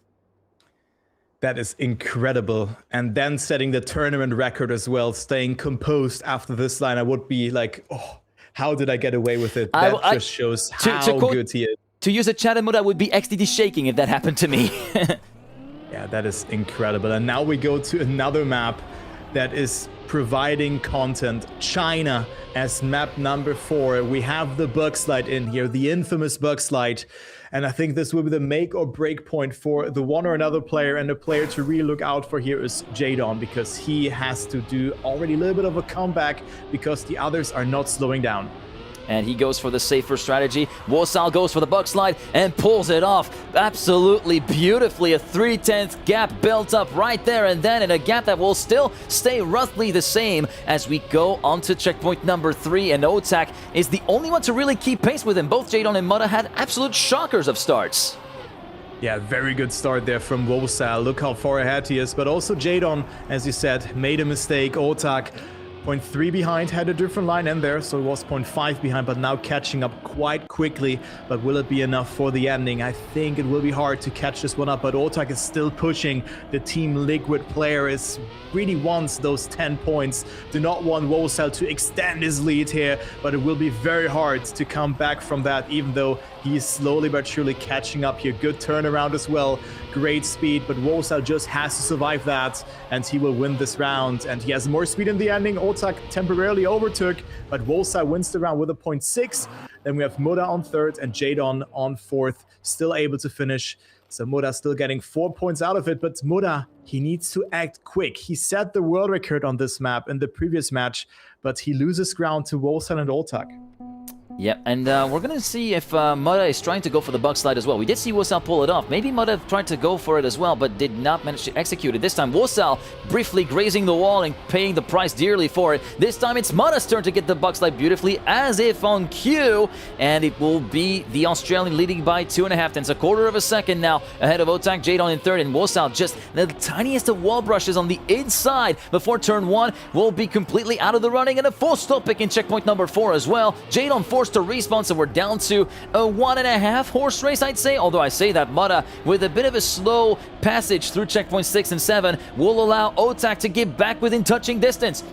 Going on to checkpoint 8 in under the dirt, it will still be Muda leading by 67 milliseconds. How is Muda going to be able to soak up the pressure? My answer is pretty well, but also what is the stopwatch going to look like? Some people might be saying it's another world record in the making. I kind of doubt it. I think we're going to be seeing more likely a 0.1 or a 0.2. Let's see how Otak can try to retaliate to the force de frappe from Muda. He cannot retaliate at all, and it will be a 0.4. At the end of this, 0.428 versus a 0.527 for Otak, who finishes second. Jadon finishes third, and Wosal, will he be able to reach the finish? Barely on the buzzer. Actually fun to see, because Wosal and Jadon were both 8 seconds behind, and they just had their small individual battle there as well. But Wosal and Otak now getting a lot of pressure applied from Muda, who of course has won that round. Interesting backside approach, jumps quite far into it, but look at the exit speed here for Muda, having a gap now of roughly 0.2 of a second towards Otak and also Jadon. Wosal has made a mistake at the start. He's quite far behind, make it 1 second, and Muda on another good run here. He could win it here yet again. Otak going very inside there, having less speed than Muda in this sector. Important to not slide out. Oh, Muda didn't have the best of lines, so Otak will come back with more speed here in this corner, and also Jadon now touching there. Muda not with a good drift as well, so Otak is howling in the background. He's hungry, he wants those 10 points. He wants to go into the lead and not let Muda take over the lead here, as he is still now extending his lead here, 2.15 of a second. Good turnaround from Otak. Muda also got it really well. Otak with more speed though, going to the last turnaround here, but it looks like Muda is going to win this round, and it's looking very good. Probably 0.4, 0.5? A 0.3, okay, maybe a bit faster. Good time for Muda as well. Otak on second, Jadon and Wosal, due to those mistakes, only getting 4 and 3 points. And time is running out here for Jadon. He's at 68 points. Still only 23 points away, Geek, but it will be hard for him to catch up.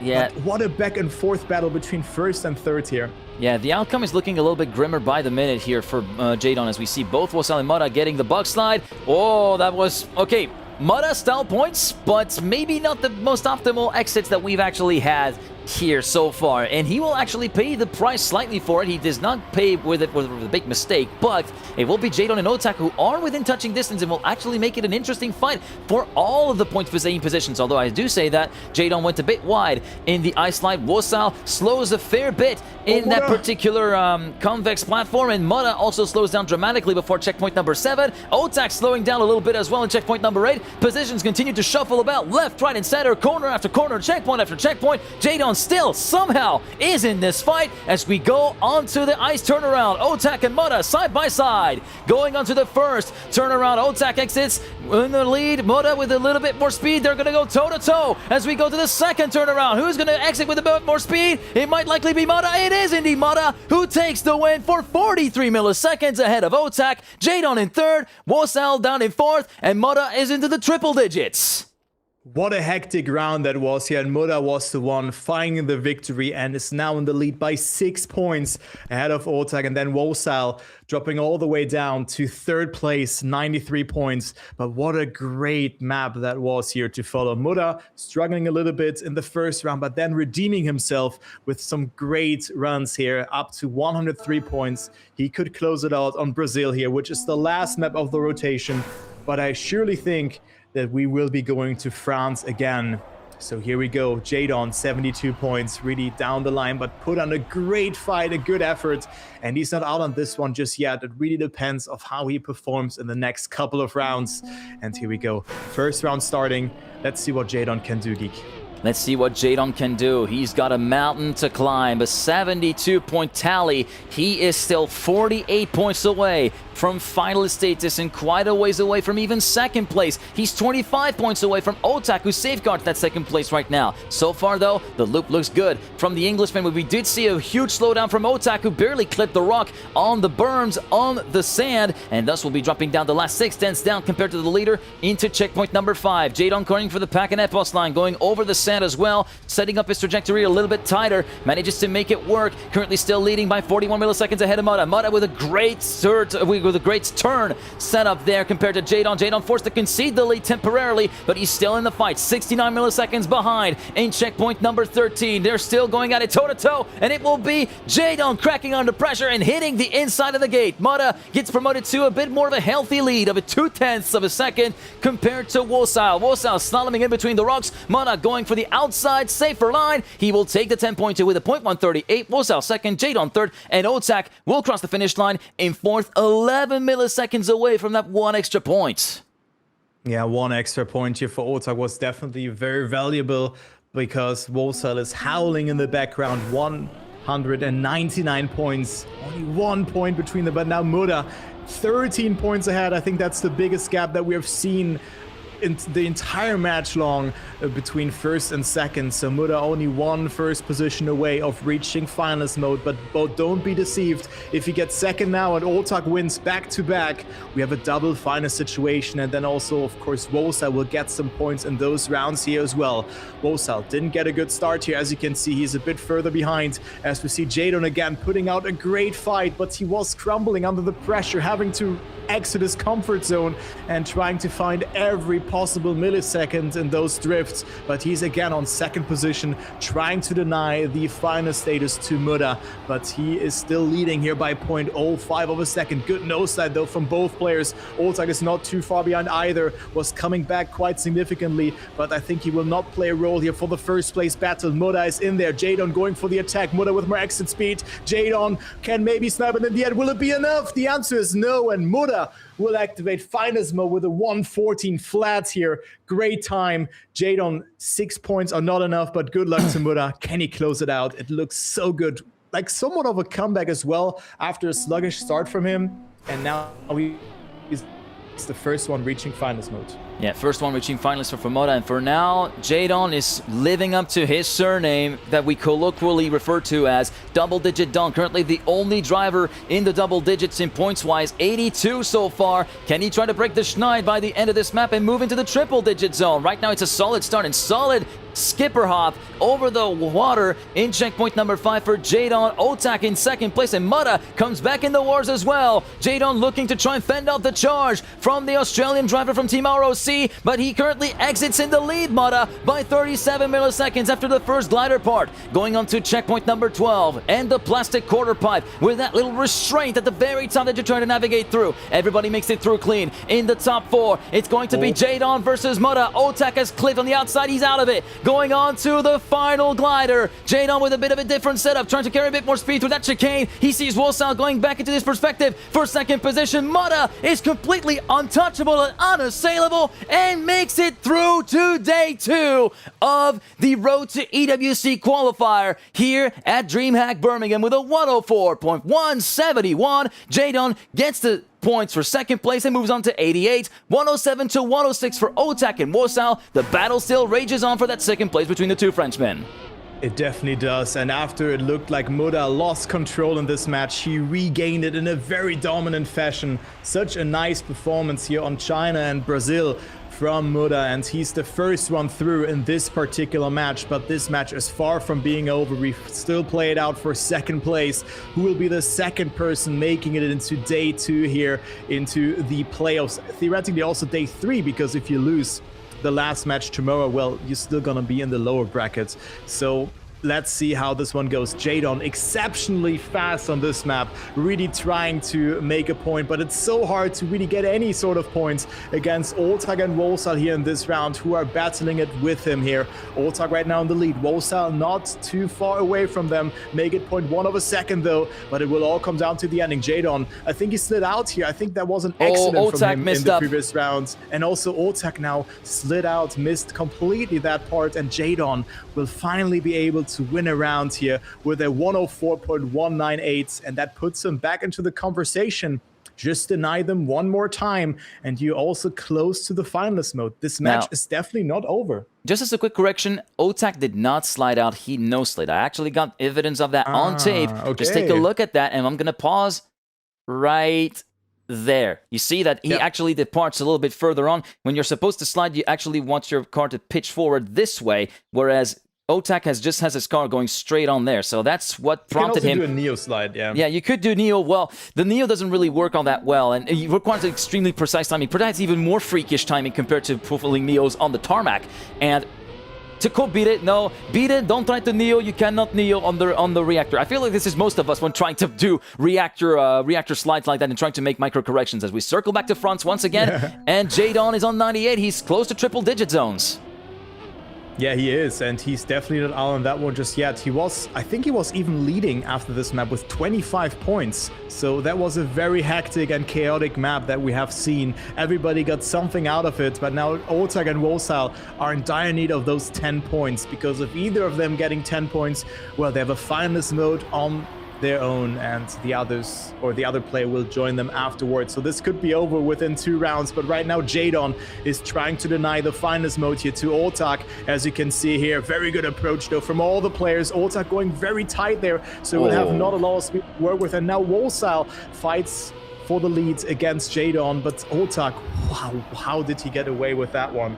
This was very close of him, just completely slowing down, but he's still in the race. But it's now Jadon versus Wolsal and the identity here. Who's gonna get it the best? Jadon with good speed, more speed than Wolsal. He's really risking it, very good approach, doesn't slide out there either, and that is a beautiful identity. Full stop it clip! Where he full stops and doesn't make it, and it is Wolsal who's winning this round in front of Oltag and is now the only finalist in the next round. Such a shame to have it end that way for Jadon. Wolsal into finalist alone on there because Otak is on 117. I just want to show you that full outside that Wolsal just did. Just look at this. Poetry in motion right there. Beautifully done, well contained within the white line, not overextending too much, so much that he actually risks brushing the wall. Perfect execution on the part of the man from Gen.G. Let's see if he can close it out though in this round as well, because he is finalist. Jadon at 102 points, very important for him to win this round, but he dropped down quite significantly, as you can see here. He is behind, and Oltag now trailing 0.2 of a second behind Wolsal, getting a great nose set there as well, getting a bit more speed, but Wolsal is long gone. It's all in the outside dirt line as well as in the identity. Oh my god, Wolsal almost touching there, but again, a beautiful outside dirt turn from him, but Oltag is trailing in the background. He's slow. Oltag with a better landing will have a bit more exit speed here over this long uphill turn.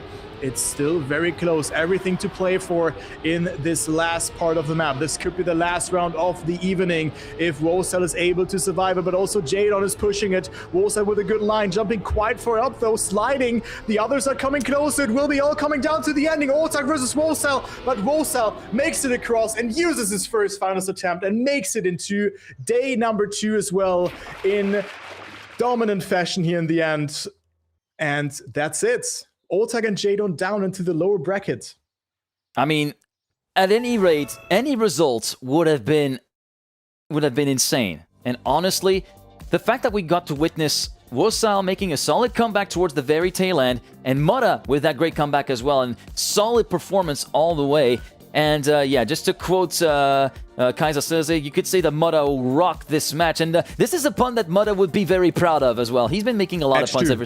Yeah, he's been making a lot of puns as well ever since joining ROC. As we go into double finalist match 2, just waiting on the server to join, and indeed double finalist, and it's still all to play for. Carl Jr. currently leading. Gwen in second place on 114. Won't be going to finalist status as long as he finishes in second place or better. Elkon in third, 2 tenths down. Brand completely out of the running. We are going towards the identity now. Elcon looking to make a little bit of an impression as well on Gwen, Carl, Gwen, Elcon, Brand. Still, that particular advantage will go the way of Carl Jr., who's through into day 2 of DreamHack Birmingham with a .348. Gwen is on finalist status and will be in double against his fellow countryman Bren.